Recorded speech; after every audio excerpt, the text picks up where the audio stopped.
Major League Baseball on CBS is sponsored in part by Jack in the Box restaurants. There's always something new.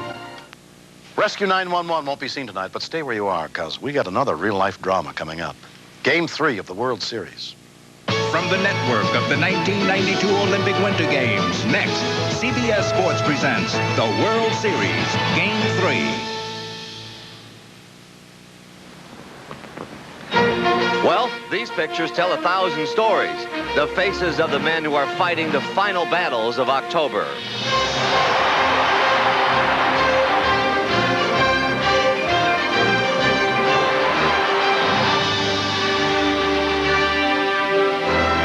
Their whole lives, they've been honing these skills, hoping that someday, sometime, it would count in a big game. Up the middle and Lemke. Close play. Got him! By Glenn. Gets back to first, and he's out. Want to make your mark?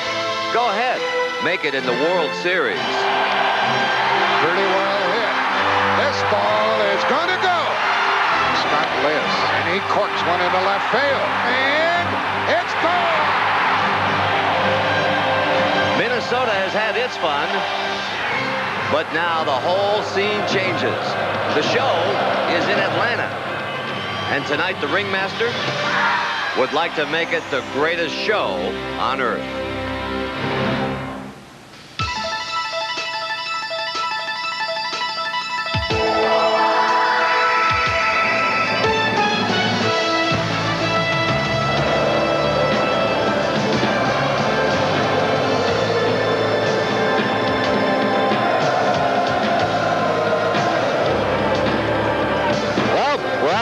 Tonight, and it's nearly a full moon over this jewel of the South, the capital of Georgia, where the Atlanta Braves are the peach of everybody's eye. Atlanta is a city on the move. 19 of the Fortune 500 companies are headquartered right there. But tonight, whether you are a captain of industry or the captain of your little league team, you don't have Georgia on your mind. It's baseball you're thinking about. And this is where you want to be tonight.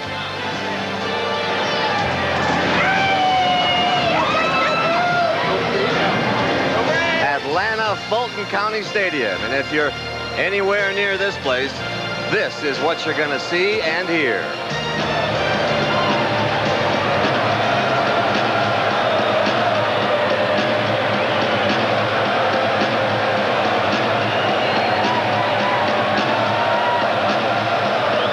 So excuse them if they seem a little carried away here, but think about what the good folks down here have been through. Not only has no professional team ever won a championship in Atlanta, the folks right after the All-Star game, all but the hardiest of fans had written this team off as yet another losing season. This exuberance, which has stirred the city, has also sparked controversy among Native Americans across this country. The Braves say they'll address that when this series is over. In the meantime, they've got another problem. A 2-game deficit to overcome. Then again, in this most improbable of seasons, maybe they had Minnesota right where they want them, at home. And so tonight, it's Game 3. The Minnesota Twins and the Atlanta Braves here on CBS. And hi again, everybody. I'm Pat O'Brien. Tommy Lasorda will be back with us tomorrow night. Welcome to Game 3 of the 88th World Series.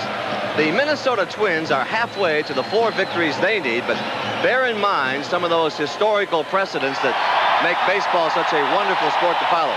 Minnesota has never won a World Series game on the road. The 65 Twins were swept in Los Angeles, and the 87 Twins were swept in St. Louis. The Braves are by no means out of this one. In fact, since the Brooklyn Dodgers came back to beat the Yankees in 1955, 9 of the last 19 teams that have lost the first 2 games have bounced back to win it. And so how big is this game? Here's what some of the players told me down on the field earlier tonight. I think it's big for the Braves. I think it's a big game for both teams, really, Pat. I shouldn't say that. We're up 2-0, and we're going to be in their park, and they're going to be Tommy hawking, and they're going to be ready to play. So we definitely have to be on our P's and Q's and come out and try to get Erickson some runs early, and hopefully he'll hold on from there. we need to somehow deter that momentum that they have. Also, we need to build our confidence back up. You know, losing 2 games is tough, but I feel like if we get the win tonight, we'll be sitting pretty good, because then we have 2 more games here at home, and I think that'll give us a little boost. Well, we've got 2 of the brightest young pitching stars in baseball on the mound tonight, Scott Erickson of the Twins and Steve Avery of the Braves. Now, Avery arrived at the stadium earlier tonight. He got out of his van there and walked up to the door. Nerves or what? He went to the wrong door, folks. At any rate, he has matured at the perfect moment as far as the Braves are concerned. There it is. There's the door. Avery won his last 5 decisions of the regular season and then threw nothing but blanks at the Pirates in the NLCS.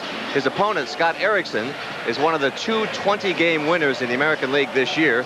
And because there is no designated hitter in National League parks, Erickson, of course, will bat for the first time since he was in high school out in Cupertino, California.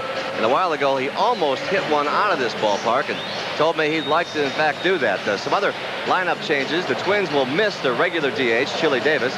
He hit 29 regular season home runs, and they blast in Game 2, but will not start. Here's that Game 2 home run. Chili Davis launches one.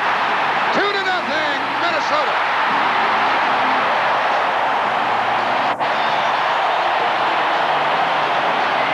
Quite a moment up there, and Scott Erickson's personal catcher, Junior Ortiz, will start in place of Brian Harper, who is clearly superior with his bat. Now, without Davis and Harper, Kent Herbeck will move into the 3rd slot, even with the left-hander Avery pitching the game. Meantime, while Twins fans wait for their hard-hitting outfielders to get their first base hit of this series, the unsung infielders have carried them to a 2-game advantage. And how often have we seen bit players become leading men in the World Series spotlight? And as Shakespeare said, some men have greatness thrust upon them. In baseball lore, the names roll off like a battery of bean counters. Tennis, Doyle, Hatcher, and Hatcher. After games 1 and 2, we can now add to that list such names as Knobloch, Leas, and Gagne. Pretty well hit. This ball is going to go. The pressure is on the big shooters, you know, the big guys, to hit the home runs and drive in the runs, and that helps us to just go up there and just to be easy, free and easy. I wouldn't say it's luck. It's just a matter of excelling, you know, at the right time, at the right moment, you know, getting that pitch, and when you get that pitch, hitting it, or if you have a chance to make a great play and making it. I understand, like, when you look on it from the outside, like I used to do, you're like, wow, you know, you're in the World Series. But once you're on the field, it's the game again, you know, and you're just trying to do whatever you can to win. Kent Herbeck did what he had to do in that controversial play at first base that everybody is still talking about here in Atlanta. Hi, Ken. How are you? Herbeck's expressed some interest, though, in becoming a wrestler, and he showed off his moves to Ron Gant. And as we always do, we went right to an expert for some analysis of that play. Here's what our expert had to say. Based on what I saw, Kent Herbeck mastered the technique. The step over toe home. Yeah. Herbeck, I'm impressed. Through the Macho Man's eyes, the tag was clean, and Gant was out. So what's so off-base about that? Yeah. When we come back here, what were you doing when you were 21 years old? Steve Avery is pitching the biggest game of his life. I spent the past couple of days with him, and we'll have that for you straight ahead as our coverage of the 1991 World Series rolls on from Atlanta here on CBS. Stay with us. CBS Sports coverage of Game 3 of the 1991 World Series is brought to you by Hyundai. Yes, Hyundai, makers of the Excel, Scoop, Sonata, and the brand new Elantra. And by Domino's Pizza. Call right now and you'll be enjoying a hot, delicious pizza for the game.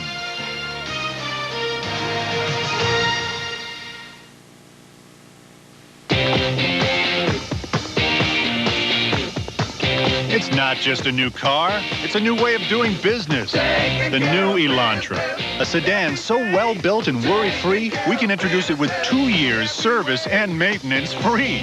About all you pay for is gas. Now, why would you want to take your business anywhere else? The new Elantra from Hyundai. Yes, Hyundai. It's alive! After a hard day in the lab, I like nothing more than a cold beer and a couple of videos. Bob liked it too. Yes. And now I can really kick back with Miller Lite and genuine draft in Halloween costumes. And a special offer on a Frankenstein and Dracula dual pack from MCA Universal Home Video, wherever you scream for Miller. We need to unearth a few more cases. No better way to face the day. The morning belongs to Skin Bracer Aftershave. Its cool, brisk tingle really gets you going. And what a great scent. Skin Bracer. No better way to face the day. Find 25% of business people travel to small towns. That's why from Opelika, Alabama to Calais, France, you'll find us. Holiday Inn. Stay with someone you know who really knows you. In 1895, Wilhelm Röntgen discovered X-rays. The following year, Siemens worked closely with him to develop its first X-ray tubes. That was then. This is now. Today, Siemens manufactures imaging technology that helps doctors save lives. And with 35,000 people nationwide, the men and women of Siemens will continue to manufacture ideas that even Professor Röntgen never dreamed of. Siemens, precision thinking. The Bears look really fierce. Billy, what do you know? You're just a kid. The Saints are off to an awesome start. They're gonna cream them, right? Right. Not.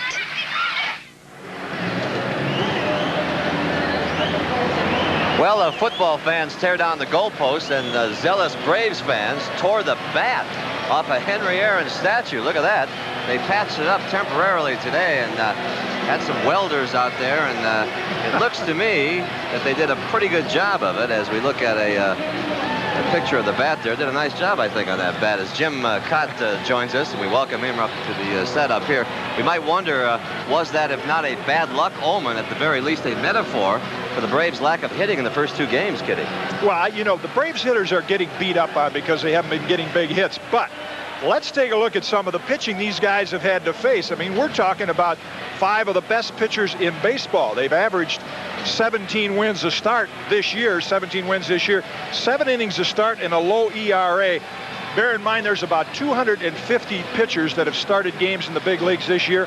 All of these guys ranked in the top 17. That's an impressive list of names. What does Atlanta have to do to get going? Well, eventually, in big games, you have to get a clutch hit off good pitching.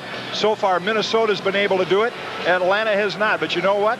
They might only need 1 run tonight. Guess who's pitching? Steve Avery. Speaking of Avery, Kitty, he's not the youngest pitcher ever to start a World Series game. That distinction still belongs to Bullet Joe Bush, who stopped the New York Giants in another Game 3 back in 1913. You're laughing. Did you play with him? I played against him. Low ball hitter. We digress, though. The story tonight is indeed Steve Avery, and that's why we spent the past 48 hours with him. Sunday night, Minneapolis, the Twins have won games 1 and 2, and now Game 3 rests on the left arm of a youngster from Taylor, Michigan, who's already been compared to Hall of Famers such as Sandy Koufax, Jim Palmer, and future Cooperstown and Shrinee, Steve Carlton.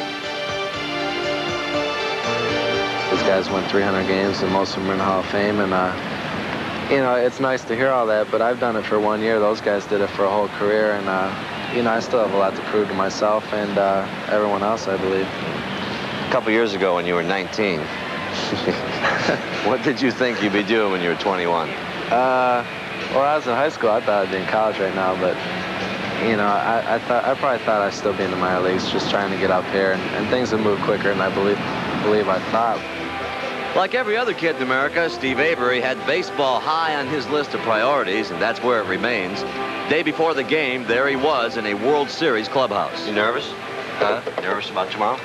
No. I haven't really thought about it yet. Thought about it yet? When do you start thinking about it? Probably a couple hours before the game.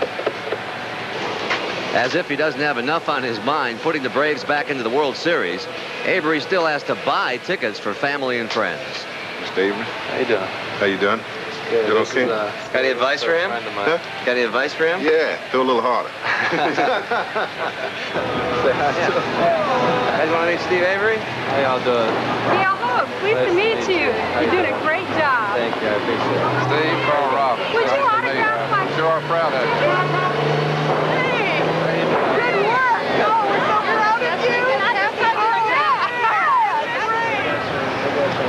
Do they now? Kick ass tomorrow, man. They're a scrub team, man. You know, these people are counting on you for a lot of things. That put a little pressure on you? No added pressure. You know, I'm more worried about what my teammates are counting on, and I know it's a lot more of a good feeling when you can make them guys happy. Yeah. But do you feel like you have the weight of Atlanta on your shoulders? I'm not trying to... I think we all do, you know. They're expecting a lot out of us, and, you know, it'd be great if we brought home. Game day 7:45 as Avery still sleeps. The entire state of Georgia has this 21-year-old on its mind. Steve Avery's up tonight. Yeah, every time he gets up, he wins.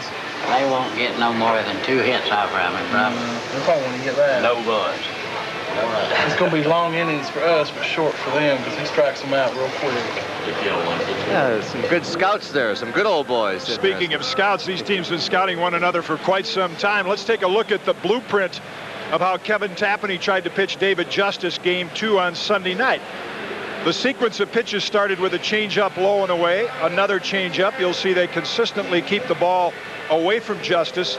On the 2-2 pitch, they tried one time to come in with a fastball.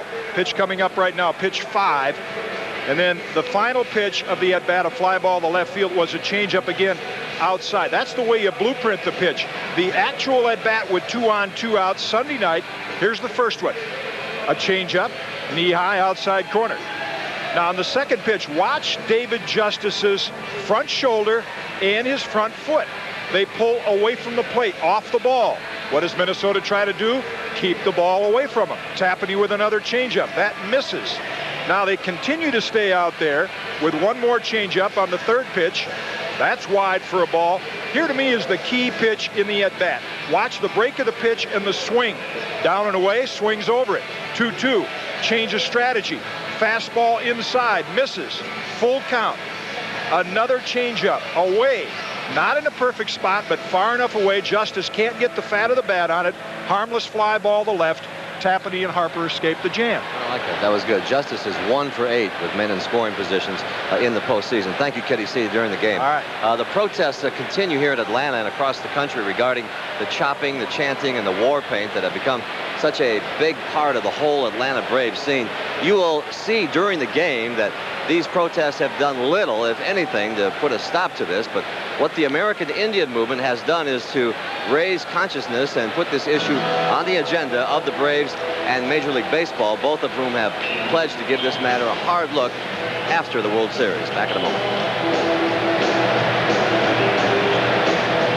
I'm Harry Smith with an Olympic profile. Next, figure skating and ice dancing. Do you know the difference? This is Milan Henelička, goaltender for the Czechoslovakian Olympic hockey team. He's taken hundreds of stitches, suffered 8 fractures, and has even been knocked unconscious.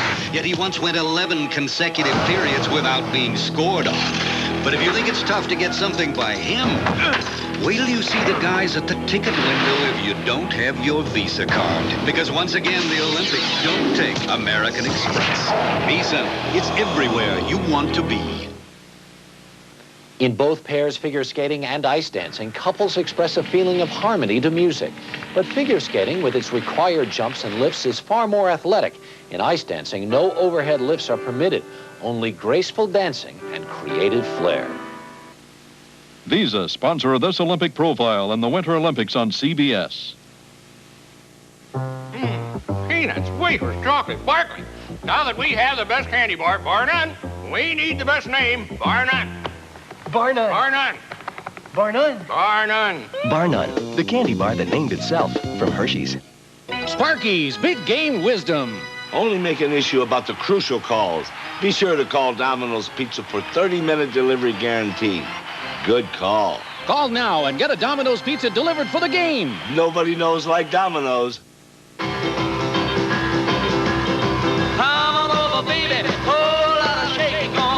All right, this car is going to shake up the entire industry.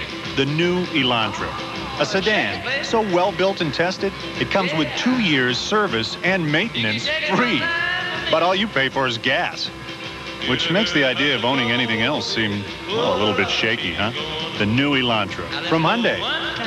Yes, Hyundai. Hello, boys.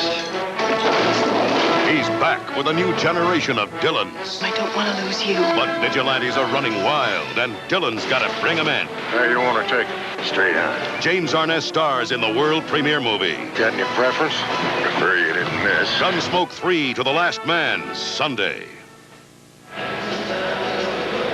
Maybe you can feel the excitement through your screen, and I got to tell you, we are excited to bring you Game 3, and the two gentlemen who will call the game for you are Jack Buck and Tim McCarver. Good evening, gentlemen. Good evening, Pat O'Brien. Folks, everybody's in for a treat this evening with these two young pitchers going. It certainly will be an encounter. Jack, you know how on Christmas morning everybody is so overjoyed to see the kids unwrapping the Christmas packages? Well, tonight, two kids are the packages. They're going to thrill the folks that are here at the stadium and those tuned in. You know, when you talk to Tom Kelly, he said it seems like only one pitcher is pitching tonight, Steve Avery, whereas Scott Erickson has won more games this year, better ERA, fewer home runs, more complete games, more shutouts. And Erickson is the elder statesman. I mean, Erickson, 23 years old, Steve Avery, 21 years old, and together, these two combined the youngest starters, second youngest starters in World Series history. The only pair that started a World Series game was Fernando Valenzuela against Dave Righetti back in 1981. And I think the interesting thing is to know how different these pitchers are. Erickson gets hitters out primarily with the sinker, and Steve Avery primarily with the high fastball. So maybe this is like Christmas morning here. And we'll return to Atlanta's Fulton County Stadium after this message and a word from your local station.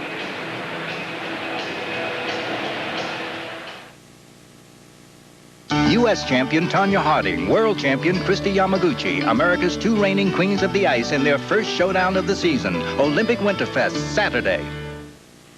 This is CBS. When you rent from Hertz on vacation, you get more than free unlimited mileage. You get the company behind the car, so that the miles aren't just free, they're worry-free.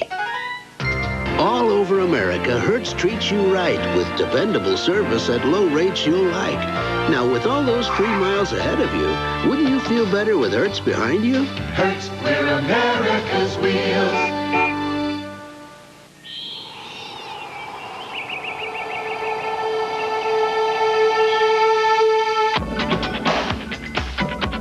Reformulated Chevron Supreme. The unleaded gasoline that actually offers low emissions and smooth performance.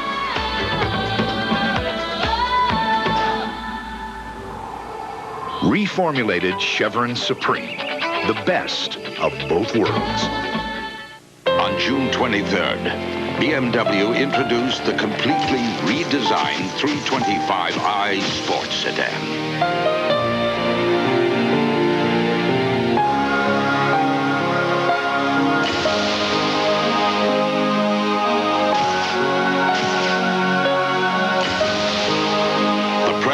Has reacted. Have you? The BMW 325i begins at $28,365.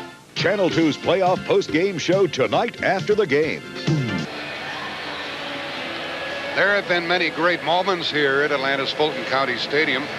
A couple of the most outstanding moments took place during the past years. One in 1966, when the Braves first came to Atlanta after playing in Milwaukee. Bobby Bragan led his ball club back from spring training. And here's another big moment here in Atlanta. The first World Series game ever in this ballpark. Let's tune in the Braves public address announcer, Marshall Mann. Minnesota Twins. First, here are the coaches, trainers, and non-starters for the Twins.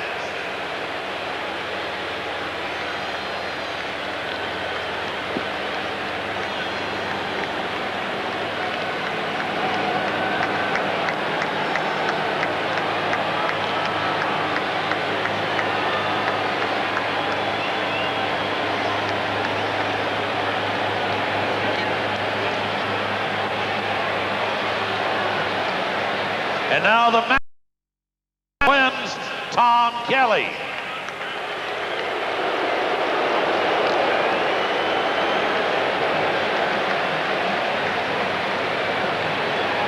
And the starting lineup. Leading off, playing left field, number 32, Dan Gladden.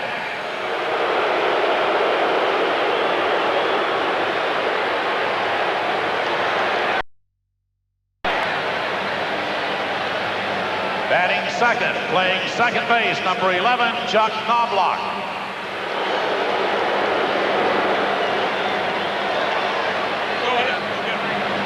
Batting third at first base, number 14, Ken Herbeck.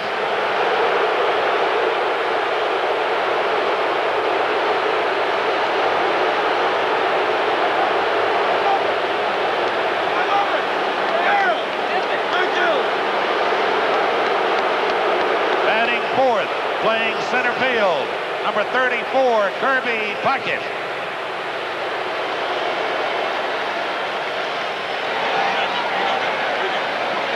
Batting fifth, playing right field, number 24, Shane Mack.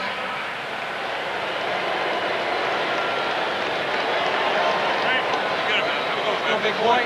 Go, big boy. Batting sixth at third base, number 31, Scott Leyes.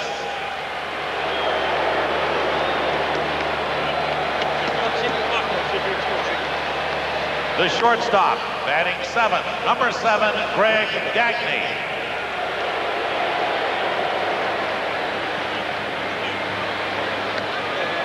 The catcher, batting eighth, number 0, Junior Ortiz.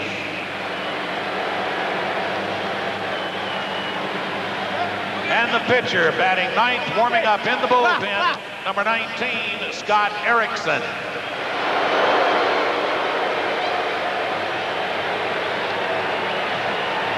Now, let's meet our 1991 National League champion, Atlanta-Fulton. First, the coaches, trainers, and non-starters.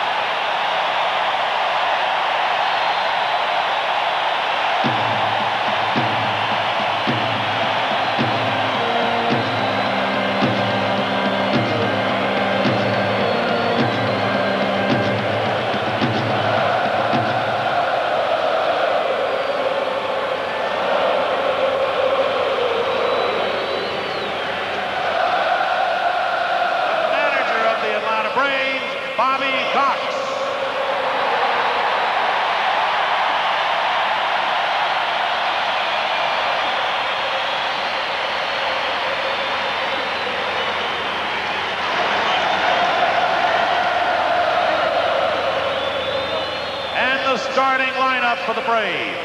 Leading off, playing left field, number 27, Lonnie Smith.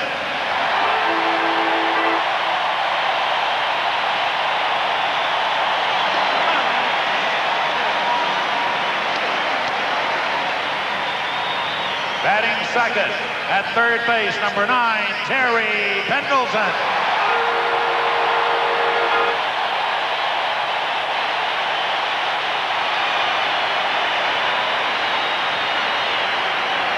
Playing center field, batting third, number 5, Ronnie Gant.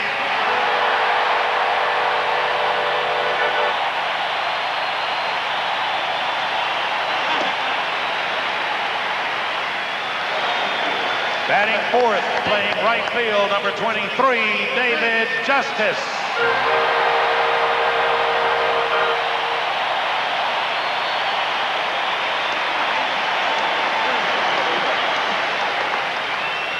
Batting fifth, playing first base, number 12, Sid Breen.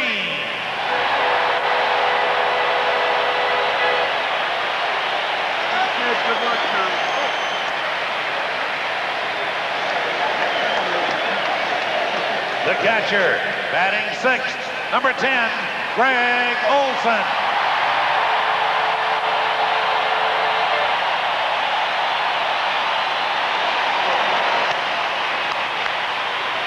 Batting seventh, playing second base, number 20, Mark Lemke.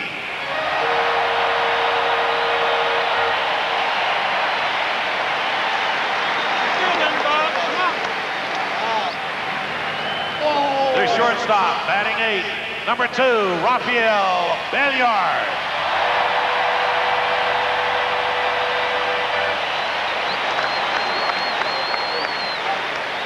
Batting 9th, the pitcher warming up in the bullpen, number 33, Steve Avery.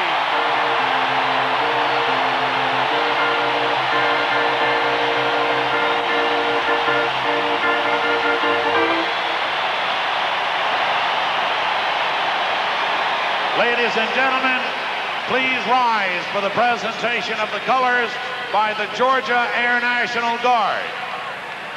Remain standing, and to honor America, join in the singing of our national anthem, which will be presented tonight by Susan Slaughter, first trumpet in the St. Louis Symphony.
Terrific with Susan Slaughter on the trumpet and this crowd, 53,000 or more, joining in on the singing of our national anthem. We are just moments away from the first pitch of Game 3 of the 91 series. CBS Sports coverage of Game 3 of the 1991 World Series is brought to you by Lexus and the new ES 300 Sport Sedan. Magnavox, smart choices for smart people. The ingenious products from Magnavox, they're smart, very smart.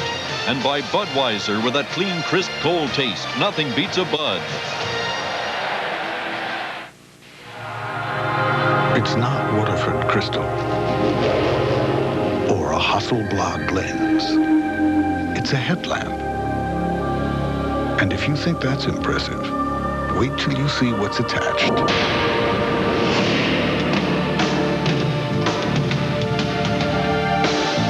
Introducing the new Lexus ES 300 Sport Sedan.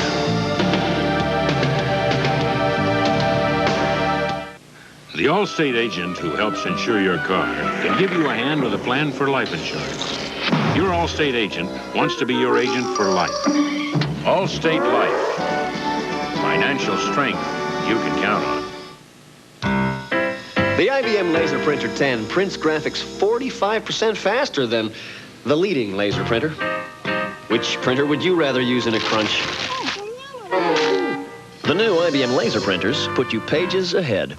It's not my birthday. It's not Mother's Day. Why do I deserve this? It was free, Mom. Now come to Burger King and get a frosted Coca-Cola glass free. All you have to do is buy a great-tasting BK broiler combo or any large sandwich combo. If we come back for dinner, I'll have a set of 12.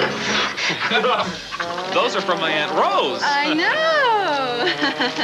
So hurry to Burger King and get a collectible Coca-Cola glass free before we run out. When her car needed a new battery, you got the heavy-duty model. When the tires started to wear, you spent a little more for the good ones. And even though the brakes could have made it a while longer, you said replace them. And now that fall's here, you're using Prestone Antifreeze. Its patented formula exceeds every performance standard set for the antifreeze industry. For corrosion and freeze-up protection, Prestone. We make it better than we have to, for some very good reasons.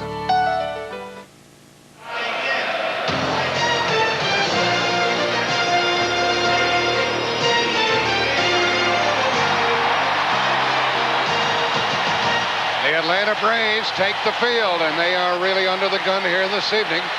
They've lost the first 2 games of this series, 5-2 and 3-2 up in Minnesota. We'll play the next 2 games here for sure, and maybe the 5th game will be played here. Then a day off for travel is scheduled, and the series will wind up in Minneapolis if necessary. Moments ago, one of the greatest players ever from Mobile, Alabama, the all-time home run king of baseball, Henry Aaron, bounced the ceremonial first pitch up to home plate. At least he was there in 1 hop. I think that's pretty good. He had his moment here when he broke Babe Ruth's record. Here's the starting pitcher, Steve Avery, and here we go for the Twins with Dan Gladden in left, Chuck Knobloch at second, Ken Herbeck playing first, Herbie Puckett in center, Shane Mack in right, and then it is Leas, Scott Leas, then Gagne, then Ortiz, and Scott Erickson. Steve Avery with a high fastball. That's his best pitch. His second best pitch is the circle change, and his third best pitch is his curveball. Only 21 years old, and he is remarkable. Defensively for the Braves, when Otis Nixon failed a drug test on September 16th, Lonnie Smith pressed into service in left field. Ron Gant will be the starting center fielder. David Justice in right field. Terry Pendleton, some people's MVP, will start at third. Rafael Belliard will be the shortstop. Mark Lemke at second base. Sid Bream will be the first baseman. And Greg Olson behind the plate. And, of course, the big question is, can Avery do it again? He won 18 games during the regular season. Then he beat the Pirates and Zane Smith 1-0. Then he beat Pittsburgh again in Game 6. Again 1-0, and he beat the formidable Doug Drabek. And now, in order for the Braves to be in any sort of a comfortable position, he's going to have to beat these Twins. And these Twins can really hack away against left-handed pitching. 291 during the year against left-handers. That led the major leagues. 291 average. Dan Gladden is 0 for 6 in the World Series. He'll lead it off. He'll be followed by Knobloch and then Herbeck. What do you see in those eyes? And ball 1 is the first pitch as the flash bulbs pop. Here are the umpires with Drew Coble at the plate, Terry Tater, Rick Reed, Ed Montague, Don Denkinger, and Harry Wendelstedt. 1 ball, 1 strike.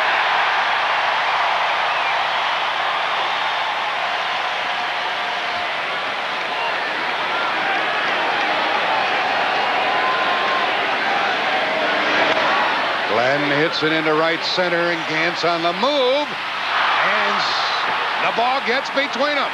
That ball should have been caught, and Gladden's going to end up at third base. They hold him there. Well, that's the way the game started the other evening when the Twins were batting first inning Game 2. And Dan Gladden has been the recipient both times. Sunday night's game, Justice and Mark Lemke collide, and the ball was dropped. And now Justice and Ron Gant come close to colliding. Somebody's got to take charge. Once again, David Justice, the ball is coming back to him. He should take charge in that situation. The ball is going away from Gant, and it gets away from both outfielders. Careless play on the part of the Atlanta outfield. And that's the way this one starts, and Gladden's at third with nobody out.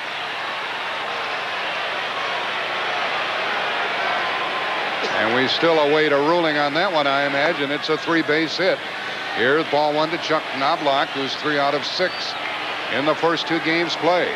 The Atlanta infield is back at second and short. They'll give up the run and a ground ball.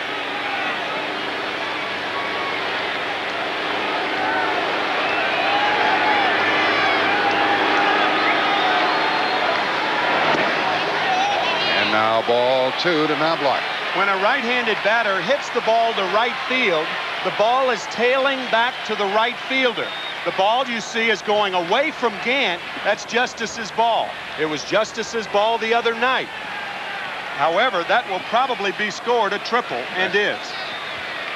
3-base hit for Gladden is his first hit, and this will put Minnesota on top.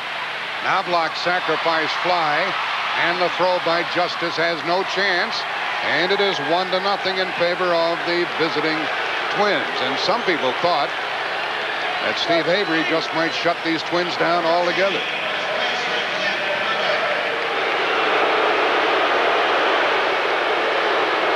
We talked about Sunday night. Dan Gladden was the batter at the Metrodome in Minnesota. Routine pop-up, shallow right, and watch what happens. You may remember it. Lemke, Justice collide. The ball hits the turf. Justice charged with an error. That kept the inning going, and then Chili Davis hit that 2-out home run. Ken Herbeck swinging strike one. Herbeck 2 for 6 against Atlanta. And a 440-foot home run thrown in there. So the Braves have spotted the Twins a run with a misplay and a sacrifice fly. This crowd is chanting cheater with Herbeck at the plate because of that play involving Ron Gant, where Herbeck appeared to push Gant off the base and get a putout. I guess it was cheater. I thought initially it was T-Rex. 2 balls and a strike. 3-1. T-Rex, if Herbeck goes into professional wrestling once his baseball career is over, T-Rex will be the name under which he will wrestle. 3-2.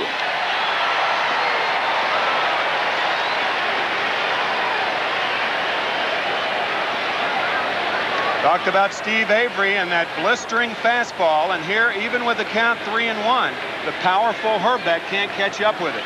Well, that's a great shot right there. And a half swing foul keeps it 3-2 with 1 out here in the first and a run across for the Twins. That low home shot right there gives you an idea of what a left-handed hitter sees when he sees a left-handed pitcher. To the shortstop, Belliard. 2 out.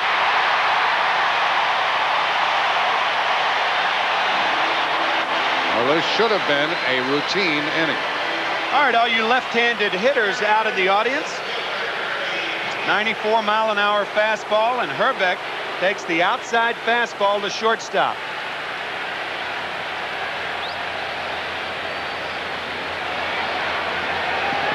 Kirby Puckett is up. The base hit by Gladden is the first hit for any of the 3 Minnesota Twin outfielders in this series. They had been 0 for 21. Puckett is 0 for 8. And a strike to him. There's Dan Gladden. He got a 3-base hit, a gift triple, and he scored a run.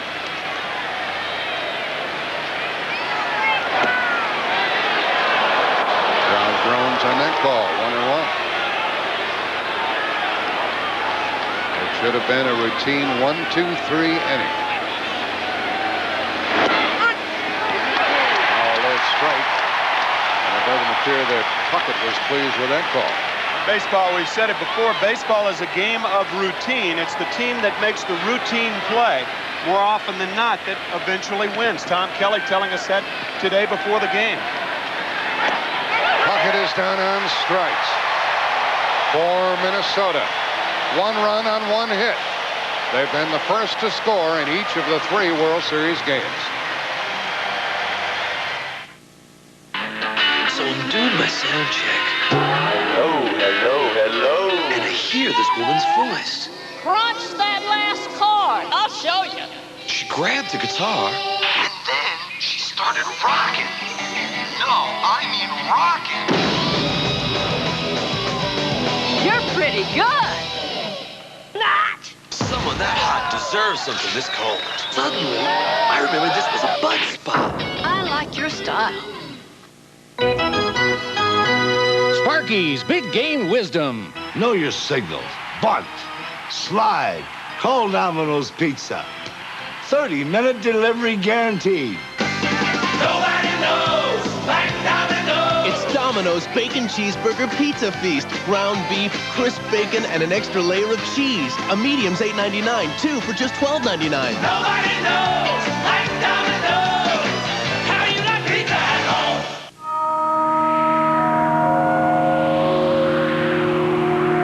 First, we created the LS400 luxury sedan. Now we've taken everything we learned and condensed it. Introducing the new ES300. All the performance of a sports sedan, all the luxury of a Lexus. You've seen him kill before. Somebody cut her throat. You'll see him kill again. This is gonna be good. But this time... Think it's a coincidence? You find him, or I'll find you. Guess who'll be his next target? Find out October 31st when Knots Landing returns. Game 3 of the 91 series being played down here in Georgia. And the Twins got a run on the first. They send the 20-game winner, Scott Erickson, to the hill. 6'4", 225-pounder. Smith, Pendleton, and Gant. Justice, Freeman, Olson. Lemke, Belliard, and Avery the lineup for the Braves.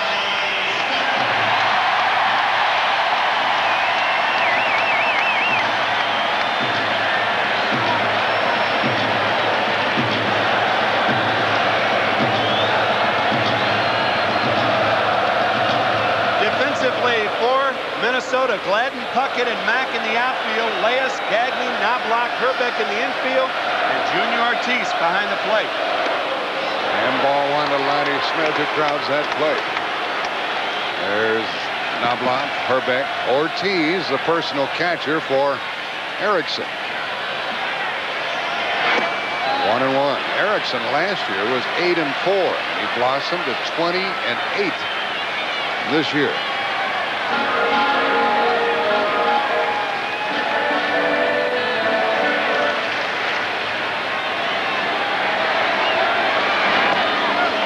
Smith held up and took ball 2. Lonnie is 0 for 6 in the series.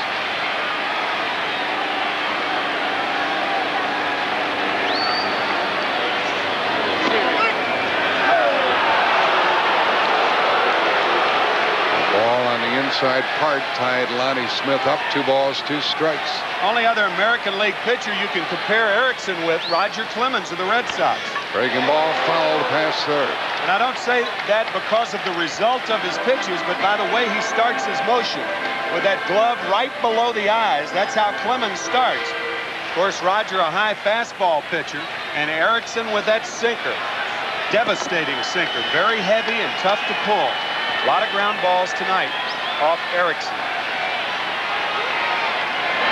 3-2. I don't care who you are, how tight you pitch the batter, how hard you throw, you don't chase Lonnie Smith off the plate. He struck him out, caught the outside corner, and Smith is gone, and he's 0 for 7. The movement of an Erickson fastball. Watch how it starts outside and comes back to catch the outside corner.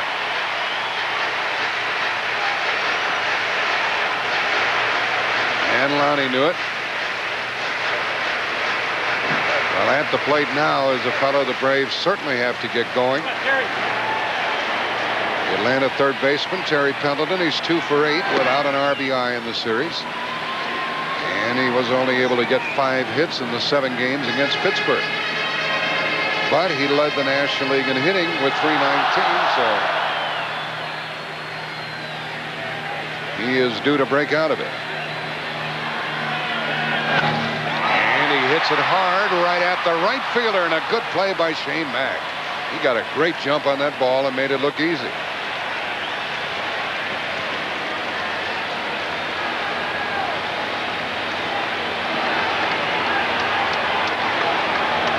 You notice the socks of Scott Erickson There are none of those white sanitaries under those black socks of Erickson. He is quite superstitious. No sanitary showing. Kevin Tappaney, the delightfully wry right-hander who won Sunday night's game, calls him the day that he pitches, the day of death. He's a good one in his first pitch in for a strike to Ron Gant. Gant is 4 out of 8.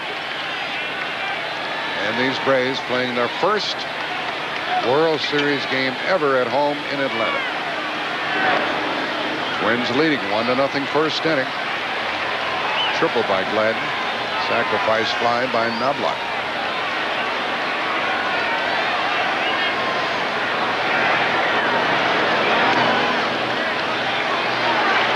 Balls and a strike.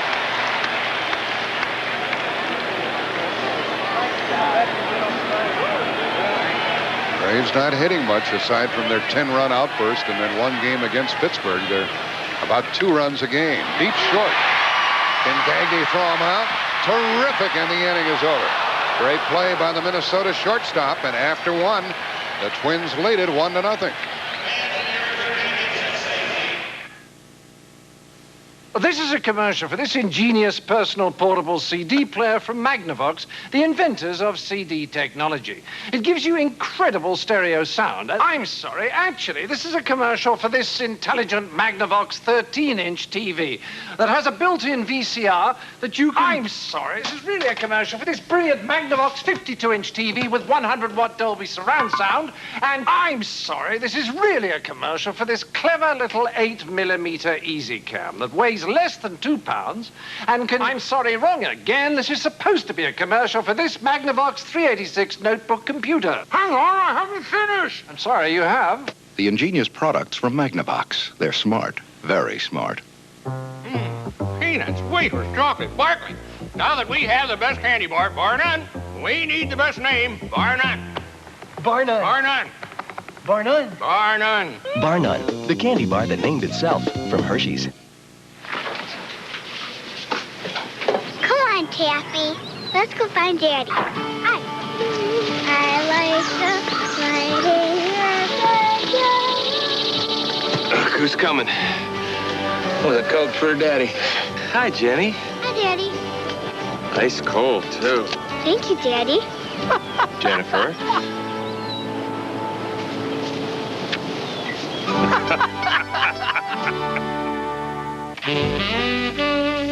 This is perfect. It all makes sense. I buy toys for my son. I give them to my son. He breaks them. That's his role. Everybody needs a role. That's his role. It's all part of the natural order of things. Now, when my father bought a toy, it never broke. How come?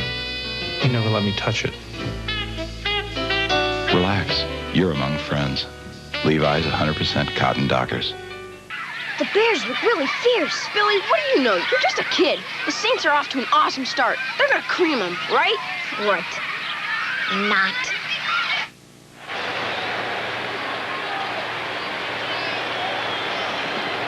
One nothing Minnesota here in the top of the second inning. When a hitter is ahead in the count, he's more apt to pull the ball. You could see Gagne cheating a half a step at shortstop and made what would have been a tough play an easy play. And Shane Mack is first up against Steve Avery. Second inning, foul ball. 1-0 Twins. Mack, Leas, and Gagne here in the second.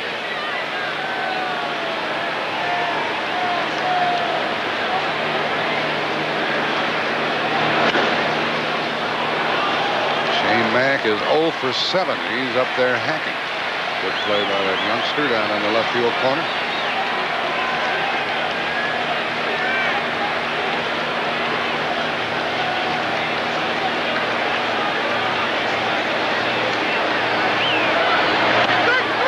Blew him away, and that's the second strikeout for the Atlanta left-hander.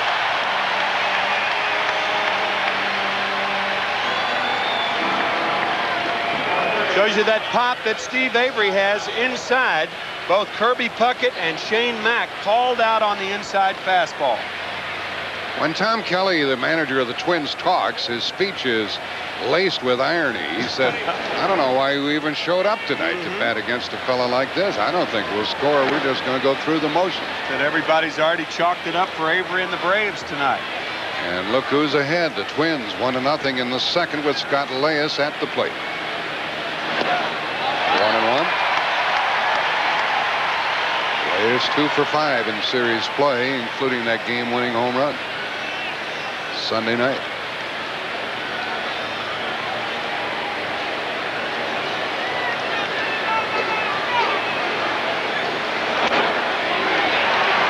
One and two. This is a hitter's ballpark. The ball really flies here. It's 330 down the line and left. 385 in the power alleys. 402 to dead center. And a 10-foot wall. Very light air. And a completely circular stadium, and the ball really jumps. 2-2. Tom Kelly was talking about the fact that even some of his pitchers hit it out yesterday in BP. Scott Erickson and Jack Morris. He even said Al Newman hit a home run in batting practice yesterday, and he doesn't hit many. I don't know why we're even bothering to play tonight, he said. He's a fun guy to visit with. There's another strikeout for Avery. That's 3, and he has retired 5 in a row.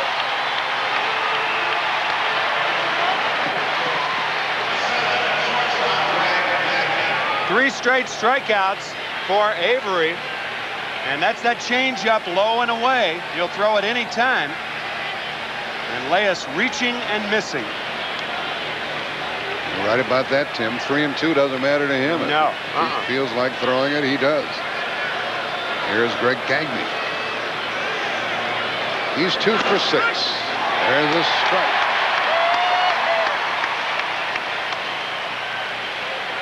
Gagne with a 3-run homer in game 1. He was late on that one. Strike 2. And Avery is airing it out. Now that's the problem for a right-handed batter.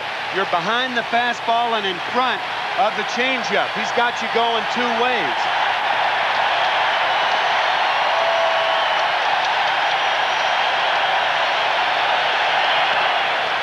Out of play. Avery has fanned 3 in a row. And he is 0-2 on Gagne.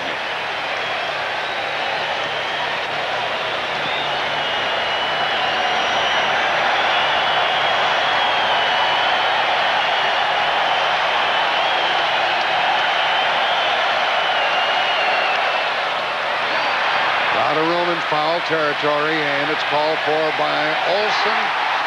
Down in order, Twins, an inning and a half. And Minnesota's on top 1-0. That kid's good, isn't he?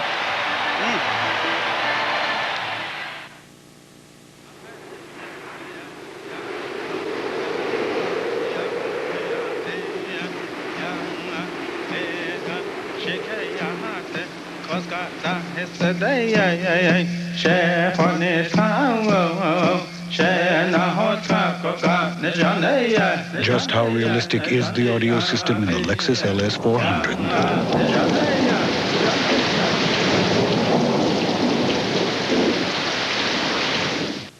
Where do you want to be in 5 years? I had an old Studebaker truck and $300 when I started this company. In a few years, my sons will be ready to take over, and then I'd like to... I never told anybody this. I want to live in Paris and go to cooking school. Hey, that's what I want to do. Will I have the money to do it? You can get there from here with Shearson Lehman Brothers.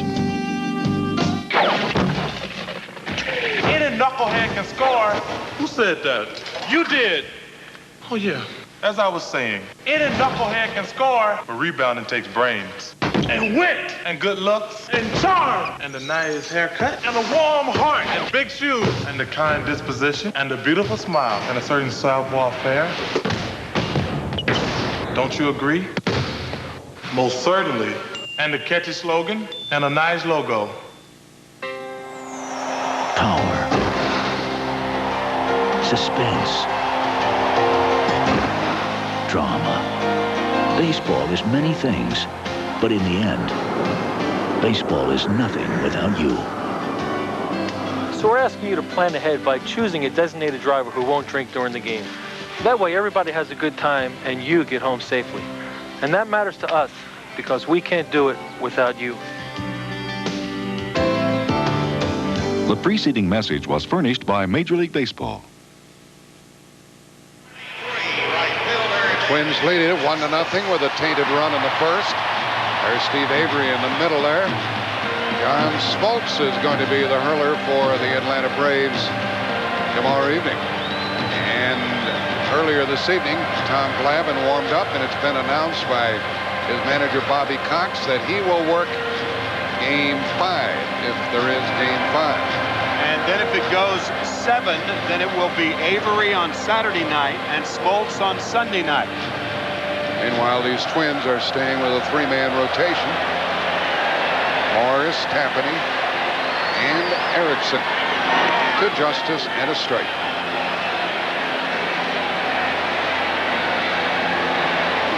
Scott had a 1-2-3 first inning. He had 3 shutouts this year. 1-1. All 3 Atlanta left-handed batters. As you look at the eyes of Erickson, all hit with an open stance. That's foul to Herbeck. What does an open stance mean? Well, that means that you spread your right foot if you're a left-handed batter, the left foot if you're a right-handed batter, and you face the pitcher more. A guy with a closed stance, you see more of the back of his shoulder. A guy with an open stance, a pitcher sees more of the front of the shoulder, and you can see the open stance of David Justice. He's in the hole and he strikes out, and that's the second strikeout for Erickson. And one of the problems that David Justice has had, he's been open too much. A breaking ball that stays outside gets David here. You see how he goes into the hitting motion, but he's got a lot to do with the bottom part of his body. Anybody who hits with an open stance, that's the case. And the same thing with Sid Bream. But Bream isn't open nearly as much as Justice. And Bream is 1 out of 8 in the series. There's Bobby Cox, the skipper of Atlanta. Ball 2.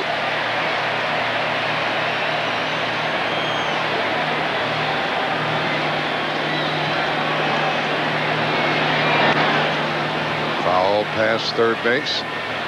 2-1. This pitcher, Erickson, will give his share of walks. He struck out 108, but he walked 71.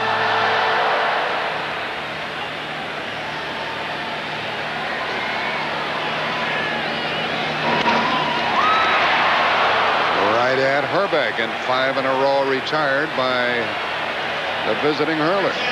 Sid Bream, a good low ball hitter, and he hits a low sinker. And Herbeck is there.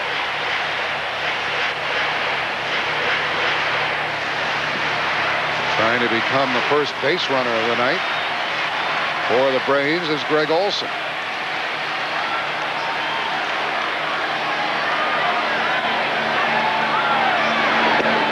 Ball 1. Olson 2 for 7 the first 2 games.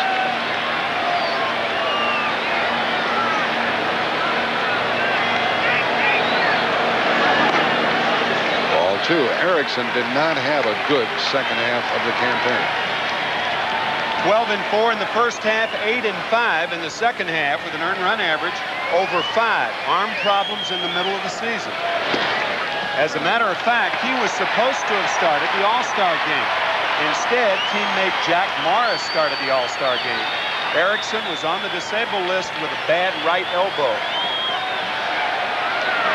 He walks Olson with 2 out.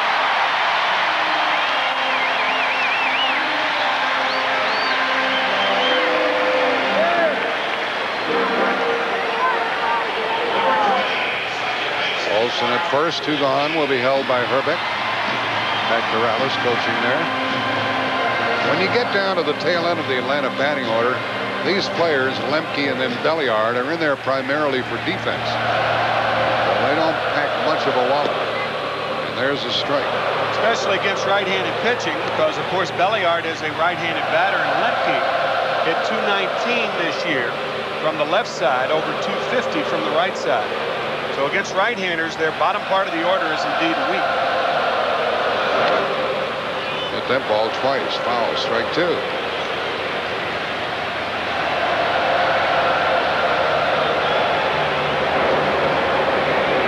Minnesota out in front here, 1-0, and this crowd is comparatively quiet. Scott Erickson, his moniker is Superman. A lot of people think he looks like Christopher Reeve. He was the star in Superman 1, 2, and 3, I guess. And the type of year he had, I guess, backs that up. 20-8 on the year. Super numbers. He's a big man. It's 6'4", 225. Breaking ball foul keeps Lemke up there.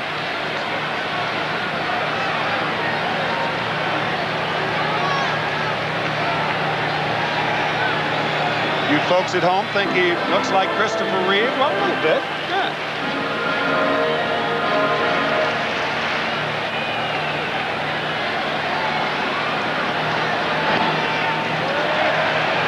Two and two. Greg Olson walked. He's the first base runner for Atlanta. Bottom of the second, 2 out.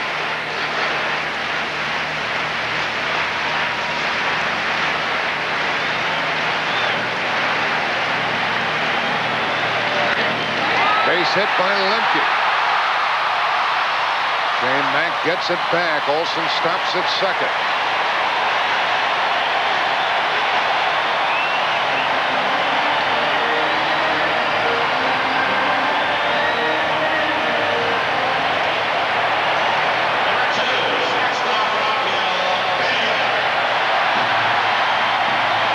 Will be very, very shallow for Rafael Belliard. Actually, Puckett is too deep right now.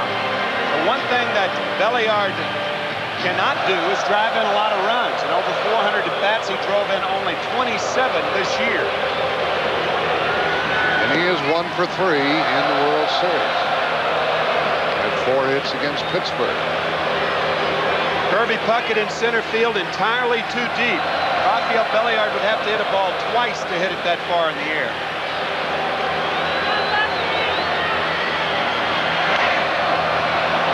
Fouled off the breaking pitch, and that's strike 2. Well, he had Lemke 2 strikes, ran it to 2 and 2, and Mark got a hit.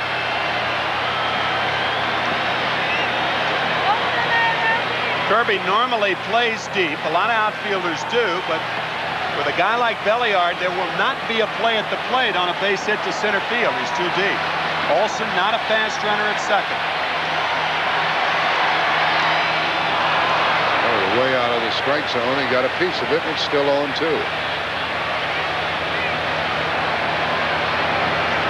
Steve Avery, the pitcher, will be up next, and he's not a bad hitter. I don't know what he'll do against Erickson, but he's a good athlete and can swing the bat, but Belliard has to keep it going here in the second.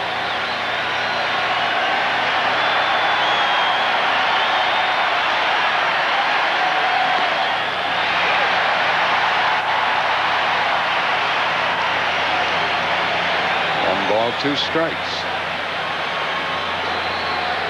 Olson walked. He's at second. Mark Lemke got the first Atlanta hit. He's at first. Inside, 2 and 2.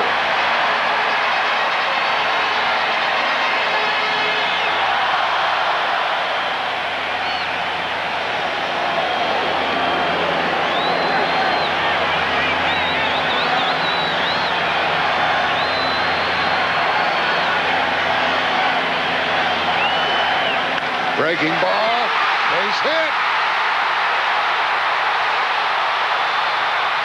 We are tied, and the runners end up at second and third.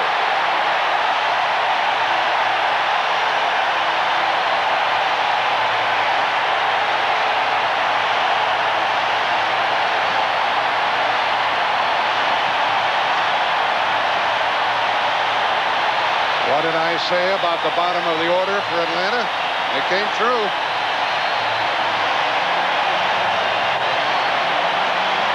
With 2 outs, Olson walks, Lemke singles, and now Belliar's turn. Gladden with a throw that is errant. It short hops Junior Ortiz, the catcher, and Olson scores the first run of the game. So it's second and third, and Avery could help his own cause. Strike 1 to him. All of this happened with 2 out. A single, an RBI, no error, as the runner advanced to second on the throw to the plate. 1-1 game. To the second baseman. And Knobloch throws him out, and the inning is over. 1 run, 2 hits, 2 left. He's the hero for the moment. The little guys keep coming through.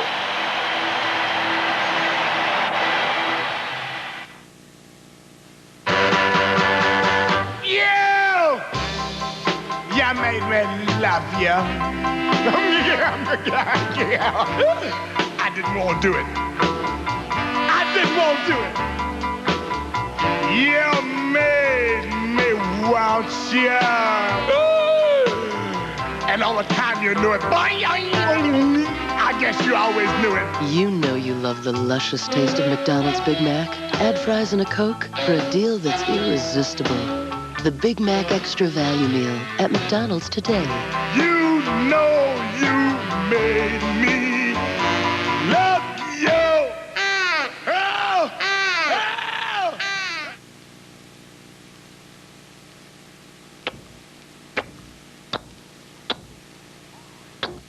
The Polaroid one-step flash, the perfect gift. Now on to 30 smackers. How can it be that an automobile, a mere 9 inches larger on the outside, gives you over 2 feet more room on the inside?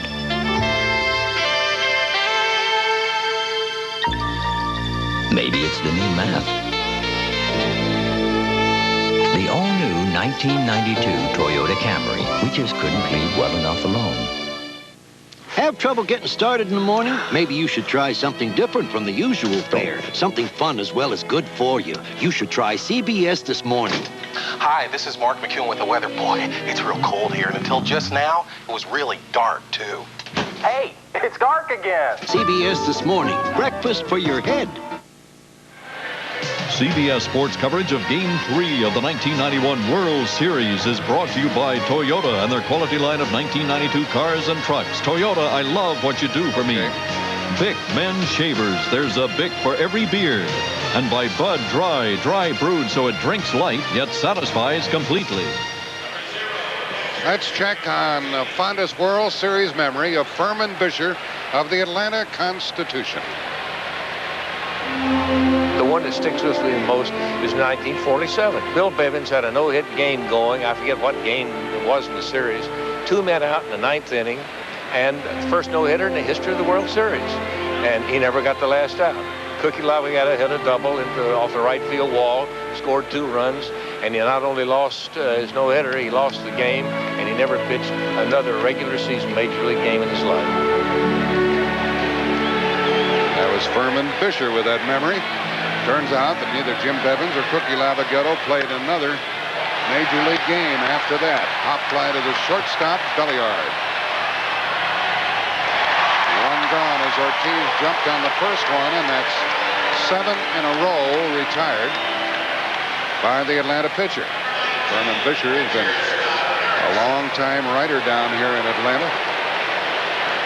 Was he down here when you were playing, Tim, in the minor leagues? 1962. I played for the Atlanta Crackers, Ponce de Leon Park. The pitcher is up, Erickson. Let's see what he can do. There is 1 out. How would you like for your first professional at-bat to be in the World Series? Well, that's the case with Scott Erickson. He's getting his swings, I'll say that for him. Avery has struck out 3. 4.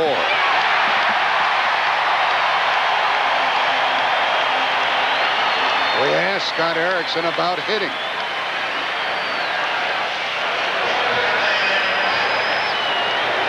That's all I want to do for hitting.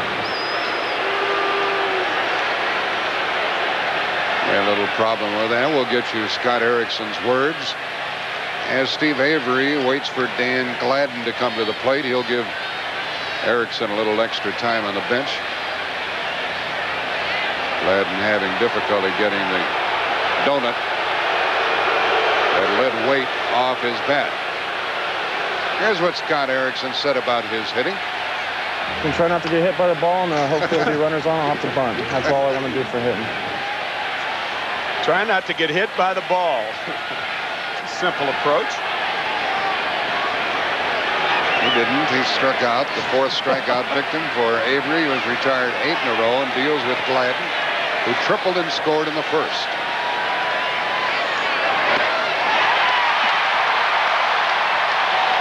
Now that the Braves have scored to tie it, this crowd is with it a little more. 1-1 in the third. Like Minnesota, the Atlanta Braves need the crowd in the game. I mean, they've lost 2 World Series games up there, and if they lose tonight, be down 3-zip. Gladden hits one, foul. And no team in Major League history has ever come back from a 3-0 deficit. That's how important this game is tonight for the Braves. The best of 7 series since 1905 to 1954. 20 teams were down 0-2, but none came back to win the series.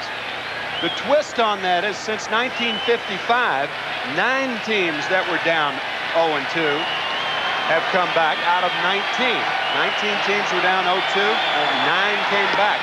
So in recent history, it's certainly proven that it is not that great a feat to come back when you're down 0-2. 0-3 is a different deal. That's a whole new ballgame when you're 0-3. Gladden becomes the 5th strikeout victim.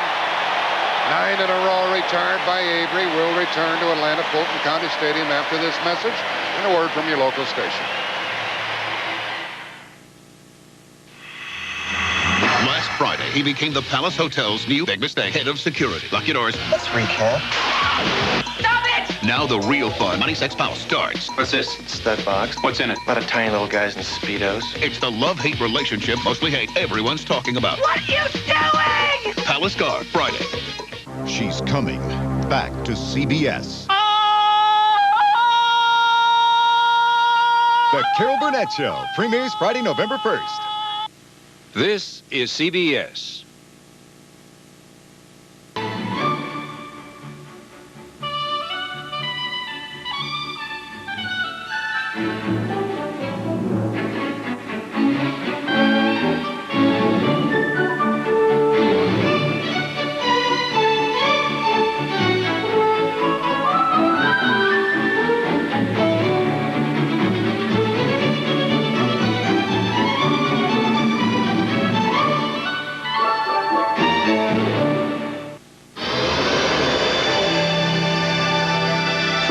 AT&T Pro Watts gave your business savings on calls to 177 countries.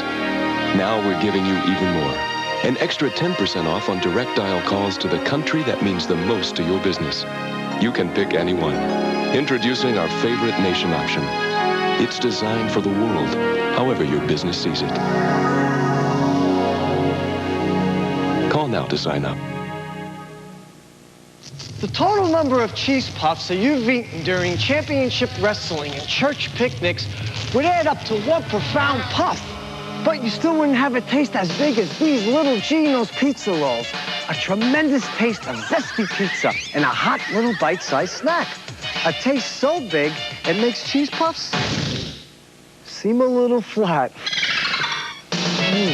Gino's Pizza Rolls, the pizza way to snack. Channel 2's playoff post-game show tonight after the game.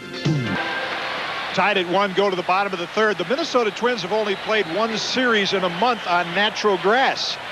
And the result of that, I think you're going to see the infielders playing a little shallow, not getting quite the jump on ground balls that they're accustomed to getting on the turf. And you see right there Scott Leyes losing his footing for just an instant and playing very close to the bag. And a good time for us to point out, Tim, how fast this grass infield is. Bobby Cox says it's faster than artificial surface. And, of course, you had the added ingredient of the Atlanta-Falcons playing on this field. But it is in very, very good shape since last Sunday the Falcons were forced to move their game to San Francisco. Lonnie Smith is up, and he's in the hole 1-2. He was called on and strikes his first time. This is the top of the order. Smith, Pendleton, and Gant.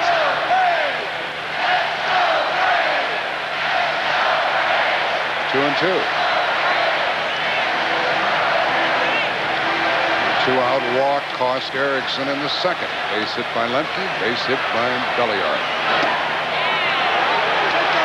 3-2. In the National League Championship Series, Lonnie Smith was 0 for 10 before he connected, 0 for 7 in the series. It's this one foul. The aerial shots this evening from the Spirit of Akron, brought to you by Goodyear Tires and your local Goodyear retailer. Tonight's pilot is Captain Pat Henry from Parsons, West Virginia.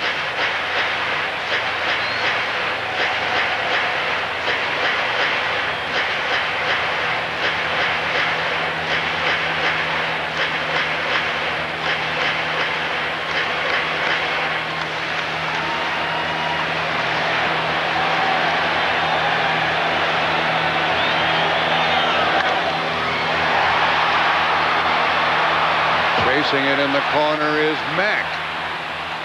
And he made an excellent play. Shane Mack got over there in a hurry and takes the bat out of the hands of Lonnie Smith. Shane Mack says that if he were not a professional baseball player, he'd go back to college and major in real estate. And he covers a lot here.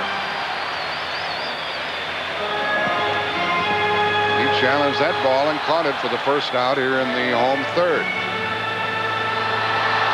Pendleton lined out to right his first time.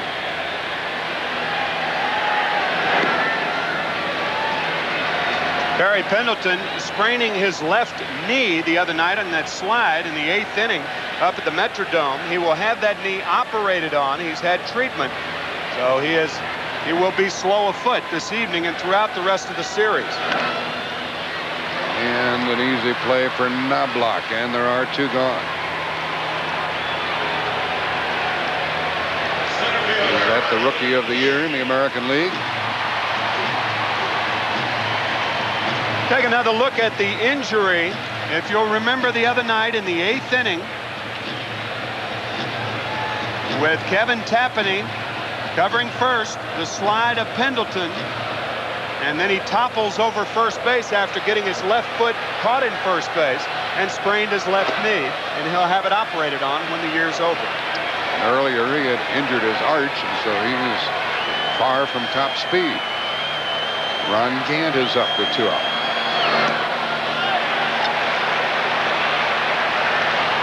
Gant grounded to short his first time.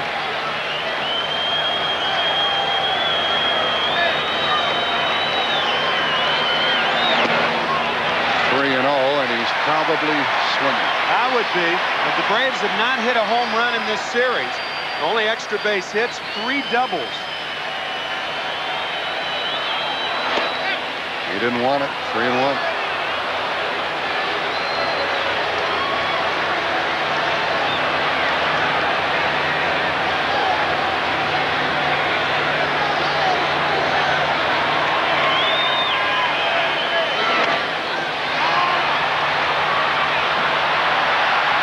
Fielder Mack has it, and down in order go the Braves in the third.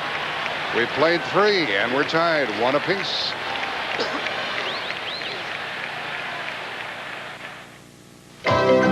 Toyota presents All-Around Champions. The Chicago Cubs catcher, Joe Girardi, has a whole new set of fans in his native Illinois. As a frequent visitor to elementary schools, Girardi is taking part in educational programs to motivate kids and encourage learning. Toyota is proud to contribute $1,000 to Joe Girardi's school kids. Toyota salutes all-around champions. I remember it well. I just come out of some of the most rugged country of Utah, when I turned 200,000 miles on my truck. I was way back in the woods. It's rugged. It's at the base of Chestnut Mountain. A lot of people won't go there, but it's a special place to me. I pulled over the side of the road, showed a sign saying 200,000 miles. Is that cool or what? Where were you when your Toyota truck hit 100, 200, or 300,000 miles? Call us and tell us your story. The only truck I'll ever own will be a Toyota. I'll tell you that much right now. She'll be crushed. But I need my space, my freedom. Just tell her. Bob, I think we should see other people. What? Why don't you know what you've got till it's gone? But we're so perfect. Why ask why? Try Bud Dry. It's dry brew, not watered down. She'll be back. To drink light, yet satisfy completely. So while love isn't easy, I'll give you one more chance. refreshment is. At our last meeting, Barkley, we agreed that this combination of peanuts, wafers, and chocolate was the best candy bar, bar none. And you had to come up with the best name, bar none. Yes, bar none. Bar none, Barkley. Bar None, the candy bar that named itself from Hershey's. The Allstate agent who helps insure your home can give you a hand with a plan for life insurance. Life insurance. Your Allstate agent wants to be your agent for life. You're in good hands with Allstate. You are watching the World Series on CBS. This game summary is sponsored by Budweiser. 2 runs scored in the game. Gladden started it with a triple, scored on the sacrifice fly by Knobloch. And Belliard has driven in the Atlanta run. And Steve Avery has given up that one hit, cost him a run. And he has had 5 strikeouts, and he's retired 9 in a row. 4th inning, and Knobloch leads it off.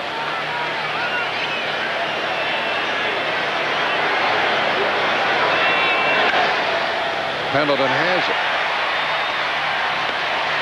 10 in a row by the Atlanta left-hander.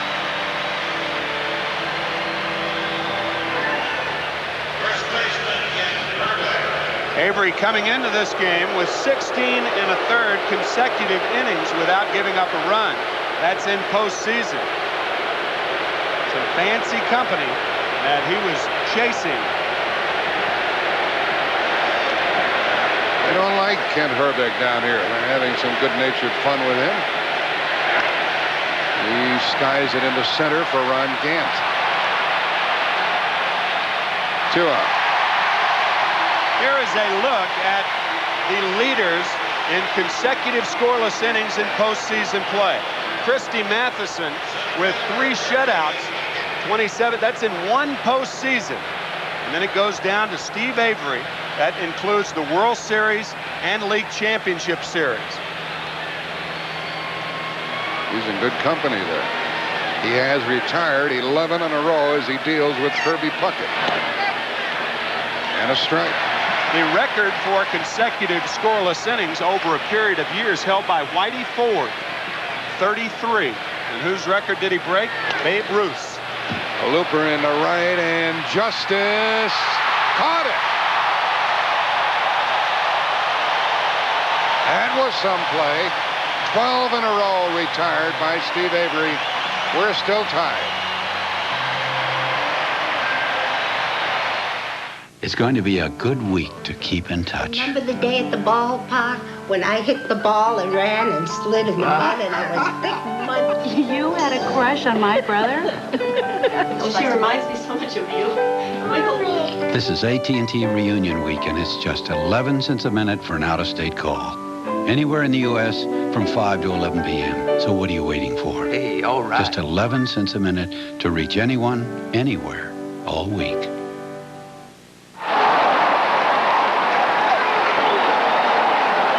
Whenever I'm out there on the mound, I have to use my head as well as my arm. That's why whenever I get a headache, I reach for Advil. Just 1 Advil is as effective as 2 regular-strength Tylenol acetaminophen. When it comes to striking out headaches, Advil's a winner with me. Advil, advanced medicine for pain. It's been almost 2 hours. Tom. He was just going to the store, wasn't he? No, Kevin. He does this every time. your brother. Well, you gave him the keys. The Toyota Celica, rated by brothers-in-law everywhere as their favorite car to borrow. I think I see headlights. When the Rutledge family needs auto, home, life, or health insurance, they see me. I'm their State Farm agent, Billy King. They keep seeing me as I help them keep their coverages up to date with our State Farm family insurance checkups. When they have a claim, they see me. And thanks to our checkups, the protection has been there. If you want to see a family insurance agent working for you, see a State Farm agent. And like a good neighbor, State Farm is there. What would you do in the name of love? In the name of lust? Premiering November 7th on CBS Late Night. Silk Stockings. It's too hot to sleep. Light hitting affair as these pitchers hold fourth. 1-1, bottom of the fourth, and David Justice made that fine play to end the top half of the inning, leads it up. Ball one. Earlier, Scott Erickson retired 5 in a row, and at this point, 4 in a row.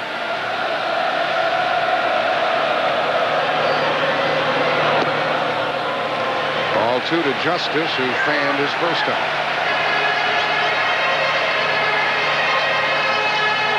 Aren't scoring many runs.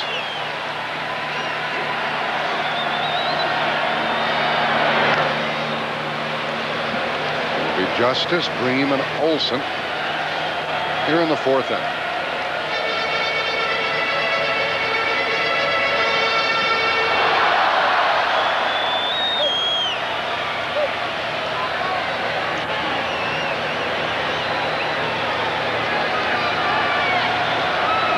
Left-handed batters hit .295 against Erickson over the season. So I think if the Braves are going to get to Erickson tonight, it's going to be with their left-handers. It'll be Pendleton, Justice, Bream for the most part. 3-1.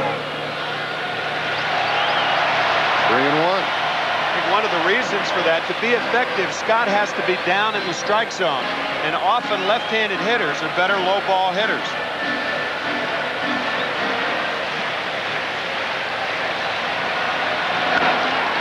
Hit it good.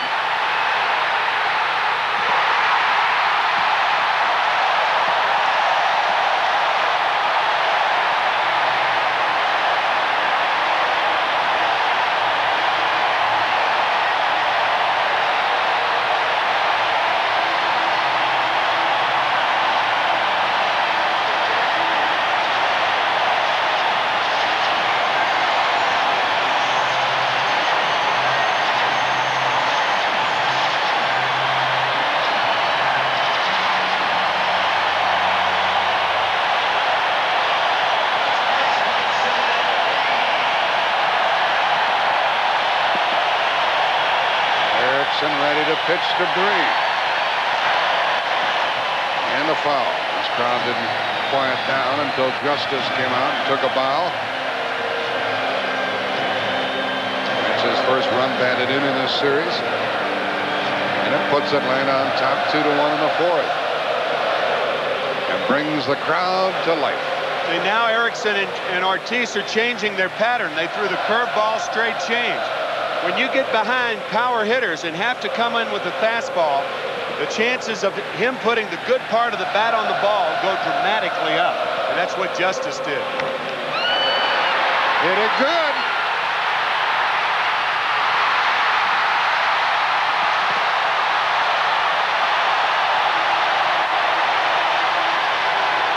Nobody out.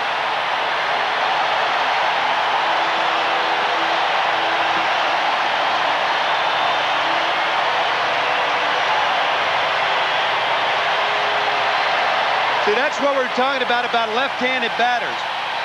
In order to be successful, Erickson throws it into that zone. And with the count 3-1, that's just a free swing right there.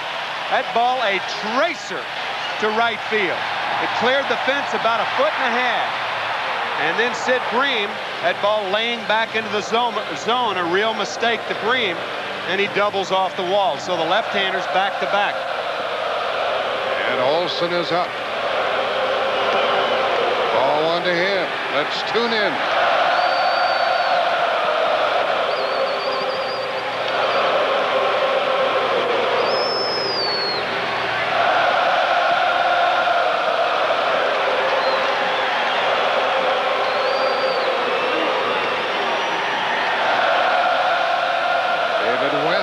To crank it up for the Twins. Olsen to deep short. And he got him. And Bream had to stay at second. That's the first out of the inning, and the second long throw by Gagne at short. Well, what made this one different was that he was back on his heels when he made the throw. The hop dictated that he stayed back on his heels. Boy, that is a fine play by Greg Gagne. He never had a chance to rearrange the position of his feet to get anything on that ball. He had to throw flat-footed from his heels, and he just gets Olsen. Lemke hits it to Herbeck, to the pitcher. Another good play, 2 out. Well, had Olsen advanced the runner, that ball would have gotten a run home. Now, if you hit it on the ground to the right side, and anything in the area of this guy, you can forget it. You take a right instead of a left. He sucks up everything, and Tom Kelly telling us that is no contest. He's the best defensive first baseman in baseball, and I think I agree with it. So it takes a 2-out something from Belliard if the Braves are going to get any more. Ball one to Raphael, who singled home a run in the second.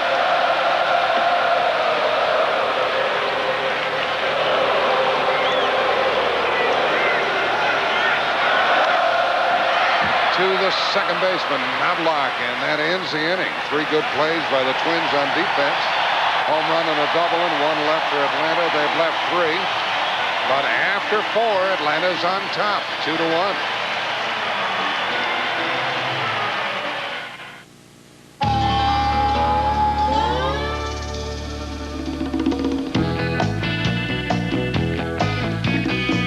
With a 2,510-pound payload, a 5,000-pound towing capacity, and a powerful V6 engine, the 1992 Toyota 1-ton pickup might just surprise you.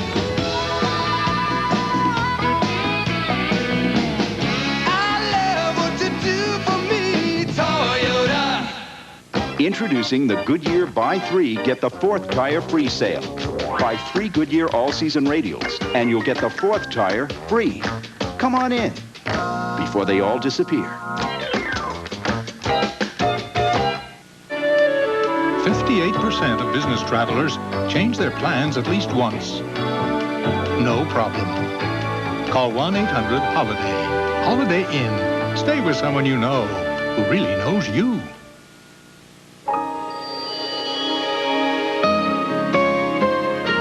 It's only natural that children look to their parents for answers. So to help you explain why some things that may be fine for adults aren't right for children, Anheuser-Busch offers Family Talk, free advice from professionals to use with your kids while they're still learning to be grown up. And their favorite teacher is you.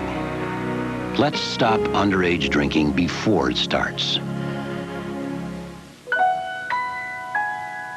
The real heroes in life are the ones who've learned to give. And in our hearts, somewhere forever, all the real heroes live. Comparing the feats of yesterday's heroes with those of today, it's a baseball tradition, and it's a tradition of caring. A message from Major League Baseball and its players. 2-1 Atlanta here in the 5th inning, and you hear often hitters talking about the sweet spot of the bat. Well, Jackie Gleason, wherever you are, how sweet it is. There was some picture of the home run swing by David Justice. And so the Braves say to their 21-year-old lefty, there you go. They give you a 2-1 lead, and a fly ball to right to be chased by Ginn or Justice. Justice made the catch. That's 13 in a row retired by Avery, and let's join Jim Cott. Well, one thing that's pretty obvious, Jack and Tim, you know, Timmy, when they've said, hey, relax, it's a big game, but relax, I almost think that Scott Erickson is a bit too relaxed. His fastball is about 5 miles an hour slower than it has been all year, and I think he's so consciously trying to throw within himself, doesn't really have that good pop on the ball like Twins are accustomed to seeing him. I think you can get away with that type of sinker to a right-handed batter, but not to a left-hander, and certainly last inning proved the case. Strike one to Elias. Strikeout victim his first time. Home run hero Sunday night. Strike two, and this Avery is like a machine. Yeah, now see, a lack of velocity would hurt a guy like Avery. Jim was talking about lack of velocity with Erickson, and I think that's the case. But with Erickson, he has so much movement on the ball that he can get away with it a lot more than a guy like Avery, who throws high fastballs. 1-2.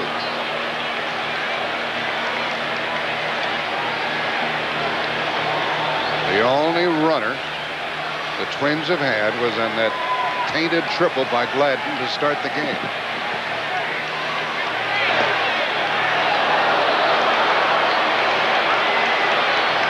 Now, Timmy, you talk about that movement on the ball, the difference you get off those guys with that heavy sinker, and tonight that sinker's just kind of turning over. It's not biting. Pop fly for Lemke. 14 in a row set down by the Atlanta lefty.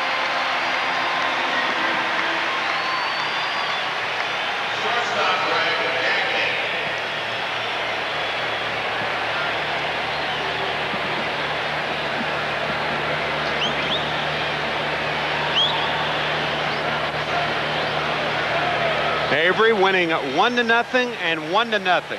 No other pitcher in the history of postseason play has ever won 2 1-0 games in postseason.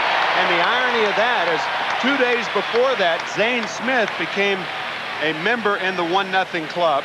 Before that, nobody had been involved in 2 1-0 games, and Smith was involved in 2. Avery won 2.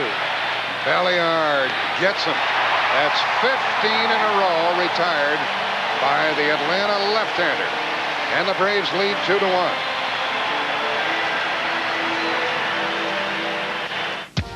The all-new Pontiac Grand Am. You can own it for its new overhead cam power, its driver's interior, its standard anti-lock brakes, and you can own it for under $12,000. The new Pontiac Grand Am. Excitement with purpose. Imagine a rent-a-car company that offers special delivery right to your door. That's Enterprise. Here, let me help you. Enterprise, a special rent-a-car company that gives you special delivery.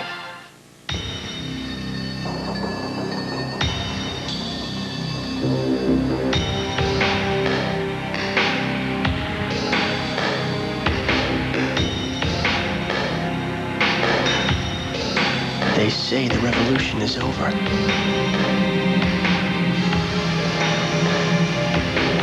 They say we'll have to work harder and harder just to stay where we are. They say the way things work now is the way it'll always be.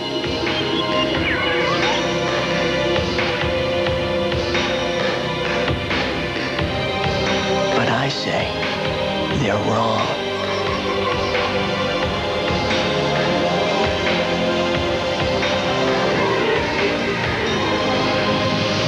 Everywhere you look, people want to build a new world. It's time to give them new tools. Freeze! They gave her 15 years. I have 3 children. But she's not the only one doing the time. I want my mommy! The real story of women in prison and the innocent victims who suffer. My kids are out there without a mother. Cheryl Ladd, locked up, a mother's rage. Then, Playboy wants you to pose for their magazine. Posing. Just how far will you go? You knew I didn't want you to do it, and you did it anyway. Posing, a world premiere coming in 2 weeks. And Locked Up, a Mother's Rage, next Tuesday. 2-out RBI by Belliard in the second. Home run by Justice in the fourth. And we are into the bottom of the fifth. And Mr. Atlanta leads it off. Avery had 17 hits during the season. Rounded out his first time up this evening.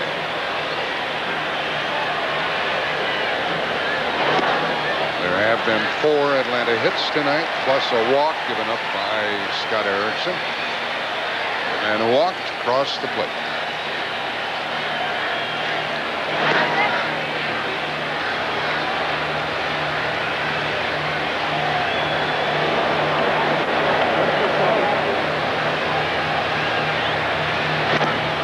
Two and two.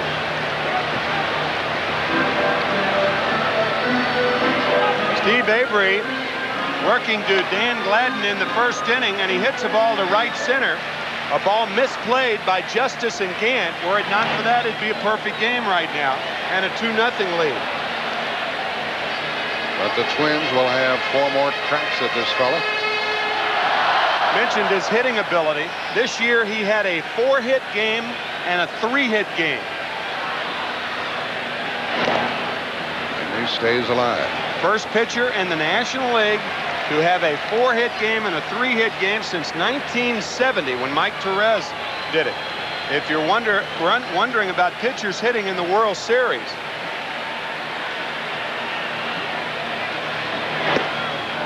A strikeout victim, and for Erickson, that's his third. I guess we're still wondering as Avery goes down on strikes. But the last pitcher to get a hit in the World Series, Mike Moore, back in 1989 for Oakland. And before that, Tim Stoddard back in 1979. So pitchers are now 2 for their last 104 in World Series play. Now around to the top of the batting order. Ronnie Smith has struck out and fouled out to right.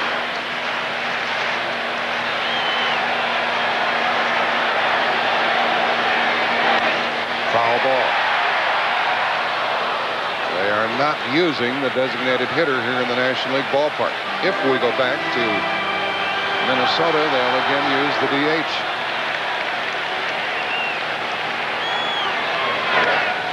Ronnie Smith hits it well. There's another run for Atlanta.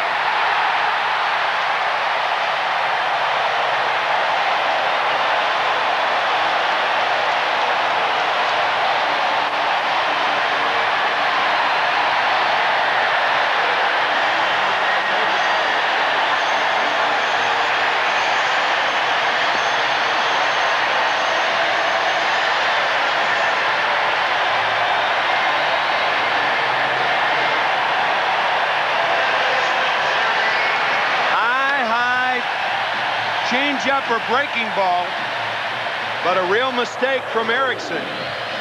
And Lonnie Smith pounces on it.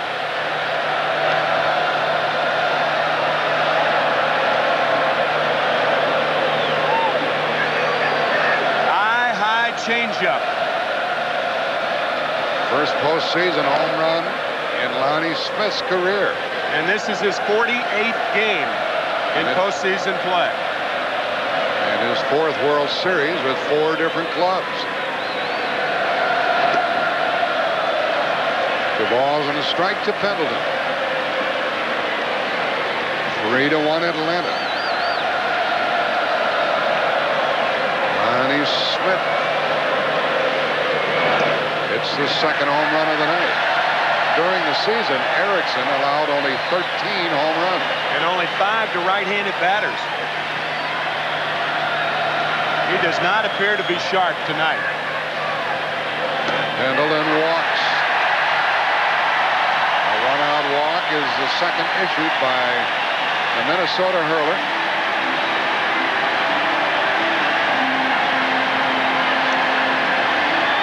And a visit to the mound coming up. And Terry Leach starts to get ready for the Twins.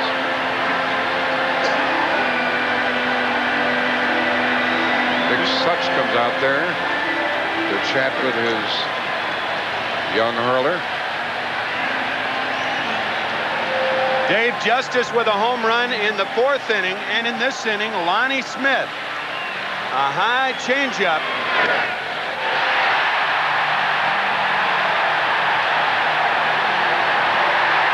And a World Series souvenir. Erickson stays in. 1 on, 1 out. Terry Leach in the bullpen now for the Twins, and I'm a bit surprised with Justice and Green coming up. You remember the left-handed pitcher, David West, was warming up the last inning. It's an unusual move if you were to bring Terry Leach in there to pitch to the 2 left-handed batters. For now, it's Ron Gant, 0 for 2.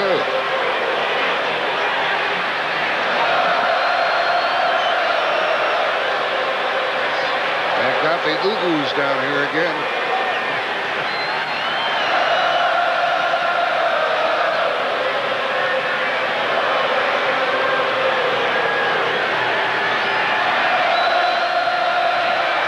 After the walk to Pendleton, ball 1 to Gant. Erickson pitched 4 innings, and the only start he had against Toronto. Gave up a couple of runs. Walked 5.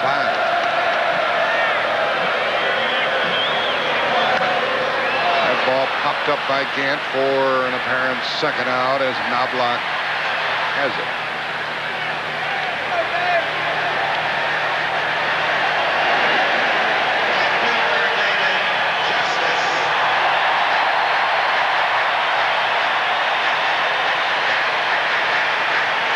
David Justice has sparkled on defense and hit a home run.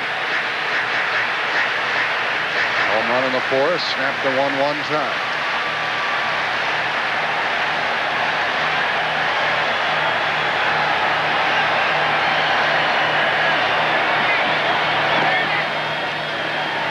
Ordinarily, Pendleton would be a fair threat to steal a base, but with that bad arch and that bad knee, why, he won't be going anywhere. Particularly with Justice up there.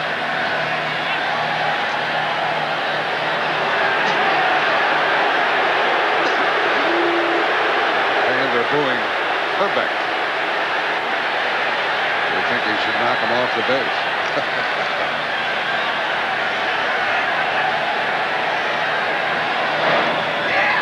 There goes Pendleton, and he's in there.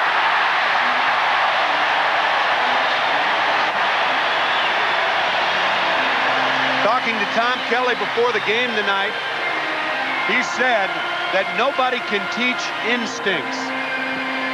He said if you don't have instincts, you can't be taught instinctively how to run the bases. And Terry Pendleton right here, off as soon as the ball hits in the dirt. He didn't hesitate. He just takes off and makes it easily.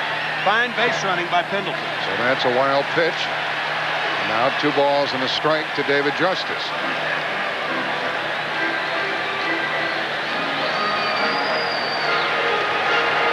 Justice, a little bit of everything. A strikeout, a home run, a misplay perhaps in the 1st inning, and then the dazzling catch. And the count is 2-2. So he's been very involved, Tim. Very involved. Oh, the error in Sunday night's game and that misplay tonight, that ball in my mind was clearly misplayed. So I don't really think his right field play has been as good as it could be, as good as it should be, as good as it has been. Knobloch, it bobbles it, and they got Pendleton, but he gets back.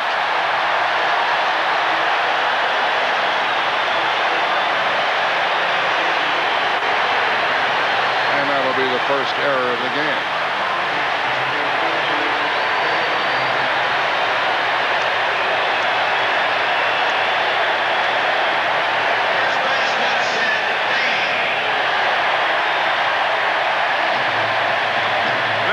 Chuck Knobloch with a lot of time, and he just boots the ball. That's a big league error right there. And Sid Bream will try to cash in on a walk and an error. But here comes Tom Kelly, the manager of the Twins.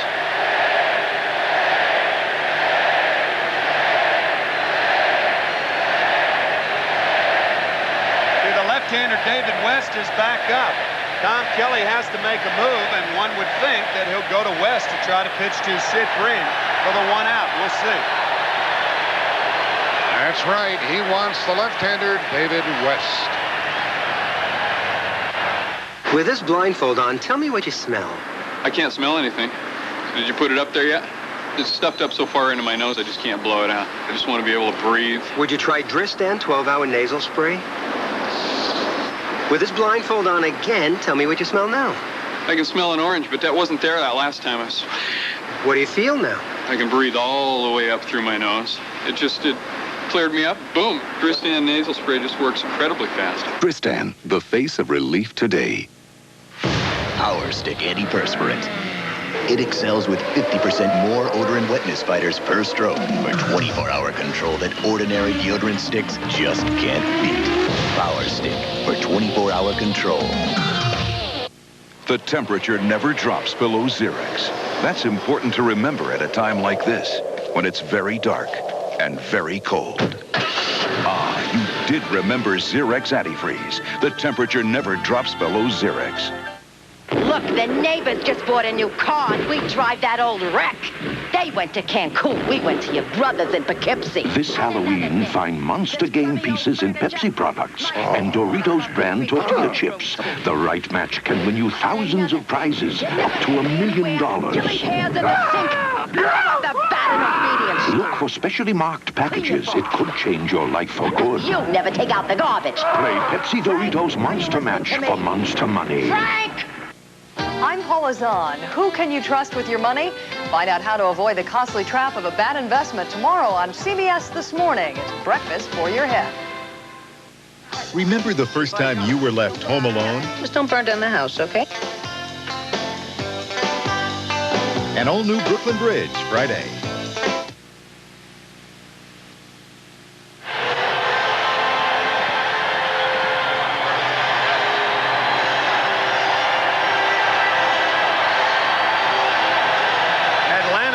Minnesota 3-1.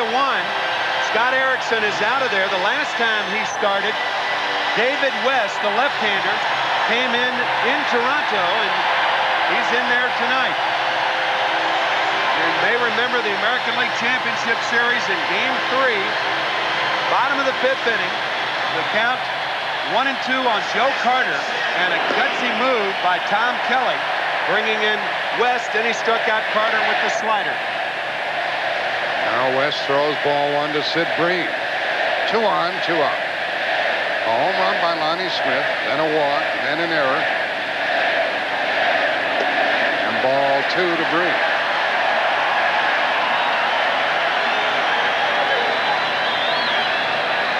Green is not helpless against left-handed pitching. With an everyday first baseman there for the Pirates. Ball 3.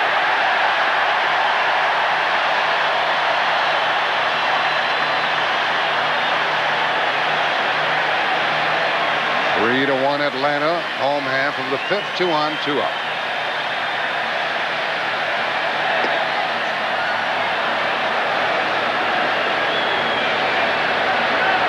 Barry Pendleton is the runner at third base, and across the way, David Justice with 2 out.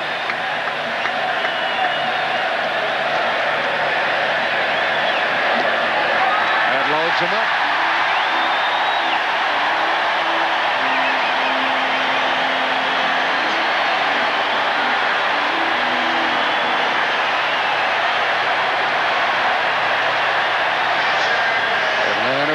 Two-out chance to get very comfortable in this game.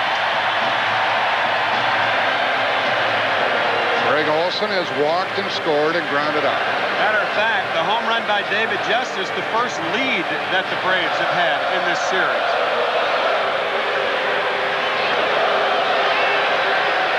He held up, says Terry Tato, umpiring at first. Olson has been a good two-out hitter for Atlanta all season long. 373 with 2 outs and runners in scoring position, second to Dave Magadan of the Mets. In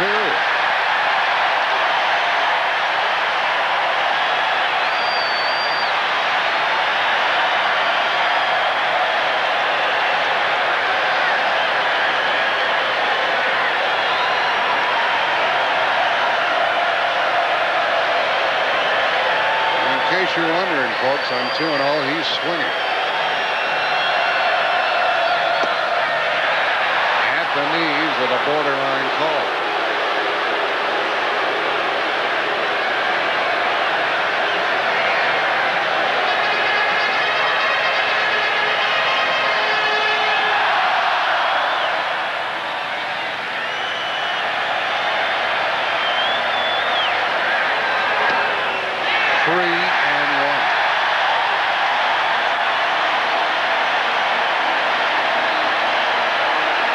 Bases, we have Pendleton, Justice, and Breen. 2 out, 3-1. Another run for Atlanta.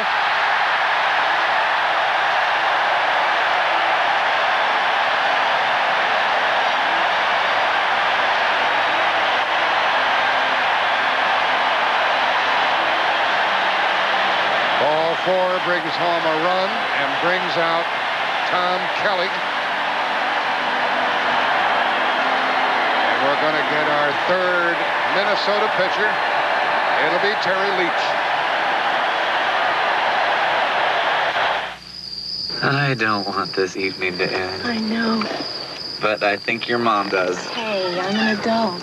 What's she doing with the Kellogg's Raisin Bran? Where? On the porch. Oh. What's the matter? Well, Mom knows I have this thing for raisins. I can accept that. And there are 2 scoops in Kellogg's Raisin Bran, so... So have some in the morning. Alan, it is morning. Bye. Kellogg's Raisin Bran with that tempting 2-scoop taste. You can go to bed now, Mom. When it comes to brake repair, some places give you a guesstimate. Midas gives you an estimate in writing. A thorough inspection, then a price that's right. At Midas, we do brake work, not guesswork. Nobody beats Midas. Nobody. Now Wendy's has 9 choices for 99 cents each, like a junior bacon cheeseburger, biggie fries, and baked potato, plus a new Caesar side salad and junior cheeseburger deluxe, all on Wendy's super value menu. With what things cost, it's nice to get a break once in a while. I can't tell you how it feels when you're way out there on your own tracking the bad guys. How it feels leading a skilled team that's the eyes and ears of the whole outfit. When all your training is coming alive. But finding those tanks and telling the air cavalry right where to hit them, I can tell you exactly how that feels. Home. That's where the dream begins. The dream of Olympic competition.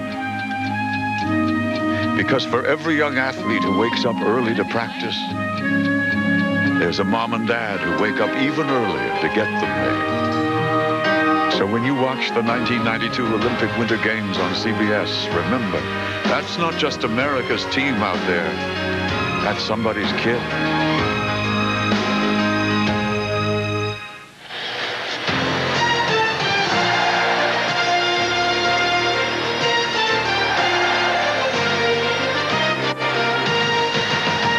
The place is rocking down here in Georgia. We're at Atlanta's Fulton County Stadium, where the Braves have now opened up the lead with 2 runs in this inning and a 4-1 lead over Minnesota. Full moon over Dixie. And the bases are loaded, 2 out. We have a new pitcher, Terry Leach, who at age 37 is the oldest player in this World Series.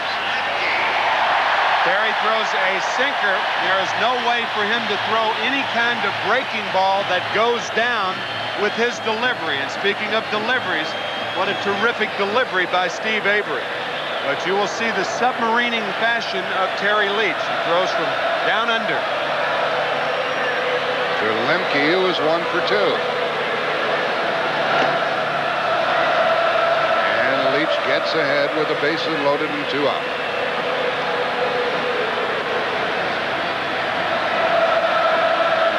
Prolong this inning. Atlanta cashed in, getting their 4th run. Strike 2 to the second baseman.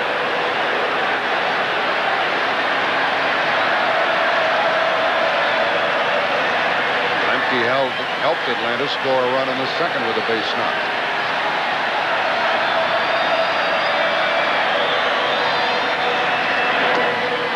That ball slicing foul and out of play. See Steve Bedrosian down there. He will probably be the pitcher when Atlanta hits in the 6th inning.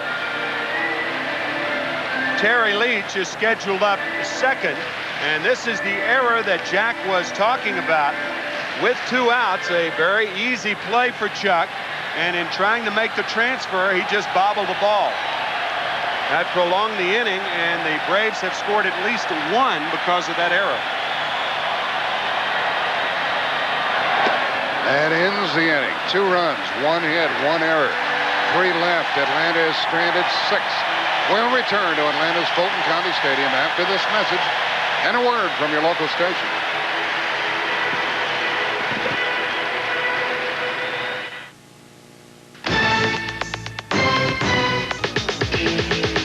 It's not on HBO.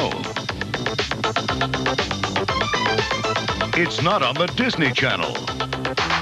You won't find it on MTV or on video. It's definitely not on any other network. And it's not on yet. The best television in November is on CBS. This is CBS.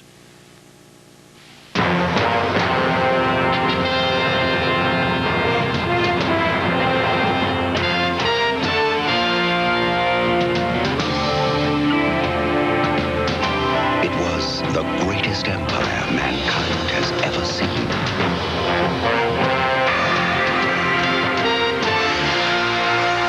And it still is. Caesar's Palace. Relive the legend. The field of interventional cardiology has made enormous strides towards complete non-surgical revascularization. Newer devices are now routinely used. These devices employ a rotational cutting and suction extraction technique or laser energy. The devices advance along a guide wire carefully positioned down the coronary artery. The guide wire serves as a track along which the device advances. Devices such as these hold... At FHP, some of our best doctors are still in school, teaching doctors. You're gonna love this. We guarantee it. You're gonna love this. We guarantee it. You're gonna love the new pastrami melt at Jack in the Box, or we'll give you your money back. We guarantee it. I just had my first taste of a breakfast sandwich on grilled sourdough. It's gonna be a beautiful day. Only Jack in the Box puts an egg, ham, and melting cheese on grilled sourdough. The new sourdough breakfast sandwich. Channel 2's playoff post-game show tonight after the game. 4-1 Atlanta, and you have another look and the last look at the submarining style of Terry Leach to get Mark Lemke and keep the Twins in this game. Tim said the last look because they're going to lift him for a pinch hitter in this inning after Junior Ortiz leads it off. He popped out his first time, and he told us he might go deep this evening. Ortiz, no home runs during the year. 1-1 with Steve Avery on the mound after having been seated on the bench for a long time. We'll see if it affects him. Ortiz didn't like the call. Tom Kelly has these hitters from which to choose, or from whom to choose. Bush, Palirulo, Sorrento, the lefties. The right-handers, Brown and Harper, and the switch hitters, Davis, Larkin, and Newman. Looks like Gene Larkin on deck. With the Twins carrying only 9 pitchers, they do have quite an assortment of hitters from which to choose. Ortiz corks it up the middle for a hit. And that is only the second runner of the night for the Twins, and a leadoff single after 15 in a row had been retired in order. Your attention, please, Minnesota. Goodyear Blimp, Spirit of Akron, continuing a 25-year tradition of World Series appearances. If it's a big event, you can count on a Goodyear Blimp being on hand.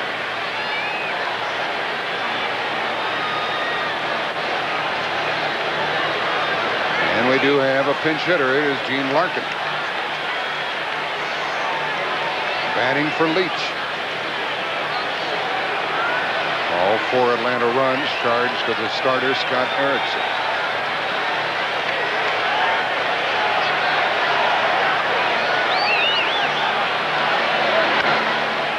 He went up there hacking, strike 1.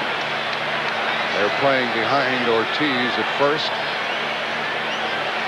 He's not a stolen base threat. And the Twins are down by 3. 6th inning. 1 ball, 1 strike.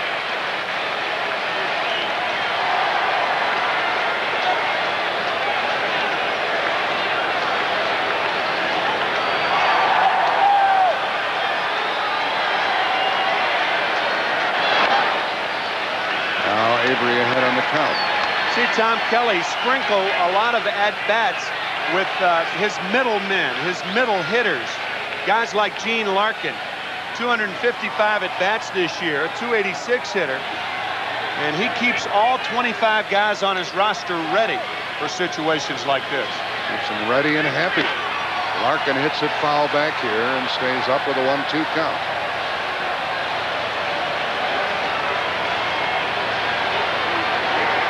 Twins scored a run in the 1st. Trying to get back on the board here in the 6th. There's Chili Davis. The fact they were not using the DH keeps him on the bench for the moment. Ooh, almost walked into that one. 2-2.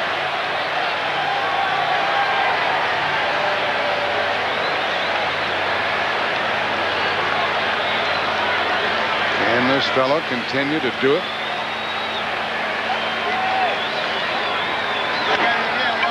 Another hit for the Twins, and the first 2 have reached, and Ortiz stops at second. And Lonnie Smith did a good job of getting to it.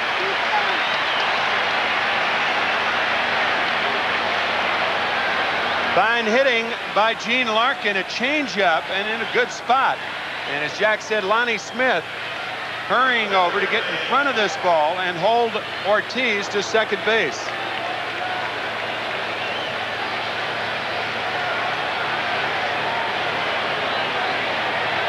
Avery had been ahead of both of these hitters in this inning. He had a 2-strike count on Ortiz, and he had a 2-strike count on Larkin and let him get away. And just like that, the tying run appears at the plate in the person of Dan Gladden. He has tripled, scored, and struck out. Ball 1 to him. So the Twins make it more than interesting here in the 6th inning.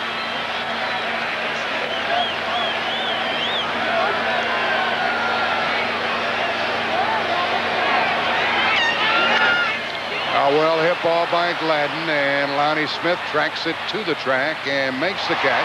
Runner tags at second and advances to third. First and third, 1 out. Larkin stayed at first, and Gladden didn't miss by much.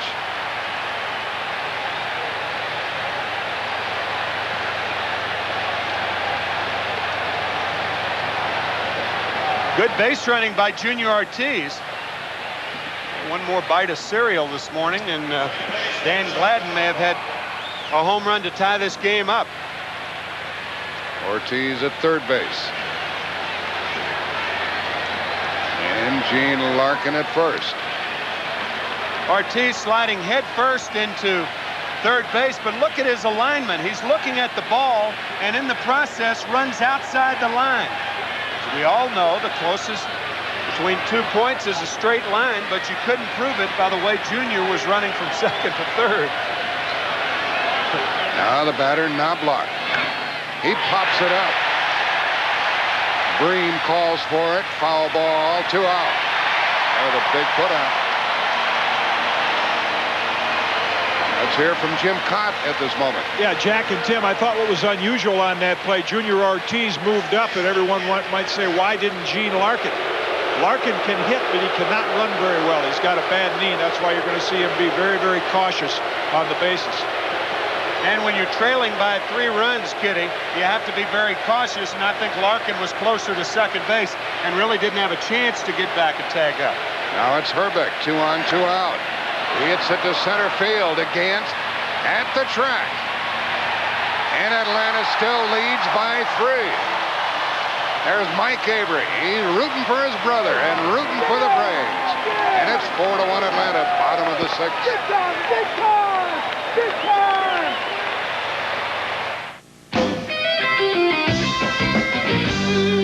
When you play the game and you're looking good, there's a Bud Light way and it's understood. If you're into looking good, get into Bud Light. The clean, fresh taste won't fill you up, never let you down. You can taste it, feel it, know you got it right. There's everything else. It's just a light. Just a light. Bud Light. Everything else is just a light. Just a light. Everything else is just a light. My hands were steady. My eyes were clear and bright. Chevy owners get all the breaks. My walk had purpose. My steps were quick and light. And I held firm to what I felt was right, like a rock. Every 92 Chevy pickup, Astro, Suburban, and Blazer gives you anti-lock brakes standard. Chevrolet, the trucks you can depend on, the trucks that last. Oh, like a rock. When the person who doctors the family gets a cough and cold, everyone suffers. Mom, someone took my sleeve. I ironed it myself. Time to doctor that cough with Robitussin, because more doctors and pharmacists recommend Robitussin than any other cough medicine. Look, Mom's feeling better. Uh-oh. Robitussin, recommended by Dr. Mom. Which Robitussin is right for you? Ask your doctor or pharmacist. And now there's Robitussin cough drops. Cough drops from the cough experts. The IBM Laser Printer 10 can print 700 pages without reloading. 3 times more than the leading laser printer. They just don't stack up. The new IBM laser printers put you pages ahead. Someone's taken some steps to juice up their batteries. And today's Duracell batteries can even outlast the ones we made just a few years back. You can't top the copper top. A record executive must make a deal with a ghost. I'm gonna mess with you. Will the devil's music do him in? Scene of the crime on Late Night. 4-1, bottom of the 6th inning, Atlanta on top. You saw Dan Cladden come close to hitting one out. And now Ken Herbeck comes very, very close to tying this game. And Avery survives the 6th. He gave up 2 leadoff hits in the inning. But the Twins strand their first 2 runners, and Steve Bedrosian is the 4th hurler of the night for the visitors. And ball 1 to Belliard leading it off. Atlanta's had only 4 hits. They've scored 4 times. They've hit their first 2 home runs of the series.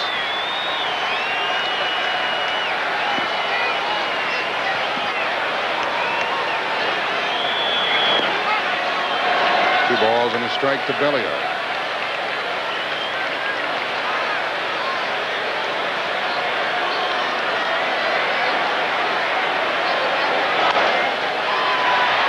Gagney's made a couple of good plays, and there's another. Boy, he can pick it. You know, something interesting, after Herbeck hit that ball and Avery was pounding the glove on his right leg, watch Herbeck's eyes.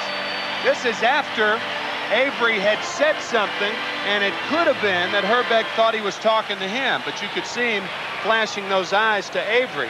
No big deal, but a lot of times pitchers get emotional and hitters think they're talking to them. Avery is up, and he's 0 for 2. Ball 1 from Bedrosian. He's no stranger to this park.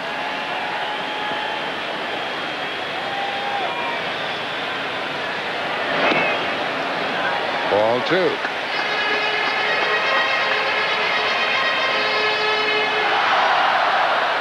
Minnesota bullpen continues to do the job. All 4 runs charged to the starter, Scott Erickson. Although David West did force home a run. But they have not allowed an earned run in the last 26 2/3 innings. That dates back to the '87 World Series. Steve gets a strike in there, 3-1. Steve Bedrosian, one of 11 Twins that have World Series experience. Cy Young Award winner in 1987. 3-2.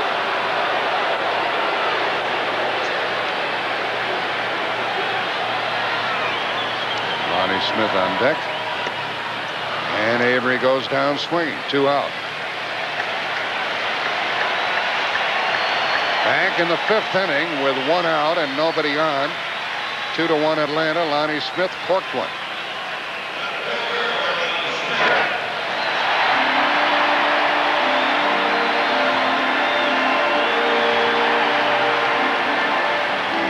That was the 3rd Atlanta run and a walk, an error, and 2 more walks gave the Braves their 4th run.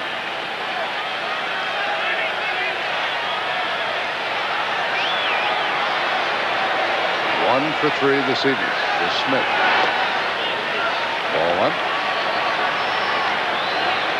Bedrosian made 2 appearances in the playoff against Toronto, allowed 2 unearned runs.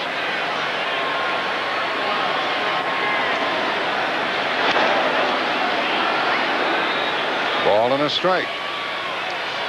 Well, we're certain that we're going to be playing here tomorrow night, 8 o'clock Eastern time.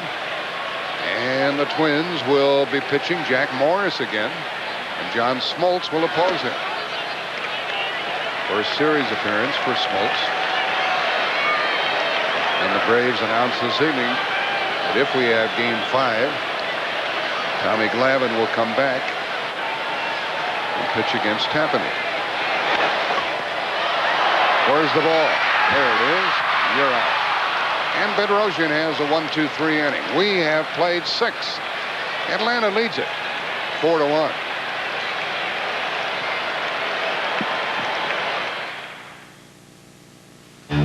When you've got something precious to carry, this is one way to do it. Here's another. Chevy Lumina Euro Sedan.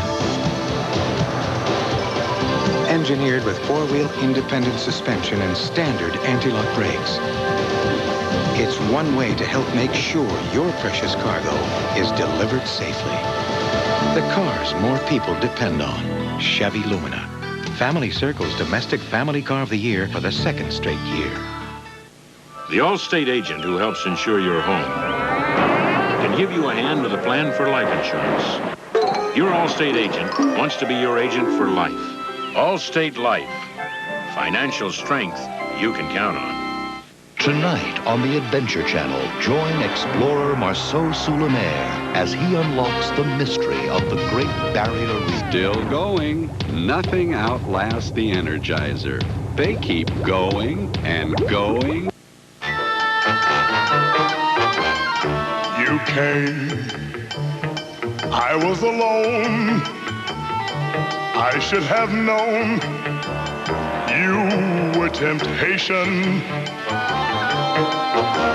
You smiled, luring me on. My heart was gone. You were temptation. The tempting taste of McDonald's alluring Quarter Pounder with cheese. Add fries and a Coke for an irresistible deal. The Quarter Pounder with cheese extra value meal at McDonald's today. Temptation, I am yours.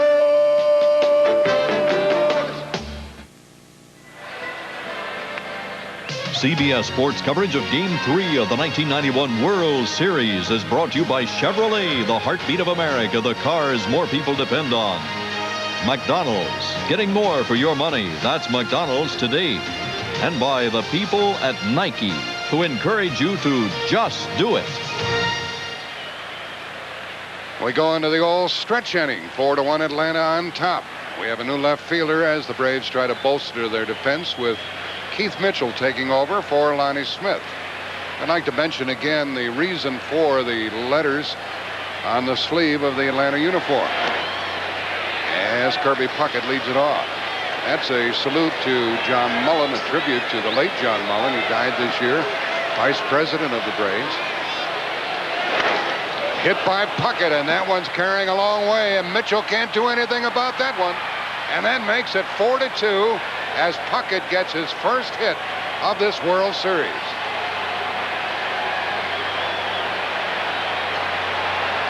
And the Twins fans have an opportunity to root here in the 7th inning.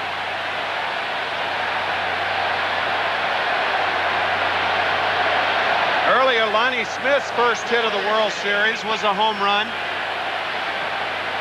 And now Kirby Puckett with a home run. And that's the salute from the Metrodome in Minnesota. They are showing the game on a very large screen there. Several thousand people are involved in watching the game. And what a tribute that is to Kirby Puckett and to the Twins, that many people would show up when there's no game being played. Tim, you consider the leadoff hits in the 7th, plus the ball hit by Gladden and the ball hit by Herbeck. There's one to Pendleton, and that's the first out. Avery is not nearly as strong as he was earlier. Several hard-hit balls in the 6th inning, and now this rocket by Kirby Puckett down and in.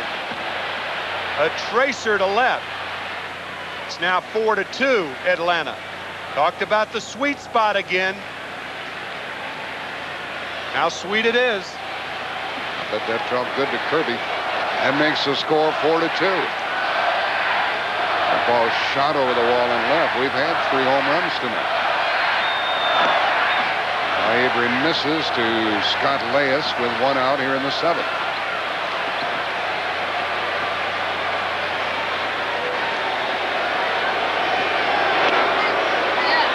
1 ball, 1 strike.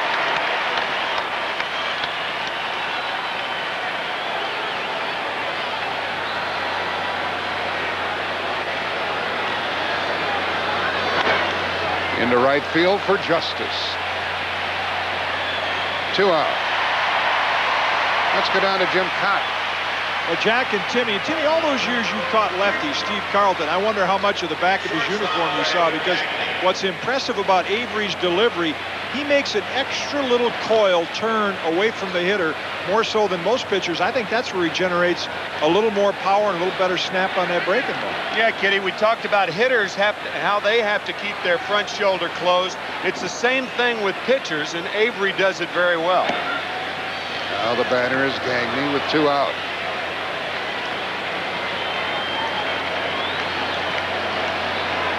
Gagne 0 for 2 and 2 for 8.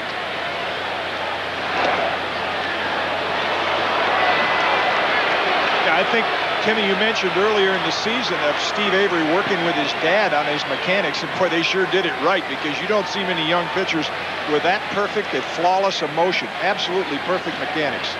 Father has been working with him since he was 8 years old, and if things go wrong, they don't go wrong because that front shoulder is not closed. You hear pitchers talk about their mechanics all the time, and Avery's are almost perfect, and there they are. Right into your living room. Gagne reaches and fouls it. 2-2. Lead-off home run by Puckett, and now they're 2 out. How do you learn so much at a young age? 21 years old, and he is a star. Another young star, Macaulay Culkin, compare him with him. The difference between Culkin and Avery is that Avery's not home alone, and you can hear it. This crowd wants the 3rd out here in the 7th inning.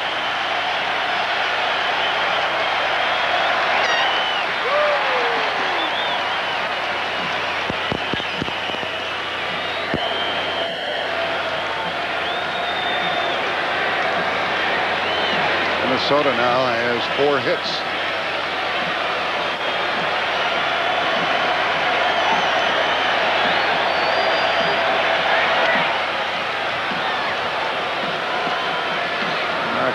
ball by them quite as regularly as he did earlier, is he? No. Well, hitters turn it up a notch. You know, this is the third time, actually third time that many of these hitters are facing Avery. Their bats have sped up, and his fastball has slowed down. Right center for Justice, and now Lemke goes out and handles it. 1 run on 1 hit. 7th inning stretch time. The score 4-2 Atlanta. Head and Shoulders presents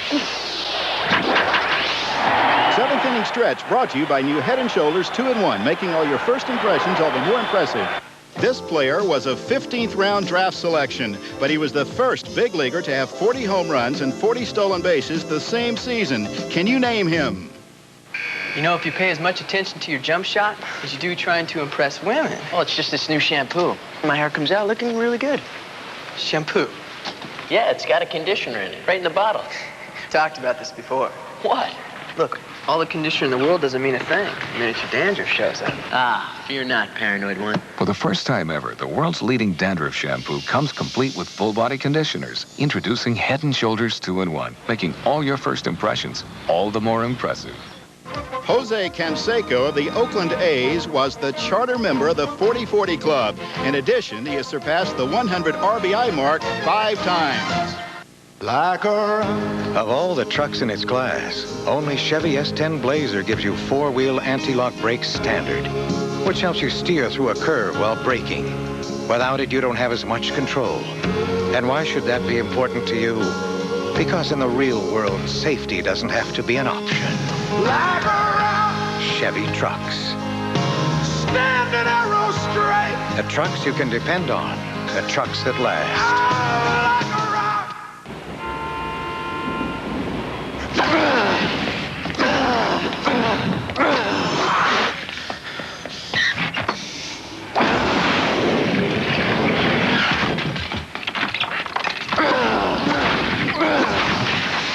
But one exception is the artichoke.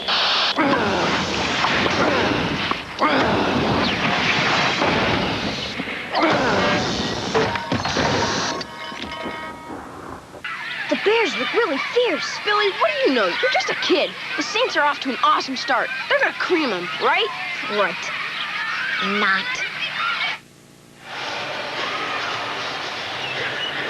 Fans are on their feet here. 7th inning stretch time. Yeah, I did.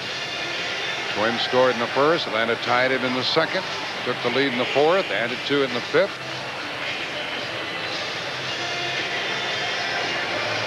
David Justice. There's Bobby Cox. Justice in the middle of a lot of things here this evening, as he has been throughout this series. Here's Pendleton to lead it off. 0 for 2 with a walk and a run scored.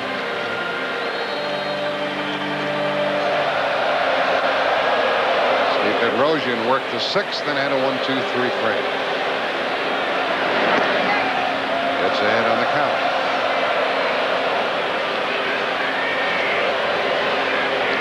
Steve Bedrosian originally signed with the Atlanta Braves. He lives in the Atlanta area. He has a farm in Noonan, Georgia. Loves the area. That's strike 2 to Pendleton. Bedrosian told me the other day they just had their 4th son in the family. And you folks have probably heard the story that one of the youngsters has leukemia, and he told me he's doing very, very well. That boy's name is Cody.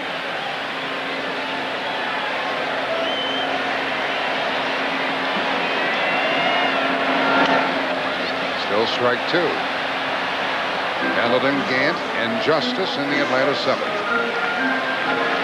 There's Jack Morris doing some charting. He'll be coming back tomorrow night against John Smoltz. Morris a powerful winner in game 1. And Pendleton pops it up leading off. Reyes has it. 4 in a row by Bedrosian. Too much? Bedrosian will do it. Unlike these 8:30 starts.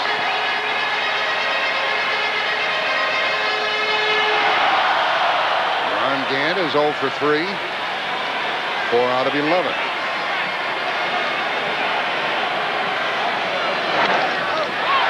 Into left center, and Gladden has it. 2 out, and we're going back to Jim Cott. You know, the at-bat that David Justice had in the 4th inning, we talked about before the game, the Twins pitchers have been trying to keep the ball away from him. Kevin Tapani did it because that front shoulder's pulling off. You see, those 4 pitches are fine, but that last one, that was right in the joy spot, and this is what it looked like to David Justice. Eyes lit up, and as Tim said, a tracer. The one mistake they've made to him in this series.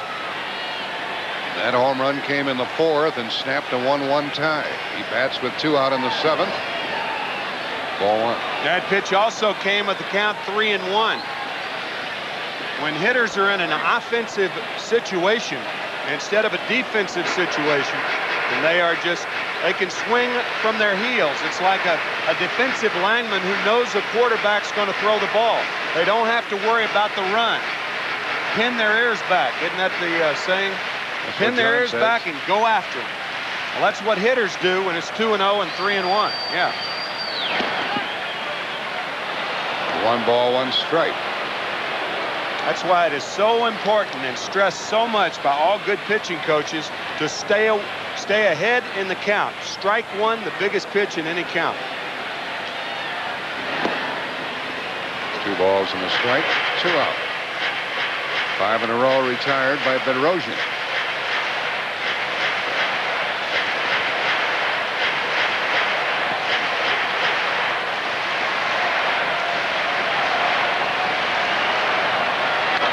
Two and 2. With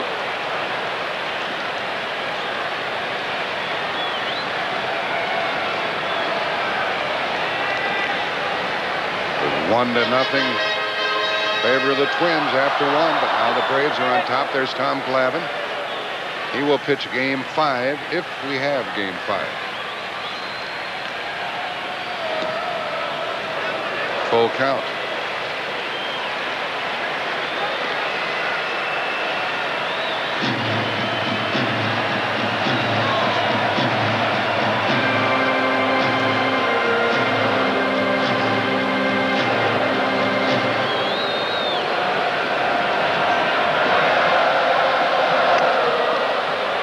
Herbeck made a good play, and 6 in a row by Bedrosian. Now we've played 7 innings, and Atlanta has a 4-2 lead over the Twins.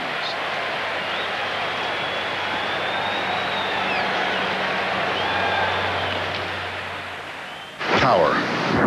Applied intelligently, its effects are magnificent. Witness the Oldsmobile Cutlass Supreme.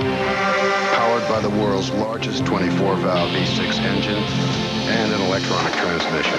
It's a car designed to provide a more intelligent standard of performance, measured not simply in miles per hour, but by a slightly different gauge, miles per gallon.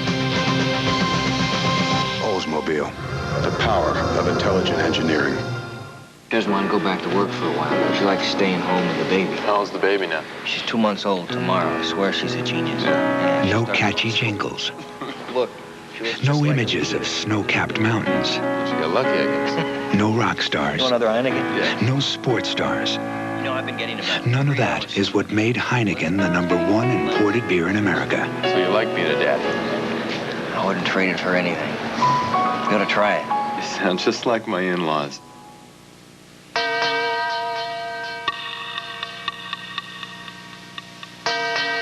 If you don't have AT&T 800 service and trouble hits, who knows how long you could be out? Only AT&T automatically protects you through the 800 assurance policy. With AT&T, you would be guaranteed back in touch in 30 minutes or less. With anyone else?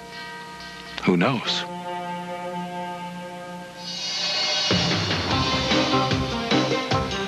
But if you do have AT&T, your 800 service is guaranteed.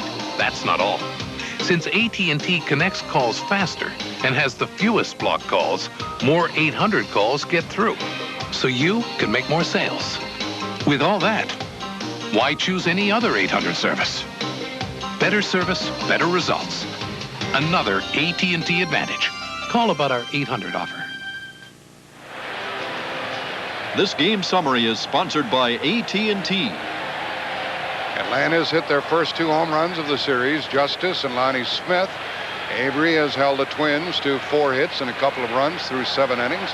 Puckett has popped one for Minnesota. That made it 4-2, and here's a pinch hitter against Steve Avery, and it's Brian Harper batting for Junior Ortiz, and ball 1. So far, 5-2 at Minnesota and 3-2 Twins at home. Tomorrow night, 8 o'clock, and if Atlanta wins, we'll then have a game 5 on Thursday evening. Ball 2 to Brian Harper. Ortiz was 1 out of 2 while he was in there.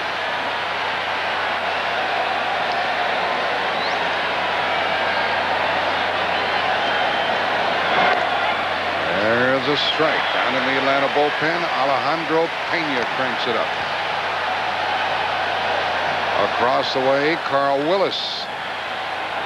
And he will become the 5th pitcher for the Twins. Count goes to 3-1. Talked about Harper before, about his good bat control, Tim. Doesn't walk, doesn't strike out very often. Chili Davis waits on deck to bat for Bedrosian. Things are on the move here. Only 22 strikeouts and 14 walks on the year. He usually puts the ball in play. Avery gives a strike is called. Umpire called a strike on that one, and that makes it 3-2. Harper couldn't believe it. He had tossed the bat away, and he was well on his way to first.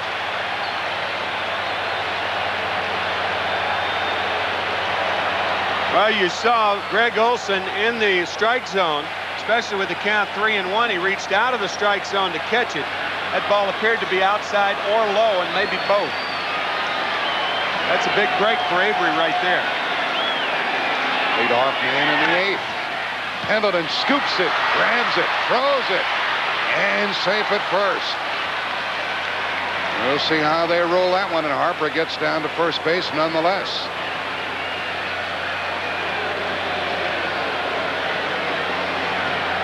Because he backhanded the ball, they may give him a base hit. But because Terry Pendleton is such a good fielder, they're going to give him an error. Sometimes you're penalized by your ability. Pendleton is such a slick fielder. 2 gold gloves to his credit, and this is an error, but with some third baseman, it could have been ruled a hit. That brings Bobby Cox out of the dugout. He didn't like the 6th inning or the 7th inning. The Puckett home run. Now the error, and he lifts Steve Avery. Alejandro Pena will come in and listen to this crowd.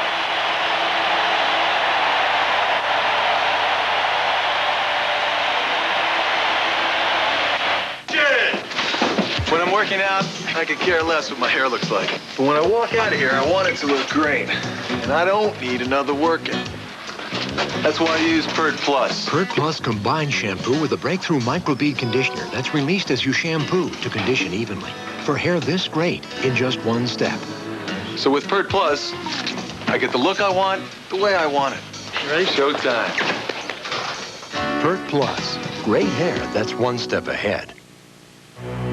On November 1st comes the motion picture event of the season. Dustin Hoffman, Nicole Kidman, Lauren Dean, Bruce Willis, Billy Bathgate, rated R.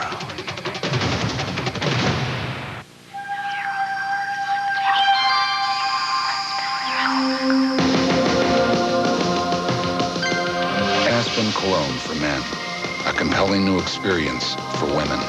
Aspen, now.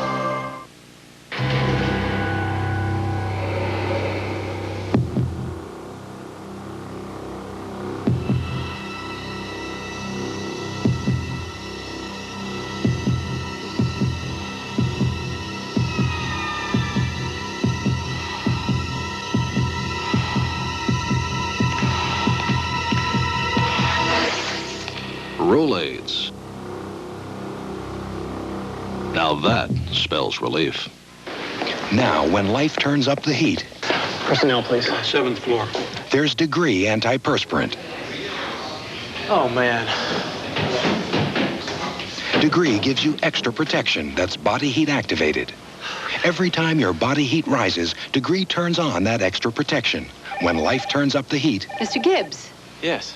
Degree keeps you fresher, drier. Your timing is perfect. Degree, your body heat turns it on.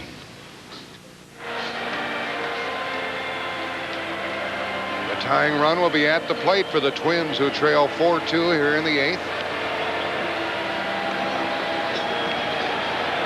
Steve Avery did all he could. 7 innings. No walks. And he struck out, gave 4 hits, struck out 5, and allowed 2 runs. So Pena takes over. Alejandro Pena obtained, as you look at Brian Harper, the runner at first base, Pena obtained by the Braves on August 31st for Tony Castillo and Joe Roa, a right-handed pitcher. And he has been a terrific pitcher for the Braves.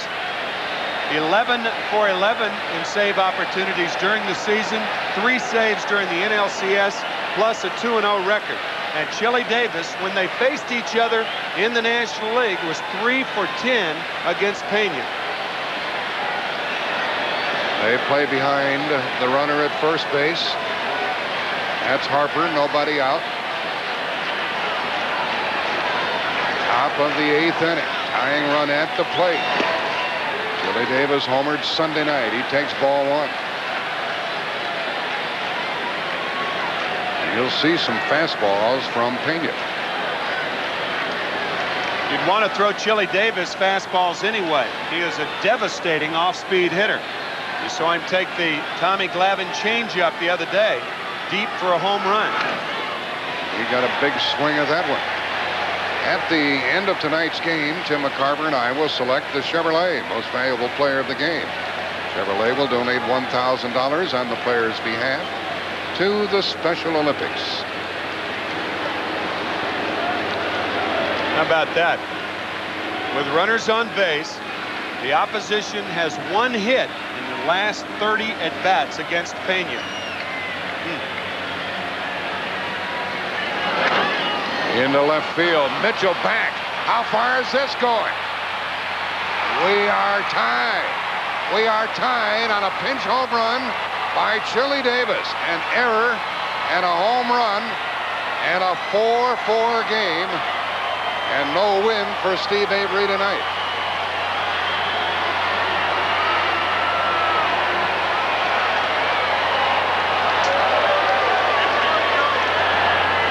McPhail is the general manager of the Twins, and up in Minnesota in the Metrodome, they are celebrating the home run by Chili Davis.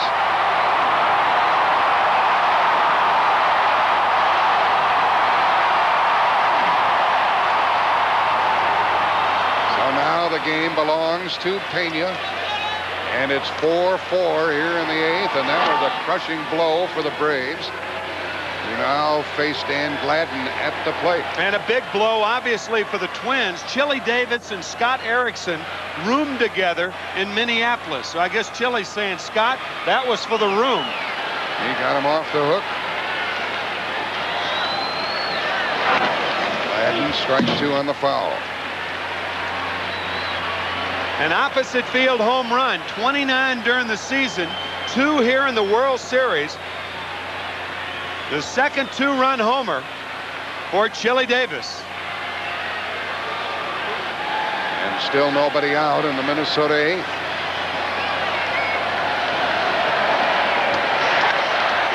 Pendleton grabs this one and gets the first out here in the 8th inning. You know, you talk about the Twins coming to Atlanta, and everybody's talking about the DH and how you're not going to be able to use Chili Davis, only a pinch hitter. All 3 pinch hitters for the Twins tonight have gotten on base. Single by Larkin, a hard hit ball that was an error by Brian Harper, and now the 2-run homer by Chili Davis. So Tom Kelly's pinch hitting crew getting a lot of mileage out of their hits. Knobloch is 0 for 2 with a sacrifice fly. Here's Jim Cotton. But Timmy, based on what you just said, that pays off with all the at-bats that Tom Kelly has given those guys off the bench, because they led the American League in pinch hitting. That was a big one by Chili Davis. Pena falls behind 2-0 to Chuck Knobloch. Things are very uneasy for these Atlanta fans. And the Twins already up 2 games to none. Climb back into a tie here in the 8th inning. And psychologically, already the Atlanta Braves with Pena, he had 14 save opportunities. He hadn't blown one this year. This is his first blown save opportunity for the Atlanta Braves. Comes back with a strike to Knobloch. They have 8,000 people up in the Metrodome watching the game. There's a live shot. And they're right back in this game, 4-4, 8th inning. Knobloch gets a hit.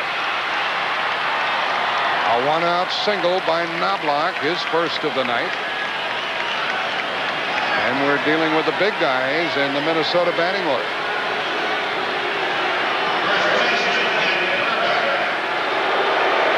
Herbeck is 0 for 3, and in the 6th inning, with 2 men on, he sent Ron Gant to the center field wall to make the catch of a fly ball. Tough situation for Bobby Cox. referring to Herbeck's picking Ron Gant up on Sunday night. But you can't bring the left-hander in right now to pitch to Herbeck, because if Herbie doesn't hit into a double play, then the left-hander's got to face Kirby Puckett, who's on deck. Knobloch, a threat to steal, draws a throw. He stole 25 bases during the regular season. Think of how Tom Kelly's batting order tonight has worked in his favor. This is the first time this year that Herbeck has hit in front of Puckett. And there he is, batting in the number 3 spot against Pena. Up the middle and on through. This is a speedy infield. The runner goes for third and makes it. Knobloch never hesitated, and it's first and third, 1 out. The ball really shoots through here, Tim, doesn't it? Yep. Especially if it's hit by Ken Herbeck. A lot of top spin on that ball. A lot of top spin, and just over Pena's head, right through the hole. And watch Chuck Knobloch. He does not stop. He just keeps right on going. No play on him at third. And no one better that the Twins would rather have up than the man who's coming up. And Bobby Cox tries to figure out how to slow down this Twins Express. And remember, Kirby Puckett hit into more double plays than any other player in the major leagues this year. 27 times during the regular season and once in the World Series. Here comes Bobby Cox. What does he have in mind? I think he's going to talk to the infielders. I don't think he's even thinking about taking Pena out of the game. He's out there to talk to the infielders right now to tell them where to play. You have Puckett and Mack coming up. Pena has been his savior, and he's out there to talk to the infielders and tell them what to do. He's talking to Pendleton right there. So I think the infield probably will play halfway. If they play halfway, that gives them a shot at the double play, or if the ball's not hit sharply, they have a chance to come home with the ball to get Knobloch. I would imagine that's what Cox told Pena. This is what Kirby Puckett did in the 7th inning. First pitch.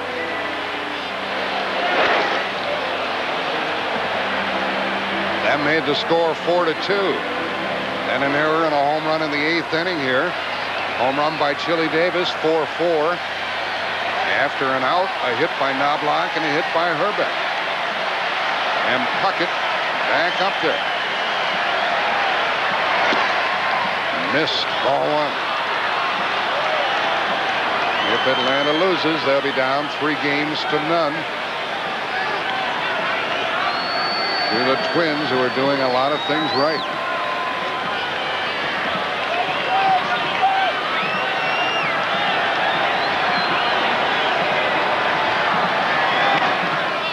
One ball, one strike. Puckett would like at least a fly ball to snap this tie. Said Bobby Cox was going to go out there and tell the infield how to play. You see Ron Gardenhauer flashing signs. I don't think anything's going to be on, not with Kirby Puckett hitting. But the infield is in double play depth. The middle infielders are not in. They're back. First and third, one out. 1 ball, 2 strikes. Ron Gardenhauer, the third base coach. You see him clapping his left hand. That's about it. There's nothing on right here. Swing the bat, Kirby. That's the sign. What'll it be? Will Puckett snap the tie? Can Pena get the strikeout or the double play? First and third, one out. Changeup was shaken off, and now he's going to go to the slider. In the dirt, and Olson saved a run. What a play that was by the Atlanta catcher. A 2-2 count. Boy, that was a terrific play by Greg Olson. You could see Pena shaking off the changeup. He shook off the fastball, and he wanted the slider. 3 for the slider, and Olson makes a terrific save. Pena threw a wild pitch like that in the Pittsburgh series that darn near cost Atlanta.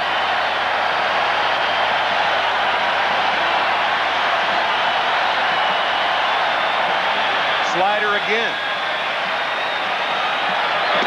Got him. Big strikeout, 2 out.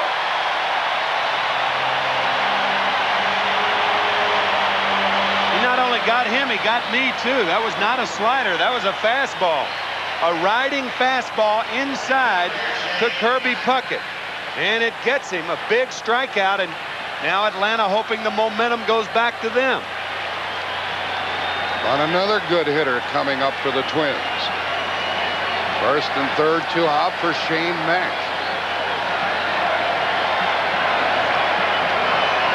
Pena in relief of Avery.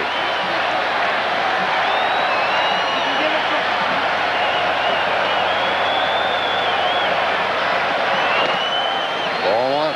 3 of the Minnesota runs charged to Steve Avery. And the 4th to Pena, who served up the home run to Chili Davis. Shane Mack is 0 for 10 in this series.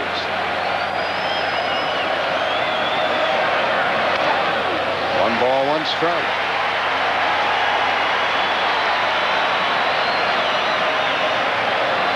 Chili Davis did his damage. Tied the game here in the 8th inning with a pinch home run. Shane Mack wants to do his damage. Pena struggling to get out of the 8th.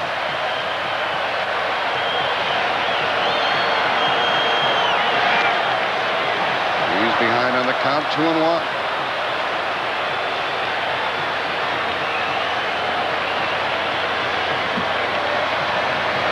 That's the picture.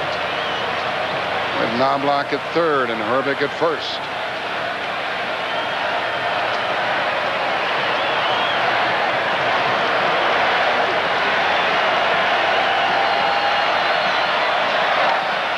Two and 2. And Tim, I wonder if the Twins might try to steal a run. Oh, no, I don't think so.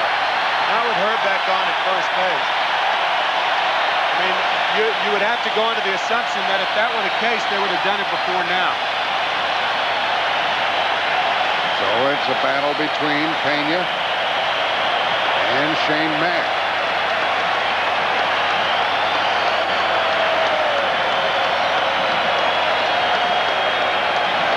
Crowd trying to get back into it here in Atlanta.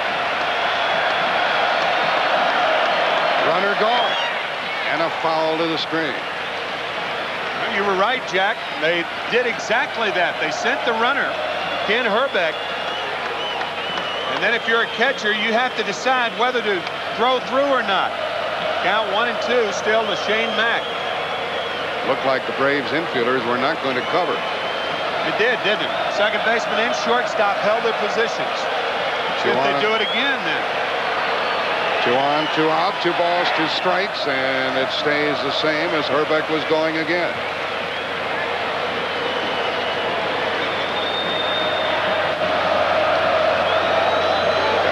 Kelly and his club have crawled back into this one, and Gardner gives the signs.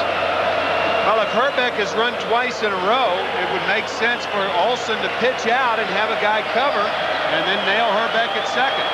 Of course, if he doesn't run, it counts 2-2, but you do have a free pitch here. Fastball inside. Herbeck running again, and it struck him out. Atlanta goes into the home half of the 8th inning, tied 4-4. 2 left for the Twins. Davis home run tied it.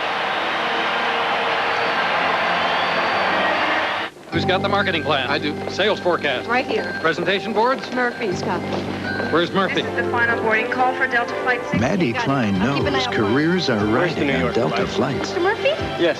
Better go. Nobody told me you had a cast. Nobody knew. Passengers should now be on board. Maybe that's why more business people fly Delta than ever before. Mr. Murphy, you have a nice trip. Thanks. Already had one.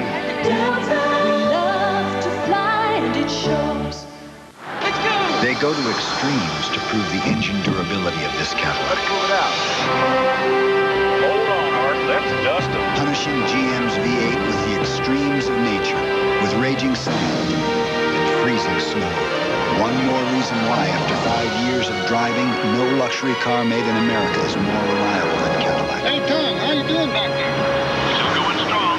With 99 models redesigned and engineered, GM is putting quality on the road. Since we became employee-owned, I think there's a far greater commitment to providing good quality service. Roving Rapid Return is really fast. I meet you at your car, push a couple of buttons, hand you a receipt, and you're out of there. So why rent from anyone but an owner? Don't get hit by an annual fee. Carry the card that doesn't charge one. And keep yourself out of the hole. It pays to discover. After all these years, Watson, the trail is decidedly cold. But Holmes, it's quite warm in here. All these years. Curiously cozy. No, fiendishly clever. Observe, Watson. Warm house, many years. It must be... Lennox. Elementary, my dear Watson.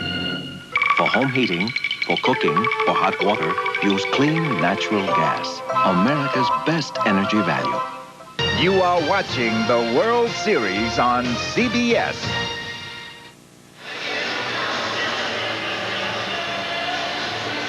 Well, the Braves are in a precarious position, batting in the bottom of the 8th, tied with the Twins, 4-4.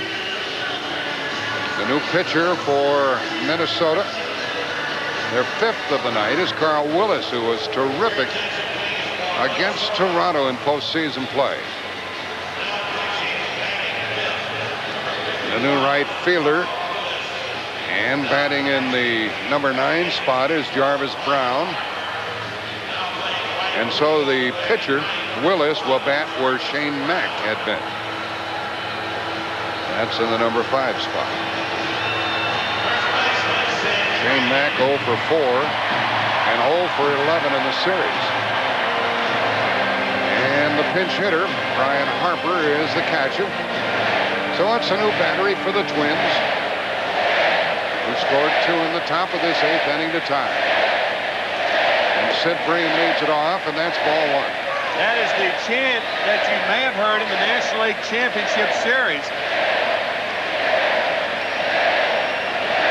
Along with the chop, it is Sid, Sid. Bream has lined out to first, doubled and walked, and leads it off in the home 8th.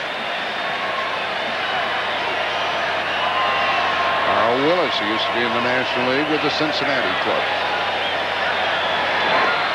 Ball 2. You mentioned, Jack, that Atlanta's in a precarious situation, and that is true if you compare them with how they went into the top of the 8th with a 2-run lead.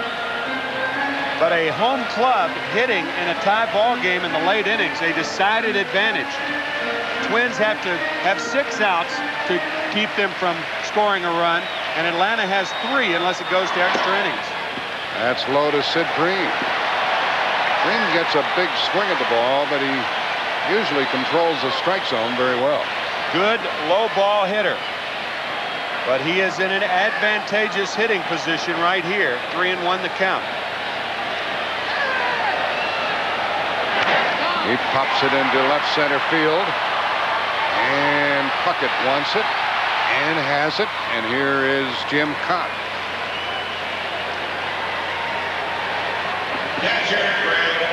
Well, Kirby Puckett had a key at bat in the top of this inning, and let's take a look at the CBS inside pitch and see how Pena went after it. Outside for a ball. Now a couple of strikes. Now a pitcher goes away to get a hitter out inside. The slider away, back with the high fastball inside to polish him off. There's a look at it at about 88 miles an hour. Good sequence.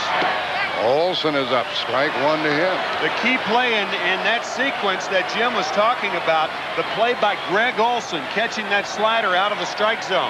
That prevented a run. Certainly did. Olson, a foul tip, strike two. Olson has walked twice, and he's 0 for 1. Twins not only tied it in the top of the 8th, but they had first and third and only one out and failed to score. Aerial shots tonight from the Spirit of Akron, brought to you by Goodyear Tires and your local Goodyear retailer.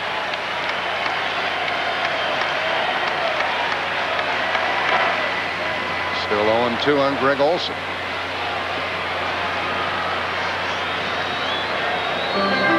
Both bullpens quiet at the moment. Speaking of bullpen, these Twins relievers have been terrific. Willis appeared in 2 games, gave no runs against Toronto. Oh, what a play. What a play by Leas to take a hit away from Olson. 2 out.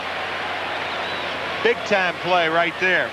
Scott Leas played throughout the minor leagues as a shortstop. This spring, Mike Pagliarulo having all sorts of problems.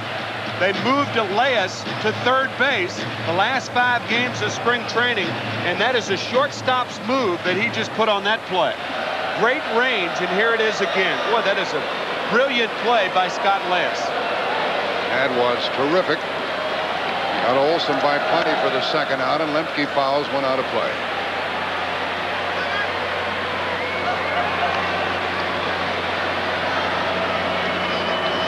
Mark Lemke has a hit, 1 for 3. And he helped Atlanta score the tying run in the second inning. Jeff Blauser tossing ball into glove. And Lemke pops it up for Leas. That catch sends us into the 9th inning tied. Minnesota 4, Atlanta 4.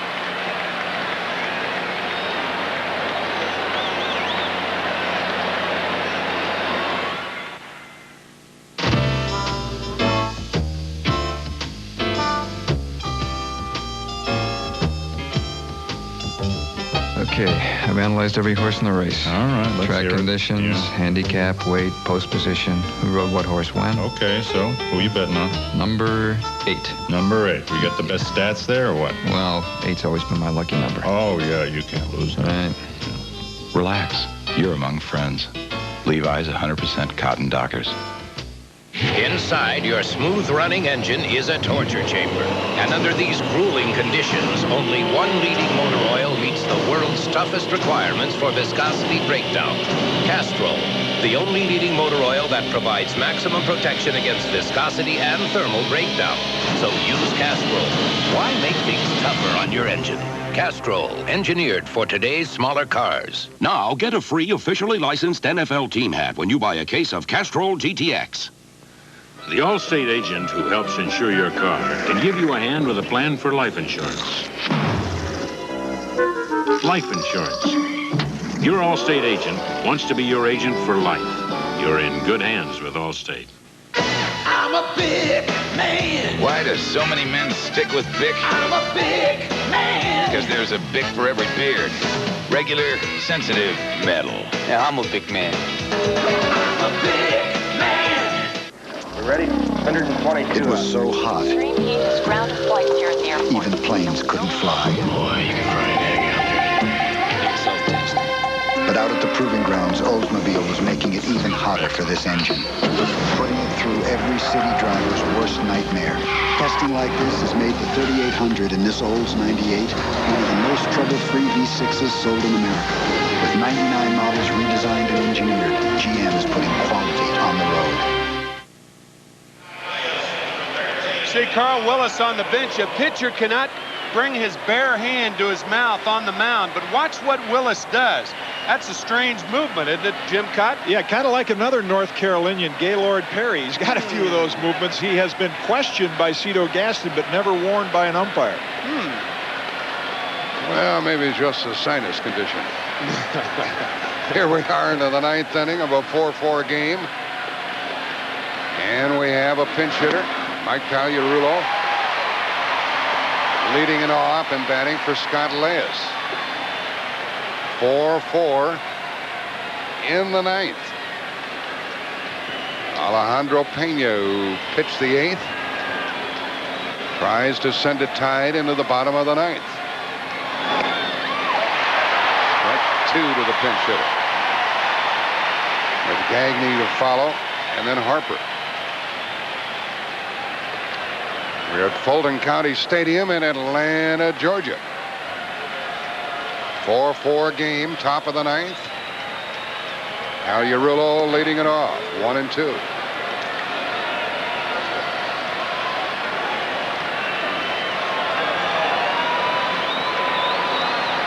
This batter hit a timely home run in the American League Championship Series.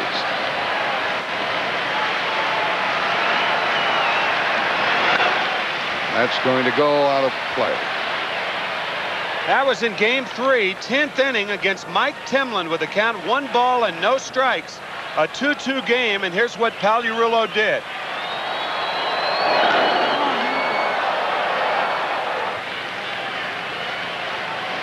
Twins won that game. They won the next day to win 4 out of 5 from Toronto. Here they are trying to make it 3 games to none against Atlanta. 1-2 to the hitter, and it stays that way.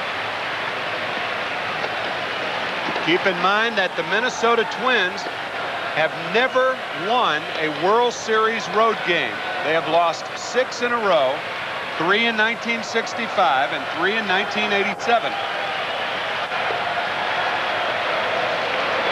Pena gets it. That's 3 strikeouts in a row for Pena. That was the changeup. And if you remember that dramatic game, Game 6, when Pena came in to face Andy Van Slyke of the Pirates, Bobby Cox had asked him to throw more changeups, and you could see the fingers coming off the ball. That's the palm ball of Alejandro Pena. When the fingers come up, the ball slows down, and that's what got Pagliarulo there. For the first out in the 9th inning, bringing Greg Gagne to the plate. Gagne is 0 for 3 and 2 out of 9.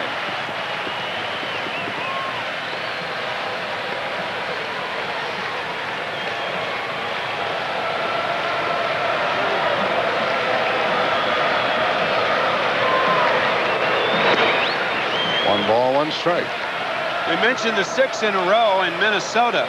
You have to go all the way back to October 7th, 1925, when this franchise won their last road game. Walter Johnson won it over Pittsburgh, and since that time they've lost 11 in a row, including the 6 at Minnesota.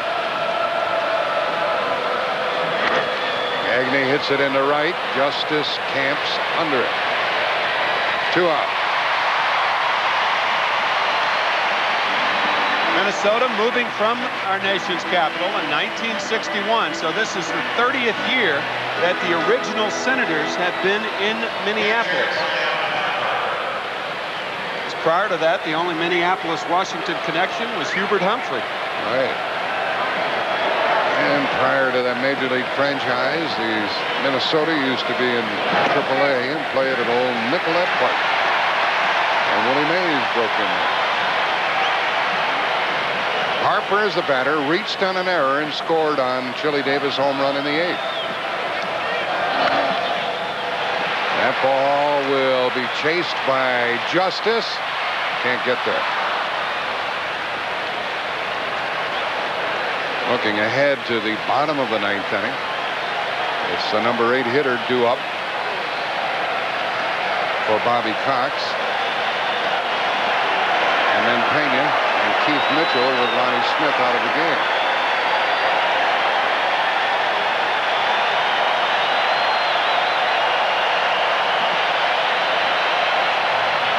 And he's talking to Tommy Gregg, who probably will be a pinch hitter. And there's Tom Kelly.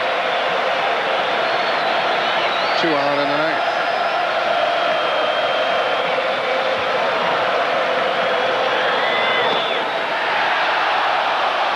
2 strikes. The crowd thought they had him struck out.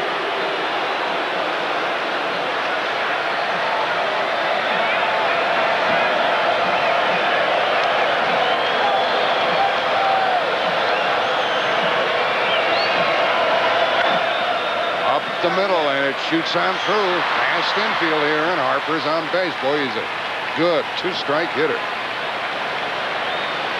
That's where that contact part of his game comes in handy. He is a tough guy to strike out. He puts the ball in play. This is a similar hit that Ken Herbeck got in the 8th inning. A high chopper that scoots on through. A lot of top spin. Now due up was Jarvis Brown. But they call him back toward the bench.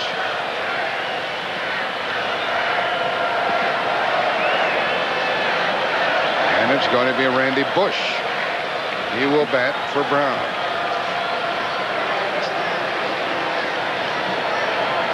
I just happened to watch Bush for a period of time during batting practice, and he didn't have any trouble pumping him out of here. He'll bat in the 9th with a runner at first and 2 out. Twins have been very successful with their pinch hitters this evening, and here comes another. First at bat for Bush in this series.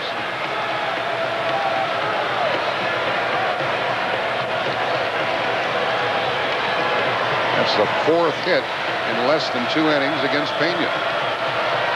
Base hit by Harper. Speaking of Harper, Whitey Herzog was quoted recently as saying that was the biggest mistake that he's ever made running a ball club, was turning Harper loose. Outfield deep to the right for Bush. And there's a strike. Let's go down to Jim Cox. Well, Tom Kelly, using his general philosophy with his pinch hitters, he'll use Larkin to lead off an inning. He'll use Bush, who led the American League in pinch hits. In this situation, still has Paul Sorrento, who's their best long ball threat, on the bench. He'd use him with nobody on base. You're right, Jim. He had 13 pinch hits to lead the American League this year. Bush fouls it away, and that's strike 2.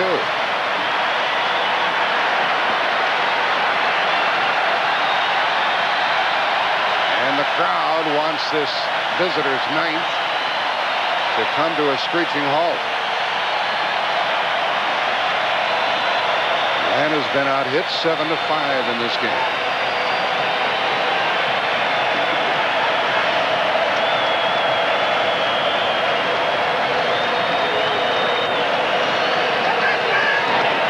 And 2. The Twins have used 8 players in the 9th position tonight. 8. 4 pinch hitters. Actually, Jarvis Brown entering the game in defense. So 3 pinch hitters, 1 defensive player, and 4 pitchers. In the dirt, and it gets away, and there goes the lead run down to second with 2 out. A wild pitch. Olson couldn't save it this time. Harper is perched at second. And Olson chats with him. Catchers, when the ball's in the dirt, they try to keep the ball centered and out in front of them. As you see, that ball wasn't centered by Olson. It hit his left leg and bounces off toward third. Well, Randy Bush could do big damage now from Minnesota. Lead run at second, 2 out. 2-2 the count. 9th inning, 4-4 game.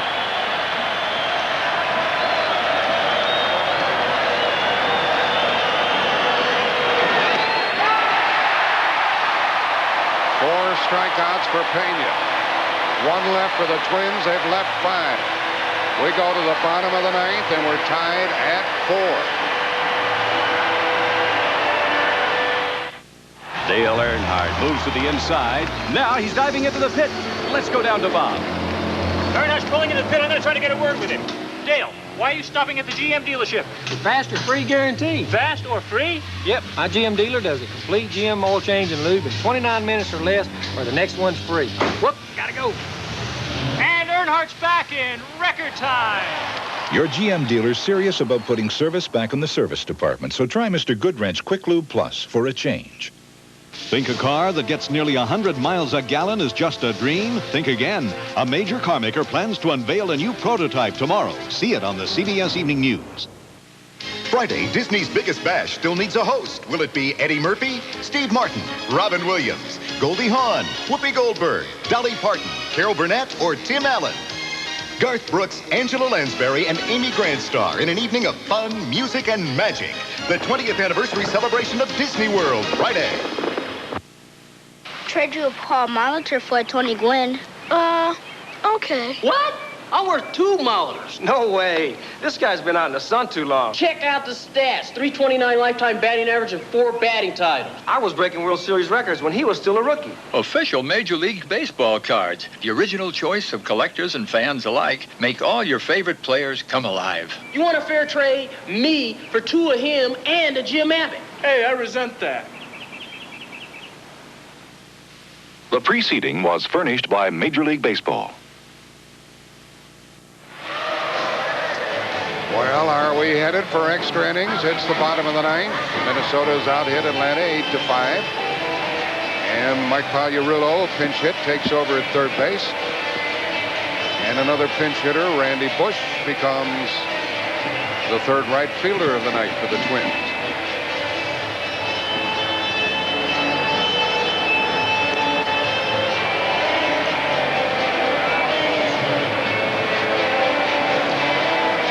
There's Chili Davis. He popped the home run following an error in the 8th inning against Alejandro Pena. Remember, Atlanta was in pretty good control in this game. Took a 4-1 lead into the 8th inning. An error by Pendleton. Home run by Davis. And a big threat went down the tubes for the Twins. And then they left the runner at second base in the 9th. And Belliard will lead it off. And we're going to have a pinch hitter for Pena.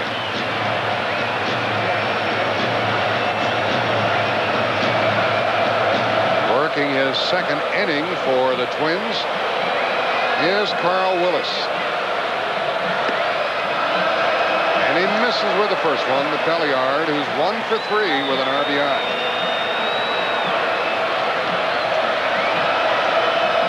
There's Tommy Gregg. He will bat for Pena.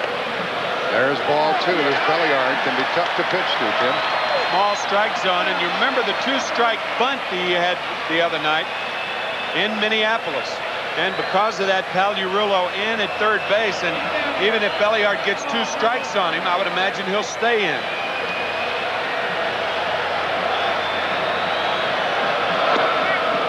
Strike 1, 2, and 1. Bottom of the 9th, 4-4.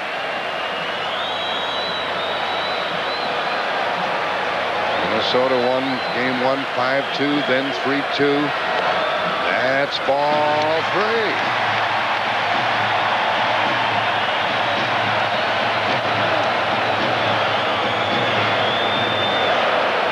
Willis had a 1-2-3-8. He walks the leadoff hitter in the 9th. And that's going to change the pinch hitter. Yeah, Tommy Gregg, the #1 left-handed pinch hitter, and Bobby Cox has changed his mind. He does not want a pinch hitter up there. He wants a pinch bunter. So he is going to go with the left-handed hitting Jeff Treadway. Treadway for Pena.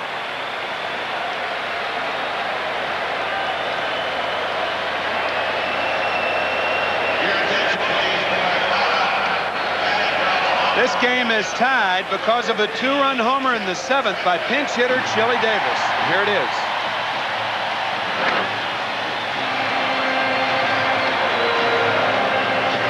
That made it 4-4, and that's where we are.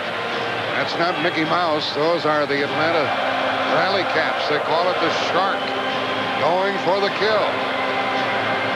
And a simple run here would kill the Twins and put the Braves right back in the thick of things. Look where Pagliarulo is playing at third base as Treadway is up there. It's going to be very, very difficult for him to get it down. He bunts in the air. And the play to first. Boy, he was lucky with that one. And good base running by Belliard. Outstanding base running by Rafael Belliard. You don't understand what a precarious position that a runner is when the ball is put in the air. This is outstanding base running by Belliard. He was going. He thought because Herbeck was holding him on, he gauged the distance correctly. He realized that Herbeck didn't have a chance for this ball. He stopped momentarily, but by taking off, there again, we're talking about instincts. Fine instincts by Belliard. And now the batter is Keith Mitchell. Ball 1 to him. A base is open for Carl Willis, who's in big trouble. This is the first at bat in the series for Keith Mitchell. We've talked about the fact that little guys have been doing a lot of harm in this series. 1-1. They have a little potential winner on second base. That's Belliard. He's there with 1 out, and he's able to get a big lead. Keith Mitchell batting for the first time this evening.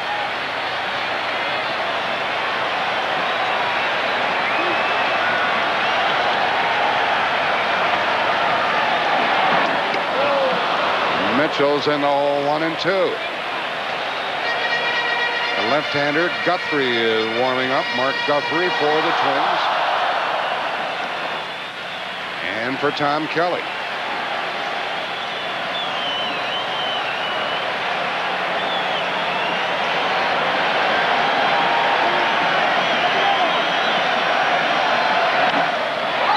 Into left center field. Well hit, but Puckett is there. 2 out. And the runner stays at second base.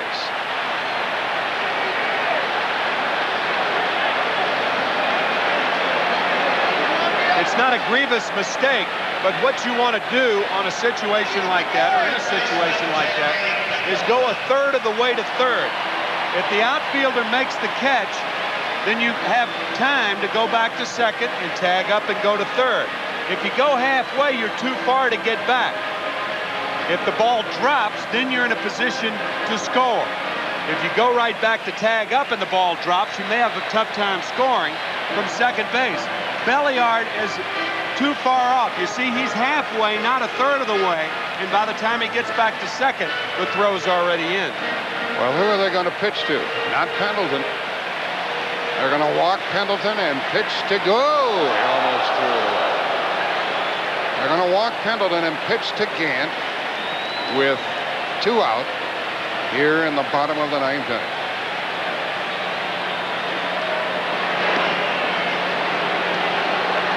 There's Ron Gant.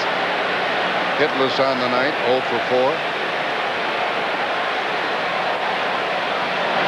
Pendleton had been 0 for 3 with a walk, but they're putting him on. There's Scott Leas. He was one of the heroes in game 2, and his home run won the game. Well,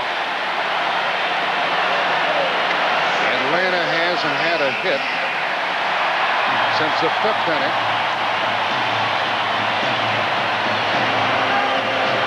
That graphic you just saw, by the way, game-winning RBI, that is not an official stat anymore. It went out 2 years ago. But going on the same basis of what we used to go by in baseball, Ron Gant did lead the majors with those 22 game-winning RBIs, even though it's no longer an official number. 2 on, 2 out for Ron Gant. Foul ball. He turns on almost every pitch. Infielders are reminded, and they remind themselves, and Tom Kelly reminds them, to knock the ball down if you don't have a chance to catch it and make a play. That way you prevent the winning run from scoring. There's a ton of hitting room up the middle. Gagne playing in the hole. It's short.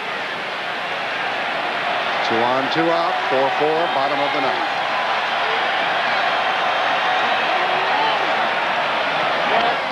Right at Gagne. He was right in the proper spot, and that sends us into the 10th inning.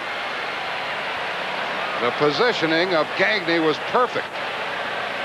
Atlanta leaves 2. They left 8. We go into the 10th inning. 4-4.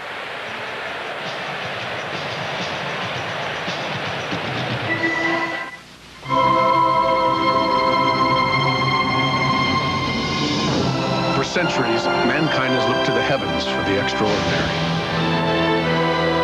Starting November 1st, it can again, in the friendly skies. Introducing Connoisseur Class, only on United. A truly elevated form of international business class. Come fly the airline that's uniting the world. Come fly the friendly skies. You came. I was alone. I should have known you were temptation. The tempting taste of McDonald's alluring quarter pounder with cheese. Add fries and a Coke for an irresistible deal. The extra value meal at McDonald's today. Temptation, I am yours.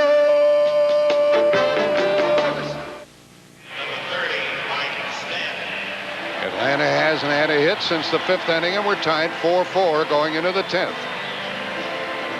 And it's the top of the order for the Twins, Gladden, Knobloch, and Herbeck. And a new pitcher, the 3rd of the night for the Braves, is Mike Stanton. His 2nd World Series appearance, had 1 perfect inning previously. Twins tied it in the 8th, and here we are in the 10th.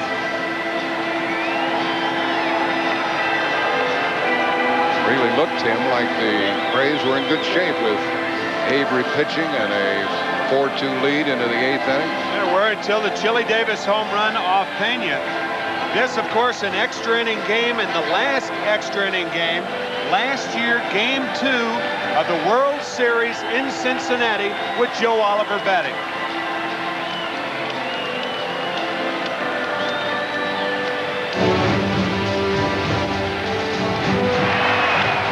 That ball is fair. Cincinnati's ahead, 2 games to none.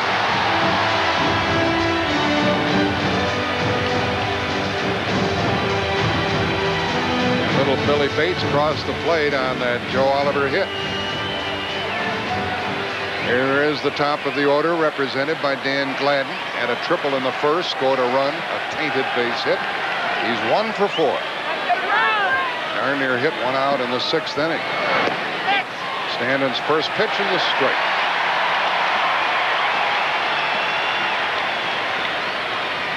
Gladden, Knobloch, and Herbeck.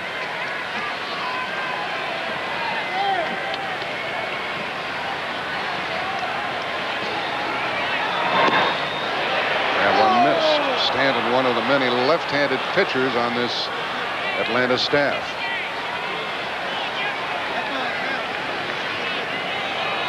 Gladden with 2 on in the 6th. Sent the left fielder to the wall. And a hit starts the 10th inning. Gladden's 2nd hit of the night.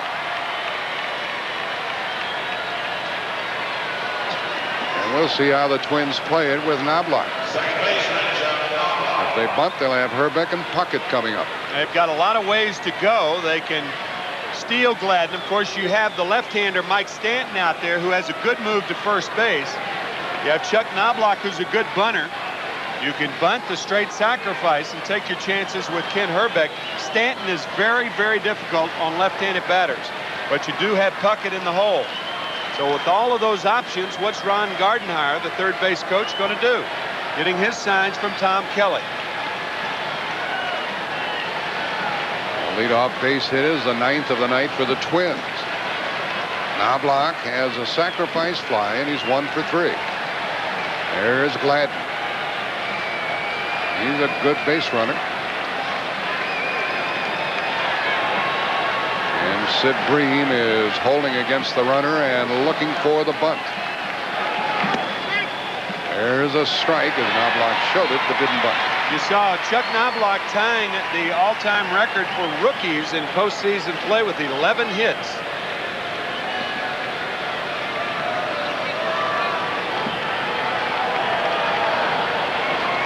Well, Atlanta put their leadoff man on in the bottom of the 9th.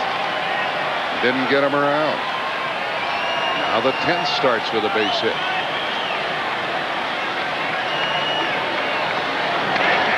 And to the second baseman.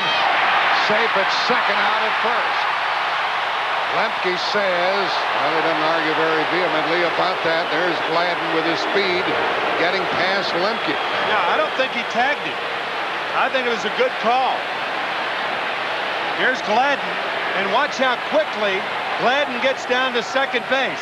He sees Lemke make the catch, and now the attempted tag, he misses it. No, that's a clear miss. Did Gladden run out of the baselines? No, because he comes back and tags the bag. That's a good call by second base umpire Rick Reed. And great base running by Gladden. Boy, wasn't that close? Almost a double play to bail the Braves out of it for the moment. Herbeck is up. He bails, and that's a strike. To you as the runner, you have to keep your eye on the ball, but as importantly, the second baseman who's going to catch the ball. Gladden did both very well. An excellent piece of base running by Gladden. Herbeck could put the Twins on top. They haven't led since the first inning. That's in, strike 2.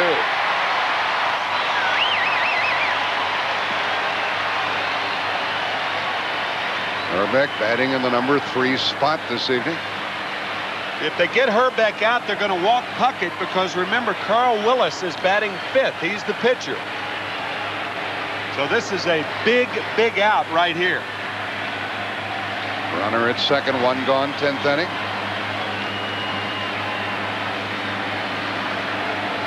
Oh and 2, 0 and 3.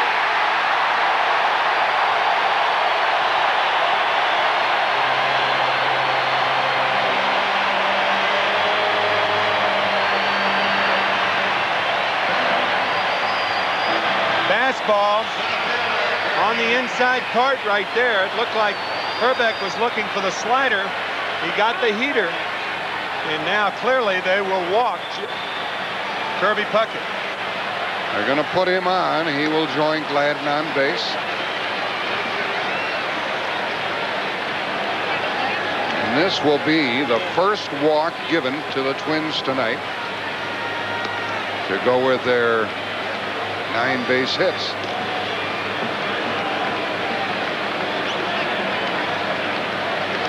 And the Twins running out of players. Al Newman represents the 20th player used tonight by Minnesota. World Series record is 21. And if they make a pitching change, he will be the 21st player, and that will tie the World Series record. Actually, Al Newman was on deck, and now they have switched to Sorrento. Coming back to Sorrento. Diri Money, Juan de Bella. Paul Sorrento is going to come up now and pinch hit with 2 on, 2 out.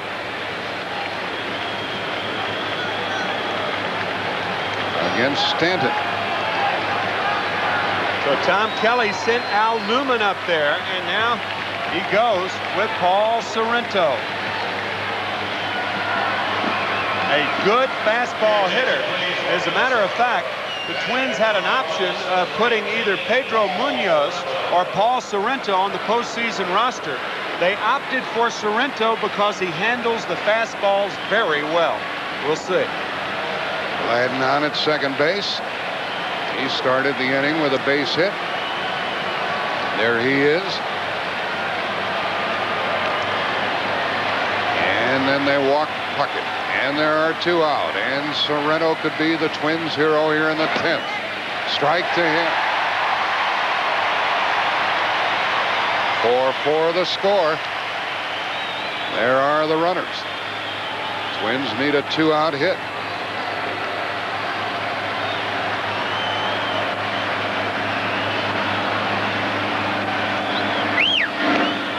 Strike 2.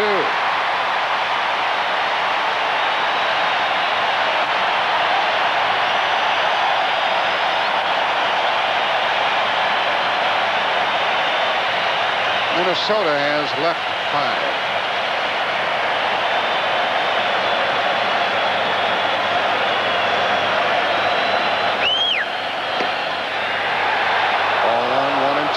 Funny, Paul Sorrento attended Florida State University, home of the Florida State Seminoles. That's where the tomahawk chop started, and now he's hitting, and he's got the tomahawk chop against him. He hasn't batted against left-handed pitchers very often in the big league.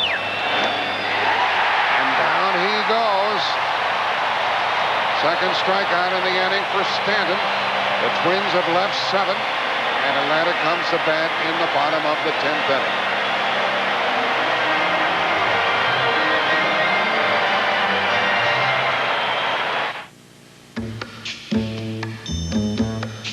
For those of you, if you want the longest, most convenient office hours of any major California bank, head for Wells Fargo.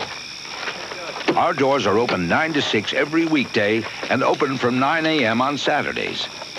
So if you want a bank that'll be open when you need it, head for the outfit with the longest hours and climb aboard. Much obliged, sir. Anytime. Wells Fargo comes through with the longest hours. Here, Rex. Here, Rex. Come on, Rex.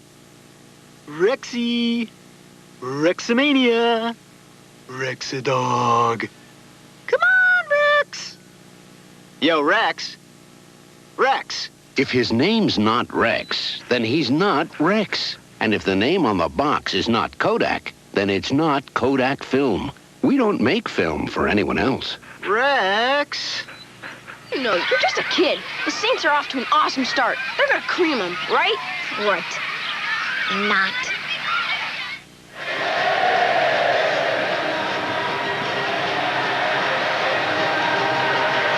We're all knotted in the bottom of the 10th inning, 4-4, and here's what has transpired. A triple by Gladden, sacrifice fly ball by Knobloch, an RBI single in the second inning by Belliard.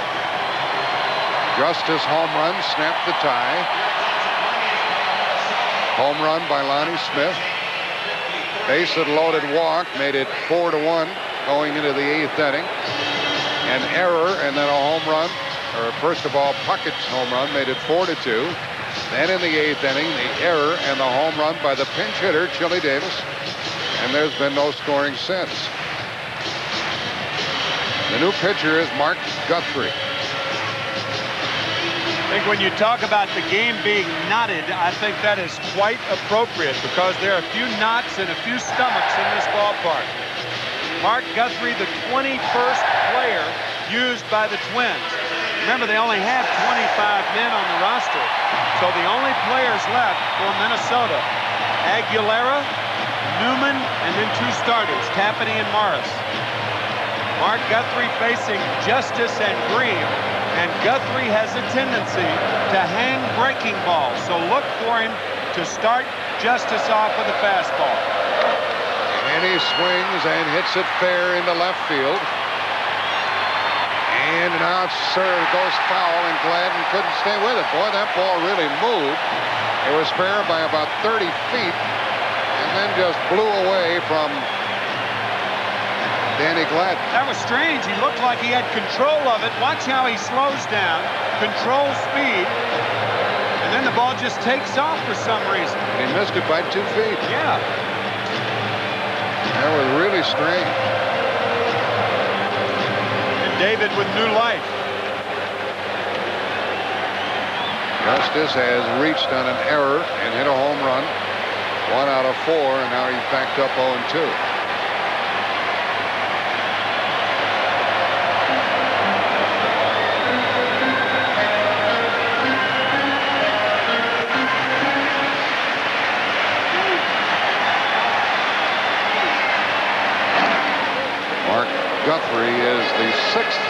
the evening for the Twins. Tying a World Series record with 21 players. Erickson, West, Leach, Bedrosian, Willis, and now Guthrie. 2 balls, 2 strikes. Not the only record tonight. Think of the formidable task ahead of Atlanta. This Minnesota Twins bullpen does not give up any runs. They've gone 30 2/3 consecutive innings without any earned runs scored against them. And that's a record. And Justice hits it to short left for Gladden. And there is 1 out here in the 10th inning. The batter is due to be Sid Green. But we're going to have a pinch hitter. Your attention, please. Bobby Cox sends up Brian Hunter.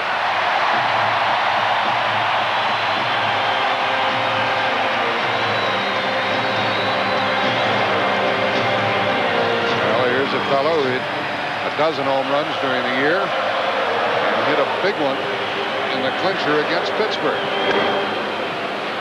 Guthrie gets ahead of him. Starting to get the impression that the Minnesota bullpen's pretty good, and they still have Aguilera out there. That's right. He's the only one left, however. Hunter to be followed by Olson. 1 ball, 1 strike.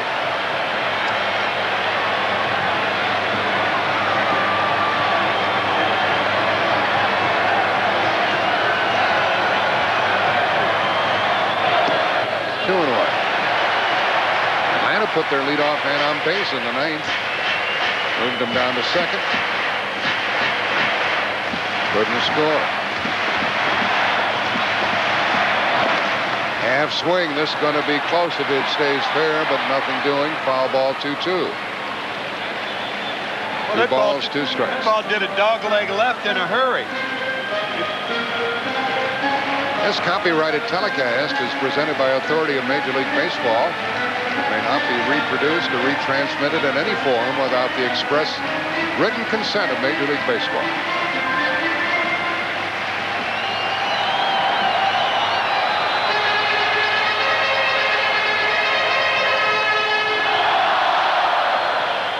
All 4 Atlanta runs.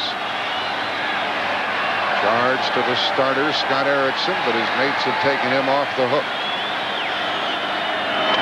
Hunter back to the pitcher for the 2nd out. The way they were playing Hunter, had that ball gotten past the pitcher at all, there would have been no play.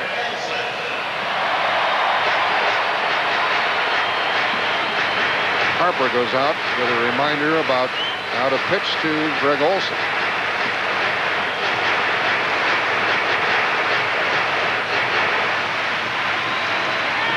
Nunn is not a player. He's not a left-handed hitter or a right-handed hitter. Newman is a switch hitter. Olson with 2 out. Ball 1.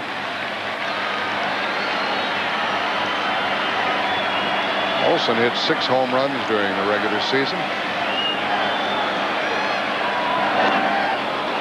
Chased a bad ball, and it's 1-1. Maybe a ways away. But one thing to keep in mind, if Rick Aguilera gets into this game, he's probably the best hitting pitcher on either club. Rick Aguilera had 3 home runs in 1 year once for the New York Mets. Olson took a strike, and he's in the hole.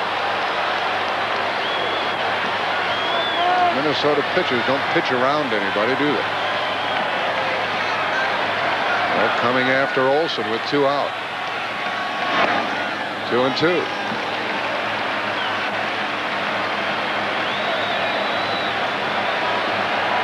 Twins are leading 2-0, and we're tied 4-4 in the bottom of the 10th with 2 out. And a hit into left center. Puckett playing deep. Olson strike. He is saved.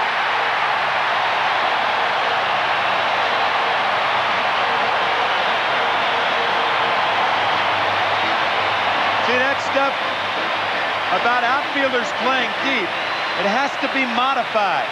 You can't play so deep that if the ball is hit almost straight away, that you have no chance, that it's too long a throw. Puckett over several steps, and he was so deep that his throw is so long that Olson has a double. You want to play deep, but not too deep to where when you get a ball, it's too long a throw. Olson in there with a double. And it puts it up to Mark Lemke with 2 out. Ball 1. Belliard follows him in the batting order, and they have a base open. So Lemke might have to go searching for something to hit.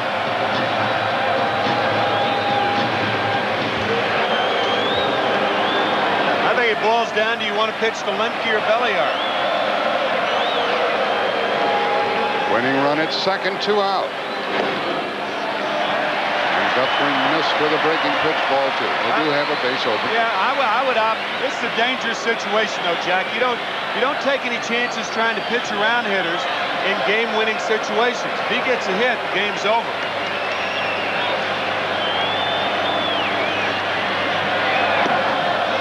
That's ball 3. And with Belliard hitting next, even Lemke might be swinging on 3-0. Maybe. Because remember, we told you about a tough time that Belliard has in scoring runners from second base. Even though he's done that once tonight. He was taking all the way, and it's 3-1. We've emphasized in this postseason how the little guys come to the fore so often. Lemke has a chance with 2 out. Guthrie trying to send it into the 11th.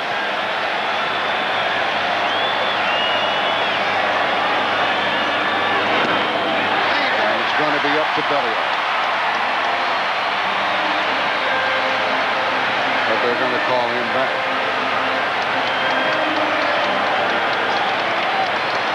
First walk by Guthrie.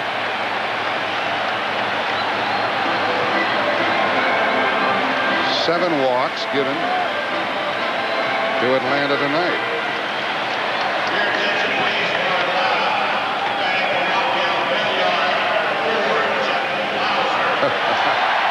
There's the chief executive of the Braves, President Stan Kasten. Casting his eyes elsewhere. Behind the left field wall, pacing, worrying, trying to get a win in this World Series. Well, that's what Bobby Cox is doing too, Jack. Jeff Blauser is not nearly as good a fielder as Belliard. Blauser's had problems throwing, has a bad right elbow. Bobby Cox is going for the win right now. But if they don't win it now, they are going to be weakened defensively considerably. 2 on, 2 out for Blauser. The Braves have left 8.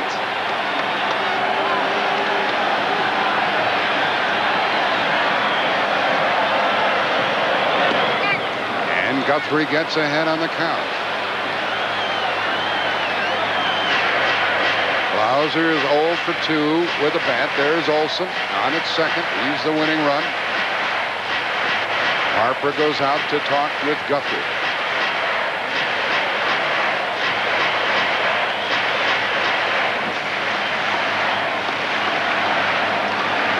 Yeah, Blauser could be an Atlanta hero.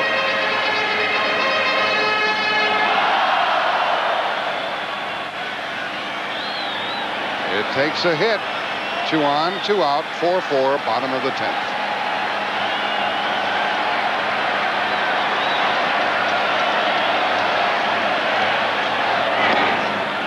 One ball, 1 strike.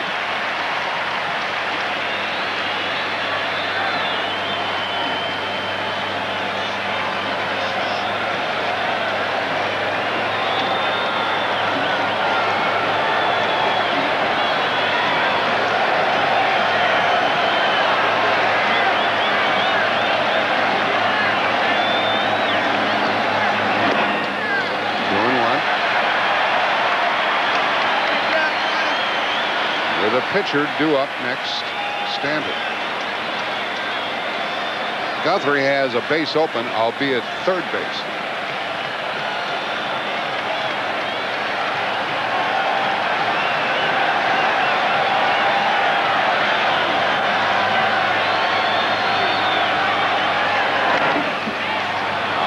only 2-2. Let's go, Joe!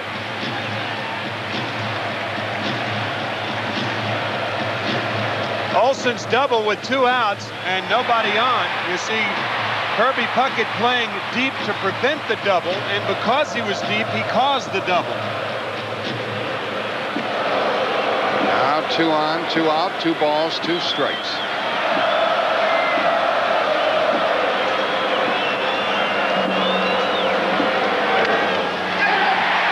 Second baseman has it. We're going into the 11th inning. The Braves leave 2. They have left 10. 11th inning coming up. We're still tied at 4.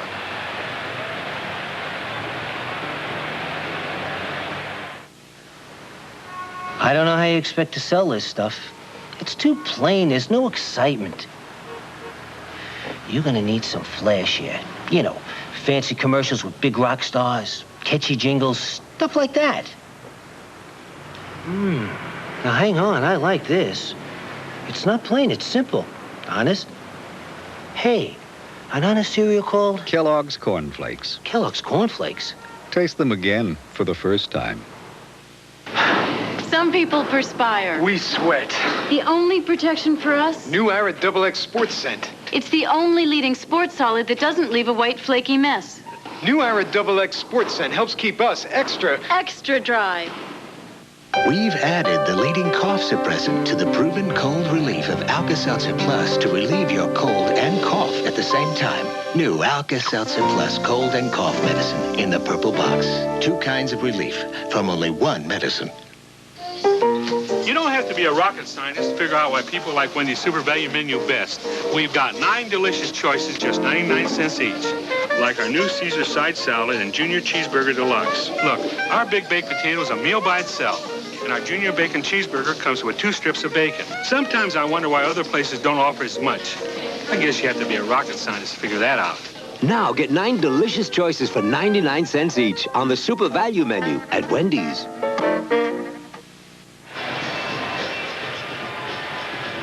4-4 ball game.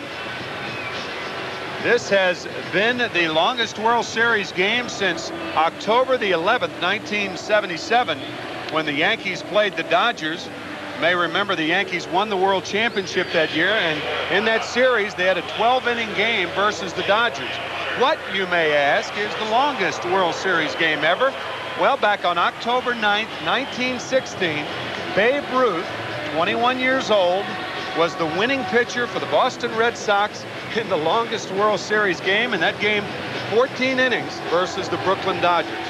And then about 6 years later, Babe Ruth went on to become an outfielder. He did all right. I'll say. Well, what the heck do you expect from this kid? 1 o'clock in the morning?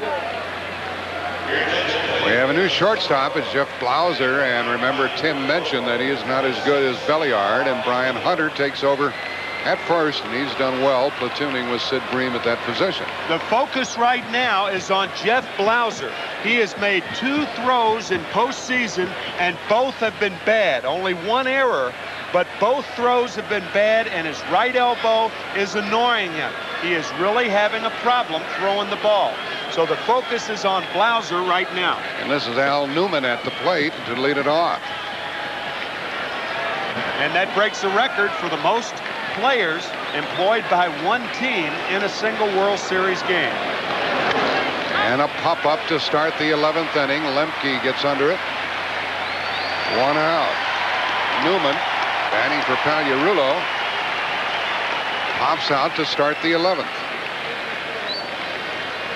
Tom Kelly is not taking his strokes into the clubhouse. What is that, his mulligan? He's not gonna go into the 19th hole with his mulligan, using 22 players tonight. He's in such good shape, Tim, leading 2 games to none, that he can do almost anything.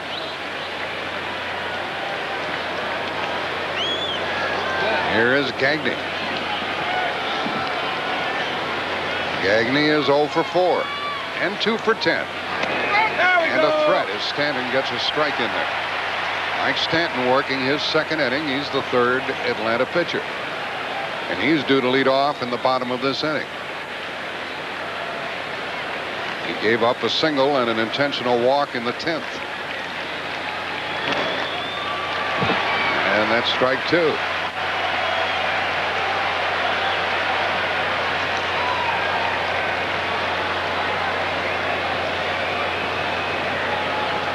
The longest game I've ever broadcast, Tim, was that Cardinal-Met game, 25 innings.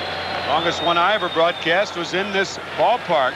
The Atlanta Braves and the New York Mets, July 4th and 5th, 1985.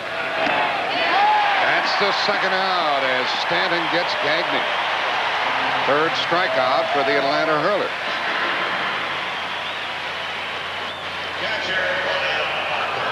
Well, happy Wednesday, everyone. We're at Atlanta's Fulton County Stadium, deep in the heart of Dixie, and we're 4-4 in the top of the 11th inning. Tim McCarver and Jack Buck. Minnesota tied the game in the 8th. And Kirby Puckett looks on as Brian Harper bats with 2 out. Ball 1. Jim Koch down at the field level.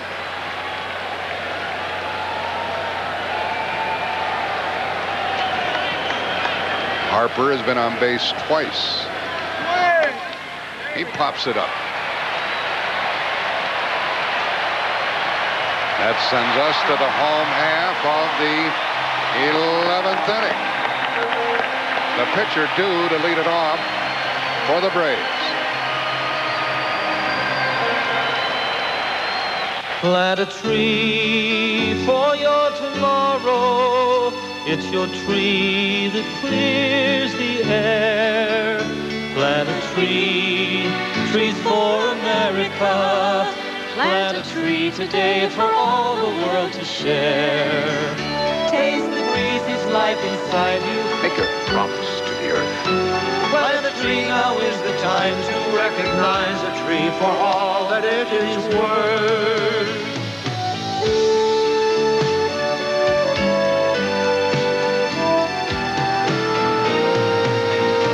Plant a tree for your tomorrow.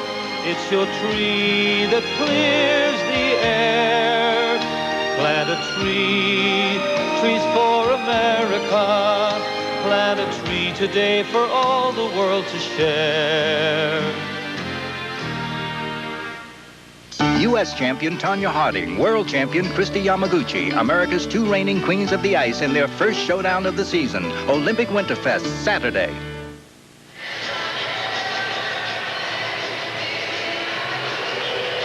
Twins have out-hit Atlanta 9-6. Each team has made an error. The error by the Braves really hurt. It preceded a home run by Chili Davis that tied the game in the 8th. Al Newman, who used to play in this park as a member of the Montreal Expos, takes over at third base. He's the 3rd player at that position tonight. That's the only change for the Twins. And they still have Mark Guthrie on the hill, their 6th pitcher of the night.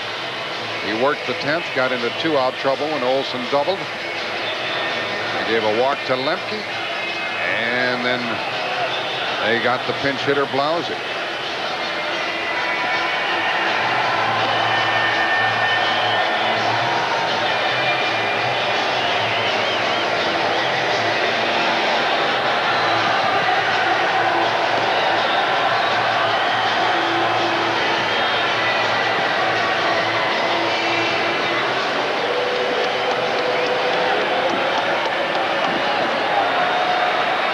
I'll say this for Tom Kelly. He's shooting the works here tonight, trying to go 3 games up. The only players remaining for the Minnesota Twins, Rick Aguilera, Jack Morris, and Kevin Tapani.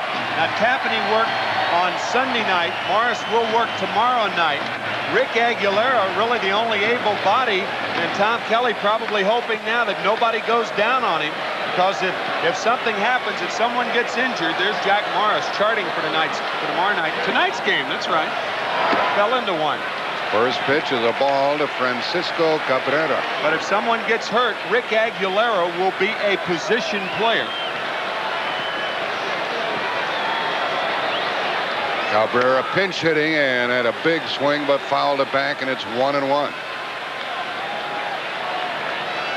Sprinkled among the many heroics of the Atlanta Braves season, back on October 21st, a 3-run homer by Francisco Cabrera to tie the game off Rob Dibble. And he lines it to Knobloch for the first out in the 11th inning. His first postseason at bat, he hits a scorcher towards second, and Knobloch was there, but that was the 3-run homer that tied it. And Atlanta, here it is one more time, Rob Dibble on the mound, 9th inning. Atlanta went on to win it in 13 innings. That was a memorable game for Atlanta, as was the Justice home run at Cincinnati. The batter now is Keith Mitchell. He's had 1 at bat and he's 0 for 1. Playing left field where Lonnie Smith started. Smith had a home run and was 1 for 4.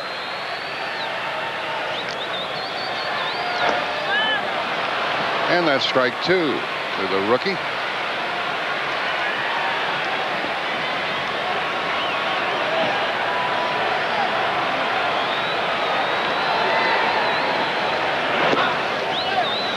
One and 2.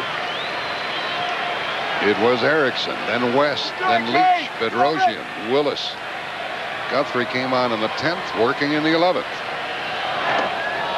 And he gets the second out of the inning. And his first strikeout. Guthrie looks like a tough assignment. All arms and legs. He's 6'4", 196 pounds. Got that high leg kick, and often what you see is not what you get. You have a tendency to swing at his motion instead of the ball. Now you're the hitter. Look at the high leg kick. And now that gangly motion, it looked like a splitter there, and Mitchell is down on strikes. Batter is Terry Pendleton. He has walked twice, 1 intentionally, and he's 0 for 3, and 2 out of 11 in the series. And in the hole, strike 1.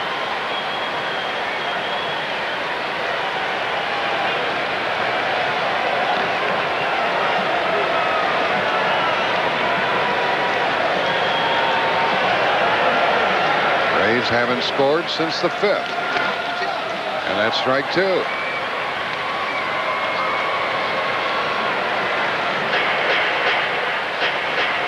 Pendleton trying to get on base ahead of Ron Gant here with 2 out.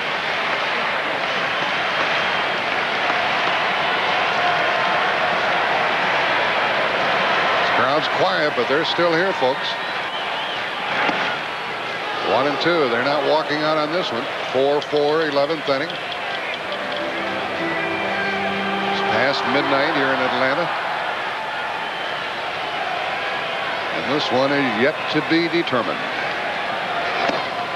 2 and 2. Well, Guthrie's probably looking over the on-deck circle, taking a look at Gant and saying to himself, I better get this fella right now.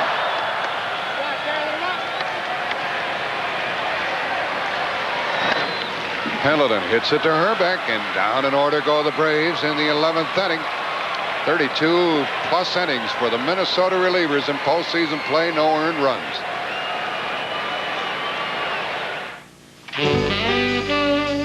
This is perfect. It all makes sense. I buy toys for my son. I give them to my son. He breaks them. That's his role. Everybody needs a role. That's his role. It's all part of the natural order of things. Now, when my father bought a toy, it never broke. How come? He never let me touch it. Relax. You're among friends. Levi's 100% cotton Dockers. Where do you want to be in 5 years? I had an old Studebaker truck and $300 when I started this company. In a few years, my sons will be ready to take over, and then I'd like to... I never told anybody this.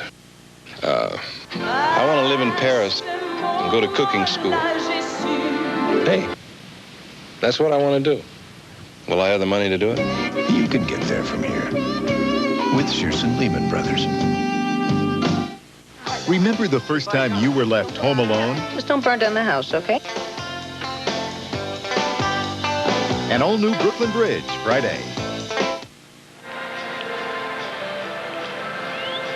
We're 4-4 and heading into the 12th inning. Well, is it tomorrow or later today? The Twins and the Braves in the 4th game, 8 o'clock Eastern time. And we invite you to join us here on CBS. Who in the heck is going to win this one? John Smoltz will take on Jack Morris. And there is Smoltz, and he might have a heavy, heavy load on his shoulders, and will have if Atlanta fails to pull this one out. In the 7th inning, make that the 8th inning, an error by Terry Pendleton, and this led to the Chili Davis home run. That was when Brian Harper got on base on the error, and then the next pitch, Chili Davis off of Alejandro Pena to left field, his second 2-run homer in as many days, actually as many World Series games. He had one Sunday night. And that's where we are, tied at 4 here in the 12th. And that's why we're here. That Davis home run in the 8th. Both teams have had scoring opportunities since then, but nothing doing. Minnesota has stranded 7. They send up Randy Bush. He struck out as a pinch hitter back in the 9th inning. This new pitcher is Mark Wohlers.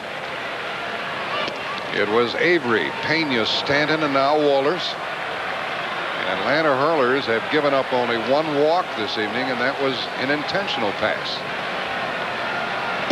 I mention that because Wohlers can throw hard, but the strike zone eludes him at times. And he's behind 2-0. The Atlanta bullpen continues to warm. Clancy, the right-hander, down there. High in the air for Ron Gant. 1 out in the 12th.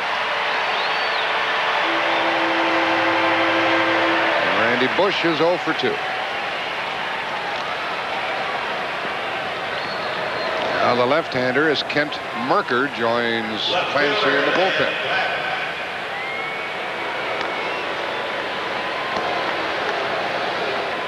The number 3, 4, and 5 hitters will bat in the bottom of this 12th inning.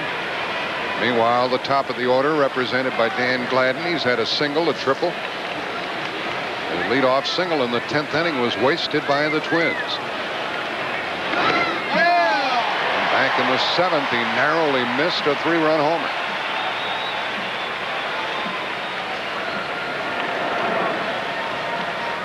There's Chili Davis. He's through for the night, and there is a ball to Gladden.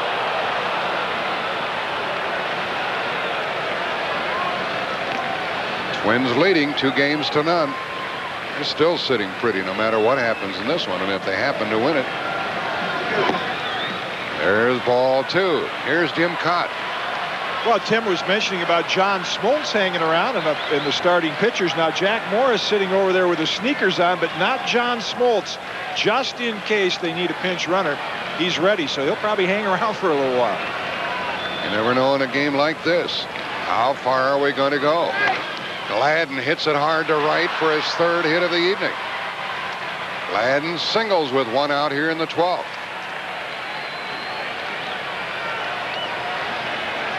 And the Twins have a good runner on base. And a good base stealer on base. Dan Gladden in the last game of the playoffs, game 5, a big stolen base. Stealing second base and then scoring the go-ahead run, and then a single by Herbeck. And the Twins won it 8-5 in beating Toronto. So look for Gladden to run sometime during this count. And the Twins would like to snap the tie here in the 12th inning and then get Aguilera on his feet in the bullpen. The batter Knobloch, he drove in a run with a fly ball in the 1st. And he has a hit, 1 for 4. A good hit and run combo up there. But not a good pitcher to do it against, because Wohlers is not in the strike zone often. You see that stopwatch that Tom Kelly has. He times the throws of the pitcher to home and the catcher to second. And if it comes out to 3.25 seconds or below, he won't send the runner. If it's above that, however, he will send the runner. Base hit by Gladden was his third and the 10th for the Twins. They've out-hit the Braves 10-6. Hunter holds against him.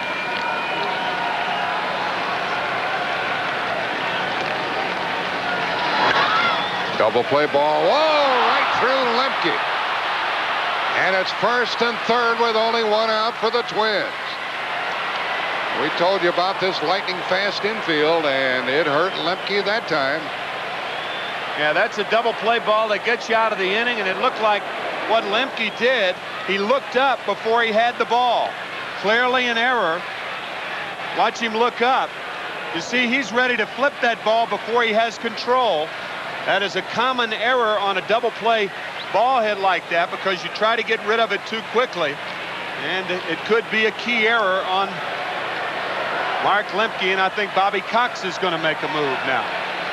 He has those pitchers in the bullpen whom we showed you earlier. Clancy and Merker. He's got to go to Merker, I would think. And Rick Aguilera of the Twins is now up. Tom Kelly sniffing a lead here. Tell you, we talked earlier about Rick Aguilera and a batter. Wouldn't it be something for Rick Aguilera to pinch hit for Mark Guthrie, who is in the 5-hole now, remember. So if they get Herbeck, you might see a walk to Kirby Puckett to load the bases, even if runners are at first and third, just thinking ahead. And Aguilera is an excellent hitter. He signed to play professional baseball as a shortstop. He was moved into the pitching spot, so everything determines how they get Herbeck. But if Merker can strike out Herbeck, they'll walk Kirby Puckett and get to either Aguilera or Guthrie. Wallers leaves, and Kent Merker, the left-hander, comes in to take on Kent Herbeck.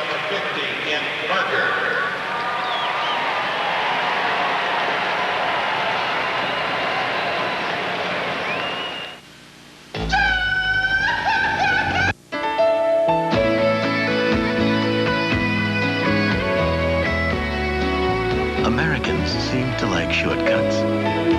One reason Bank of America offers the Versatile card with every checking account.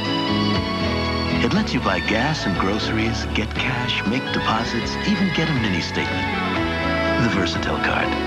The shortest distance between you and your money. Bank of America. You could hitch a ride on a Comet. You could body surf a landslide. You could hang glide from an Eagle. You could book a flight on a lightning bolt. Or you could drive the 1992 Toyota 4x4 and get it all. Palace Hotel's new big mistake, head of security. Lock your doors. Let's recap. This week, he's making them regret it. What are you doing? Palace Car, Friday.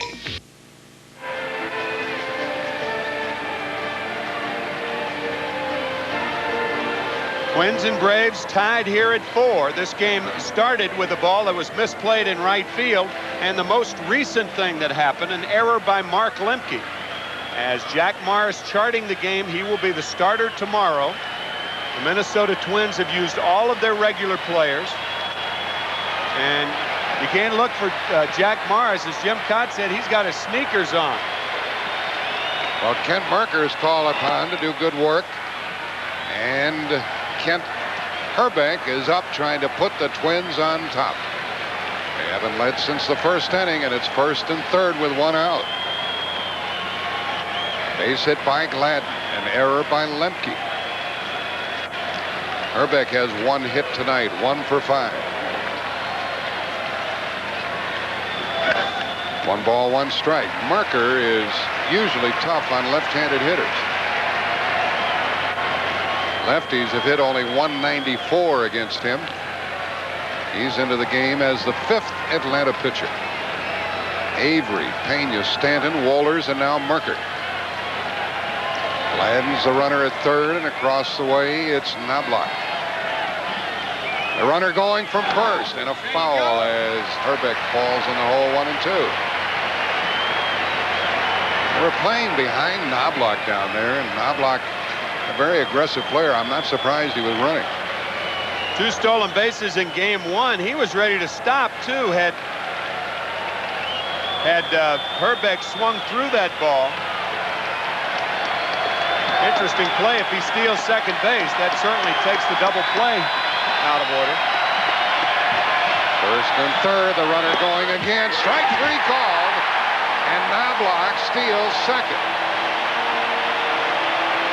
That's the second out of the inning. And Puckett is up, and Tim McCarver right smack on the money with regard to what's going to happen. And Aguilera is going to be the pinch hitter. Here he comes in from the bullpen. What about this? Now, you know, this is unbelievable. He's going to be the 23rd player used. He signed as a shortstop. He had 2 home runs in 1986 for the Mets. He had 1 in 1987, but they haven't made a move yet. They're going to bring the right-hander Clancy in anyway to walk Puckett and then pitch to Rick Aguilera. And if Aguilera doesn't get a hit, now we're assuming all of this, if he doesn't get a hit, then he's in there for the duration unless Kevin Tapani, the starter Sunday, comes back. Unbelievable.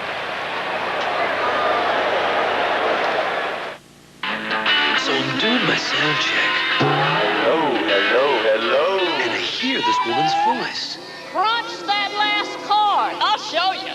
She grabbed the guitar. And then she started rocking. No, I mean rocking. You're pretty good. Not. Someone that hot deserves something this cold. Suddenly, I remember this was a bud spot. I like your style. The IBM Laser Printer 10 prints graphics 45% faster than the leading laser printer. Which printer would you rather use in a crunch? The new IBM laser printers put you pages ahead. Sparky's Big Game Wisdom. Know your signals. Bunt. Slide. Call Domino's Pizza. 30-minute delivery guaranteed. Nobody knows like Domino's. It's Domino's Bacon Cheeseburger Pizza Feast. Ground beef, crisp bacon, and an extra layer of cheese. A medium's $8.99, 2 for just $12.99. Nobody knows like Domino's. How you like pizza at home? She's coming back to CBS. The Carol Burnett Show premieres Friday, November 1st. Things are happening here in Atlanta. Woo. We're in the top of the 12th. We're tied at 4. The new pitcher is Jim Clancy. He's the 6th of the night for the Braves, and let's go down to Jim Cott. Well, Jack and Tim, you know, Smoltz and Morris might as well go to the bullpen warm-up. They're going to pitch a little later today anyway. What would an extra inning or 2 hurt? It's been done before in the old doubleheader days. That's right. Be like a split doubleheader, huh, Kitty? Exactly. They are going to walk Puckett. The bases will be loaded with 2 out. Guthrie, the pitcher, is due to hit. The score is still tied. And Rick Aguilera gets a bat and starts to swing on the sideline. This crowd booed lustily when Bobby Cox went out and took Merker out of the game and brought Clancy in. This is the first pitcher to pinch hit during the designated hitter era since 1973. That's when the DH came in. And Rick Aguilera is going to be a pinch hitter for the pitcher, Mark Guthrie. Now, the last pitcher to pinch hit in a World Series, Don Drysdale, Game 2, and who did he face? Kitty Cott. You're kidding me? This is great. You remember that game, Kitty? Oh, man, those are the days that pitchers look forward to those ABs. I remember it very well. Guthrie, the pitcher who was just lifted, had never batted in professional baseball. Aguilera is up with the bases loaded and 2 out. There's Jim Cott. 25 years in the big leagues. That's all. And Hall of Fame numbers. Yep, you got it. Here comes Aguilera. This pitcher has a .203 lifetime batting average. A single, an error, and a walk have loaded them up. Jim Clancy has to get him out to keep it tied. Aguilera will try to put his club ahead and then pitch the bottom of the inning. Whoa, ball one. Has Jim Clancy ever been in a tighter spot than this?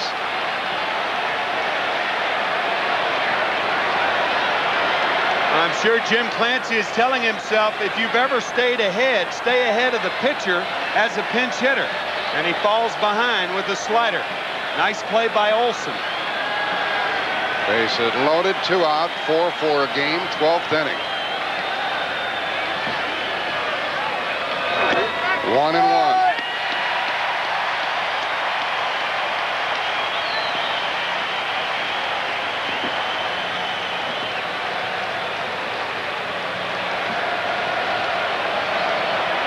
Gladden, the lead runner at third base. A single, an error, and a walk have loaded them up.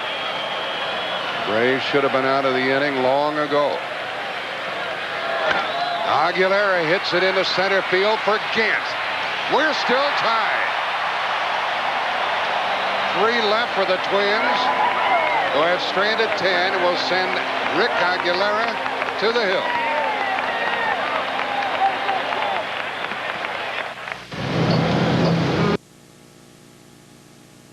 This town is sending more people to the 1992 Olympic Games than the U.S. and Russia combined.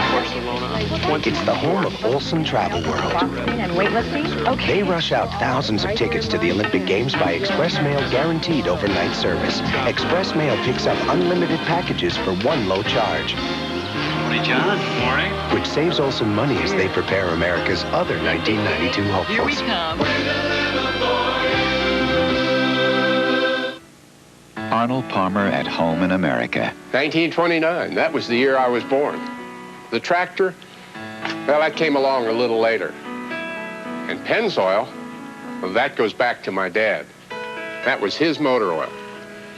I'll tell you, you couldn't be around him long without learning the value of keeping the equipment running. And you know, everything around here is still working. Pennzoil, ever since America learned to drive. Steve Martin, Robin Williams, Dolly Parton, or Whoopi Goldberg. Garth Brooks and Angela Lansbury star Disney's 20th anniversary Friday. The action is terrific as we go into the bottom of the 12th inning. We're tied at 4 apiece. As we showed you, Ron Gant is going to lead it off. David Justice will follow. And then Brian Hunter, the number 3, 4, and 5 hitters. And if the Braves are going to win this one, they're going to have to beat a very good pitcher. Rick Aguilera follows Erickson, West, Leach, Bedrosian, Willis, and Guthrie to the mound.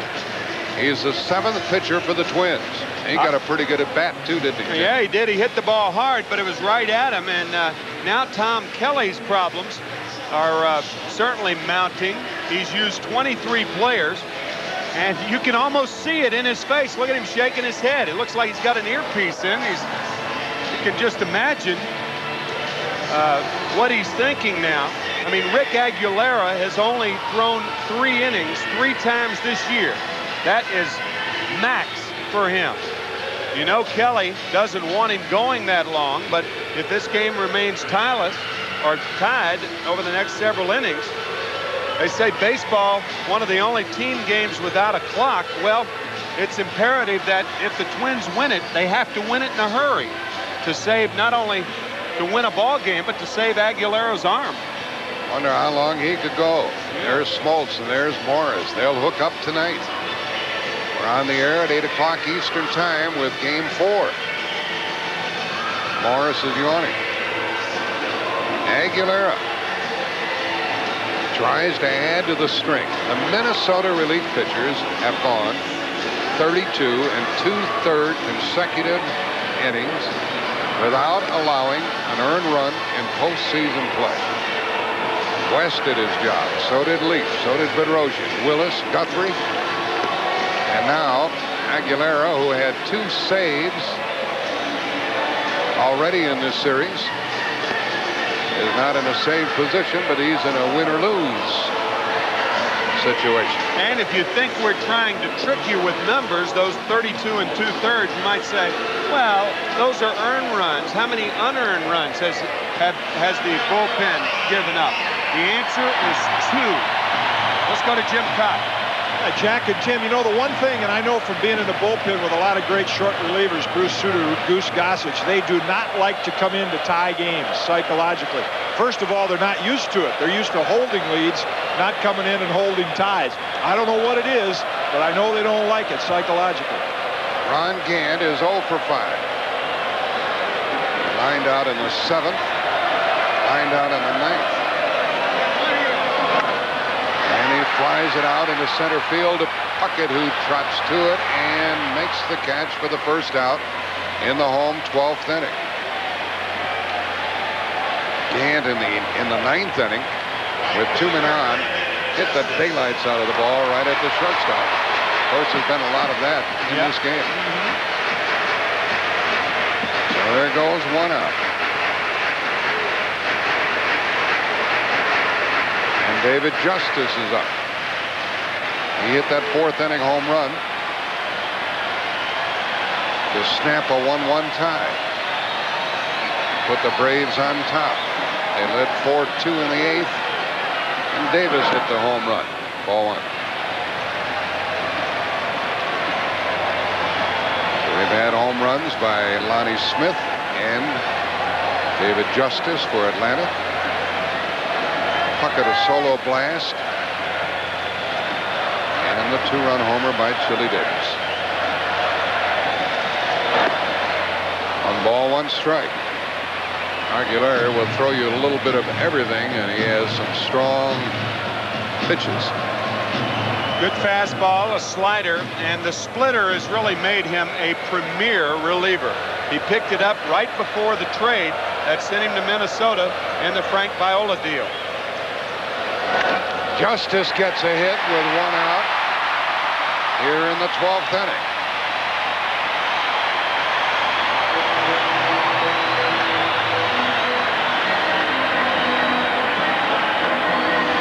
Cox trying to manufacture a run. Herbeck will hold against Justice.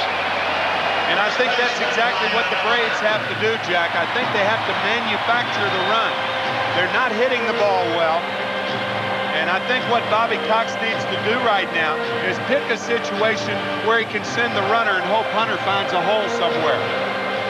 Sid Bream started at first base. Hunter came on. Pinch hit in the 10th, stayed in the game. He's 0 for 1. What would that situation be? Well, possibly if Aguilera falls behind Hunter 1-0 or 2-0, they may send Justice. Teams do run a lot against the Twins. Justice stole 8 bases during the regular season. He's not extremely fast. He's over there with 1 out. Now the crowd comes back to life.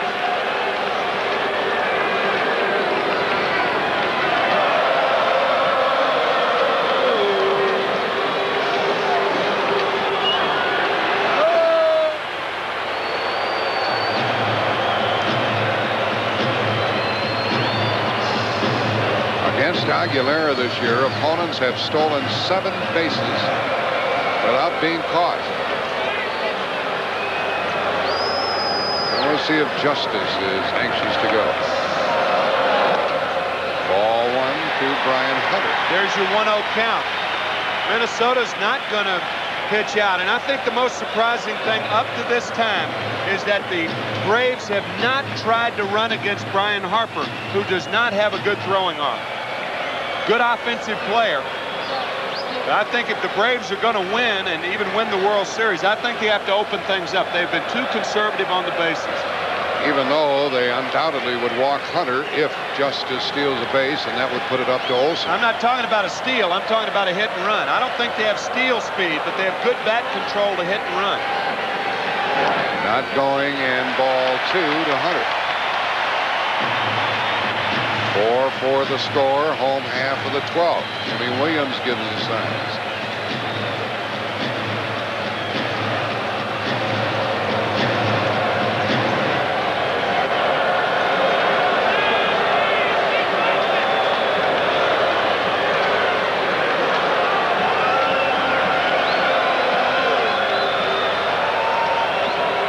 Justice is going. And a fly ball foul. But Bobby Cox had in mind, he worked the count to 2-0. And if you can do it 2-0, you can do it 2-1. Probably thinking that no way Tom Kelly's going to pitch out here. All a manager can do is get a good pitch for his hitter to swing at. And he did for Brian Hunter. It may be on again. David Justice looking, Hunter looking. The right fielder way off the line. They're kind of punching this hitter to center field. Harper looking into the dugout. Justice not going. And a high pop-up for who? Second baseman, not blocked. 2 out. So the runner's still at first with 2 gone.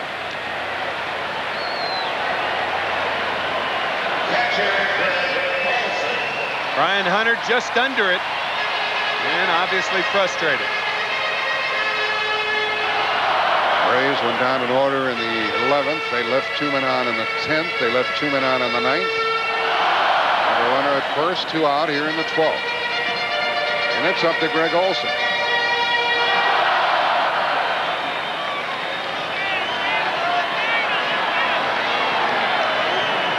See if they hit and run again with Justice and Olson.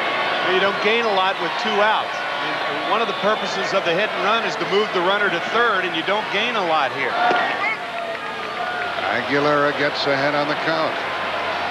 Once again, the Minnesota outfield very deep to protect against the extra base hit. You want 2 hits to beat you, not 1. At this point, each team has left 10.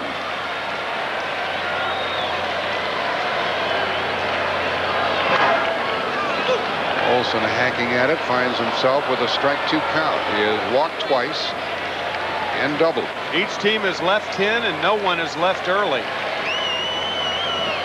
This is a marathon. We're in the 12th inning of the 3rd game of the series.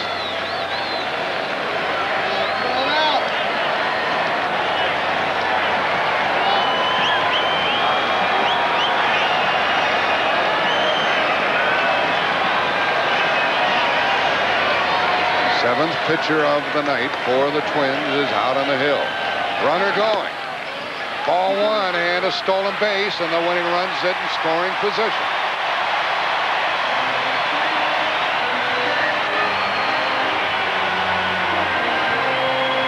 Now the Braves are thinking a little old hit will win it. That's the first stolen base by the Atlanta Braves in this series. Brian Harper does not have a good throwing arm. It's to the third base side, and Justice has second stolen. He's at second with 2 out here in the 12th. 1 ball, 2 strikes, the count to Olson. A base is open, so they don't have to make the pitches too good to Greg Olson. Game is 4 hours old. And it's 2-2. With a base open, they might rather take their chances with Lemke. Remember earlier we remarked that Olson has been a good 2-out hitter for Atlanta all season long, and particularly late in the year.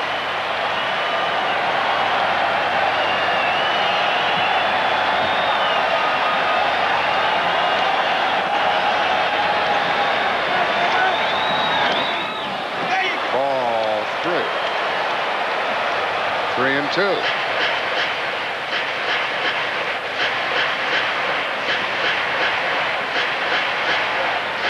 Kelly, a very impassive sort. Or a very passive sort, I should say. On the outside.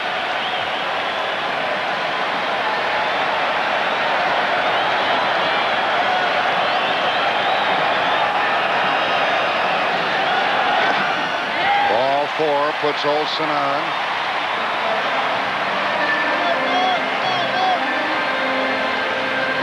The 8th walk given to Atlanta. There's Dave Justice with a potential winning run at second.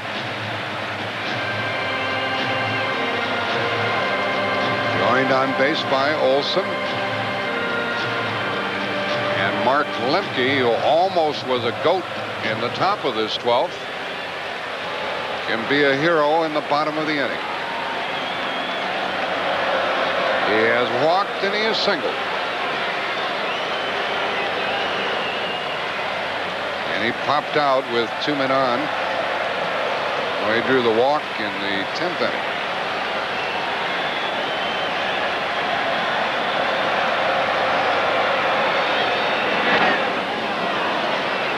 Aguilera gets ahead on the count. And that was a pitch to Hammer, too. I wonder what they're doing up there in the Metrodome. Crowd of about 8,000. The Twins can only win it in the 13th.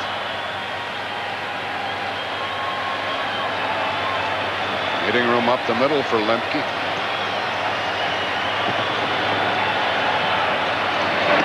One ball, one strike.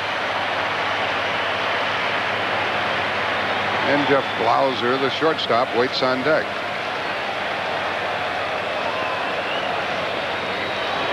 There he is.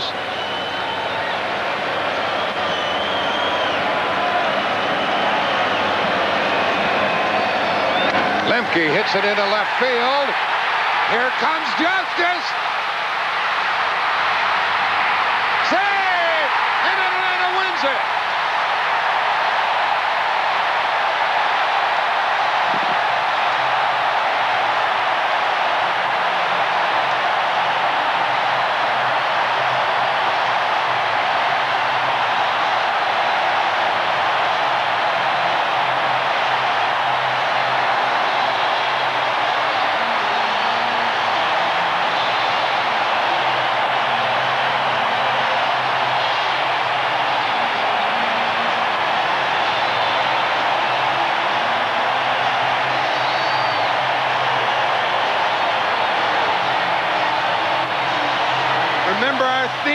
Yesterday, we said think small, because it seems like the little men have become the big men in this series. Leas, Gagne, and now Lemke. The throw by Gladden. Too late. And the Braves win their first World Series game ever.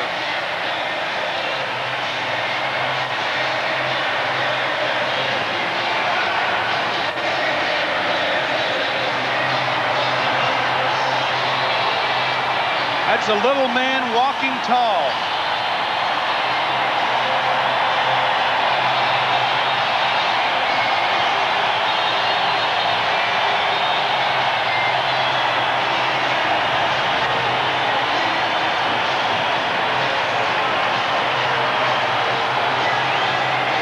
We're going to hear from Pat O'Brien. We'll return to Atlanta's Fulton County Stadium after this message. And a word from your local station. 5-4-12. Atlanta wins it.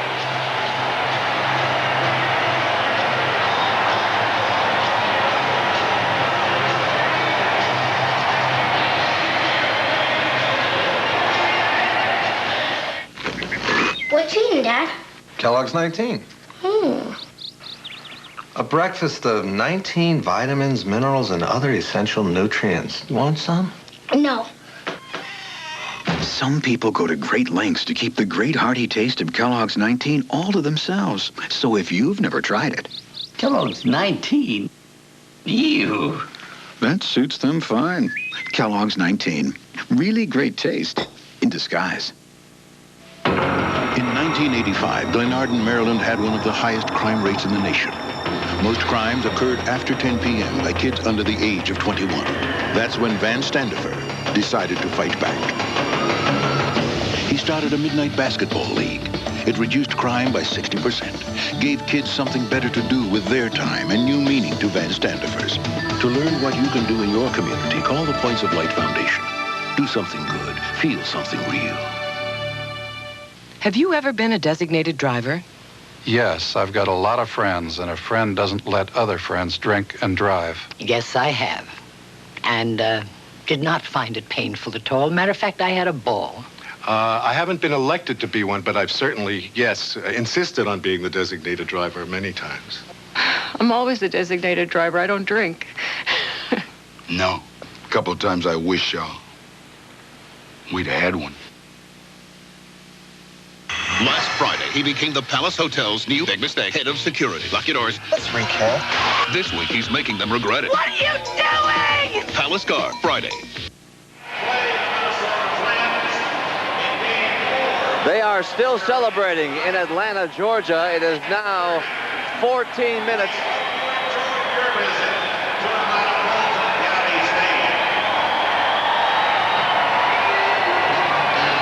They are still celebrating here as we all catch our breath in Atlanta, Georgia. It is 12:46 Eastern Time, and the Braves have won it, folks, in 12 innings, 5-4 over the Minnesota Twins. It was some baseball game tonight and this morning. And the Chevrolet player of the game, guess who? Mark Lemke of the Braves, and Chevrolet will donate $1,000 on his behalf to the Special Olympics. And among the cheering crowd and people who are still standing here, happy that the Braves have won their first World Series game, down there on the field is Jim Cott with a couple of happy guys, I would gather, Kitty. Boy, you talk about a game exhilarating, I mean exciting, up and down, and I'm numb. Are you numb?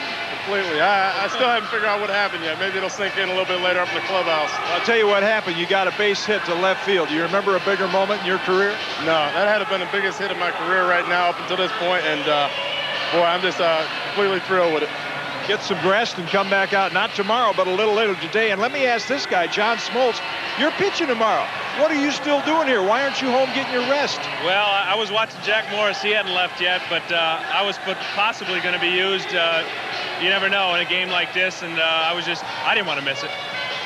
You run out of chart. You run out of spaces on the chart after a while. You had to forget that and just watch the game. Yeah, I had to turn the chart over a couple times and just trying different things with rallies, something. You know, do something to change your luck. And this team's relentless, and hopefully this will make my night a lot easier and we can tie it up tomorrow. What does this do to your adrenaline and your emotions right now, sitting through a game like this that was unbelievable? Well, it's a game that you think at one point you've got it, and then all of a sudden, they tie it up, and then there's a situation where you might lose it, and it's like a teeter-totter. And that's what we've been doing all year, but we seem to keep coming up with big hits. And like I said, Steve's done a great job, and this team has made it easier for me to sleep tonight.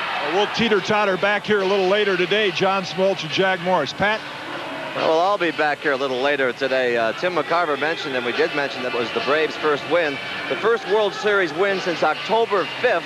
What were you doing in 1958 when Warren Spahn shut out the Yankees 3-0? That finally does it for this Game 3. For all of us at CBS Sports, I'm Pat O'Brien saying good morning from Atlanta. Once again, our final score in 12 innings, the Atlanta Braves 5, the Minnesota Twins 4. And so the Atlanta Braves have cut it to 2-1. Join us again later tonight for Game 4. It'll be Jack Morris for the Twins and John Smoltz for the Braves.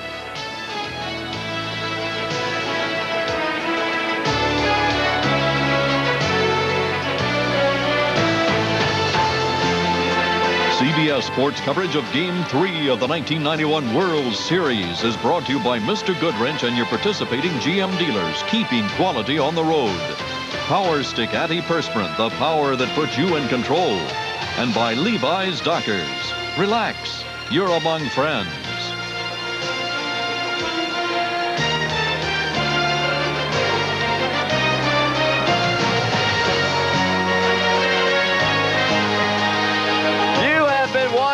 The World Series on CBS Sports, the home of baseball's biggest and longest games.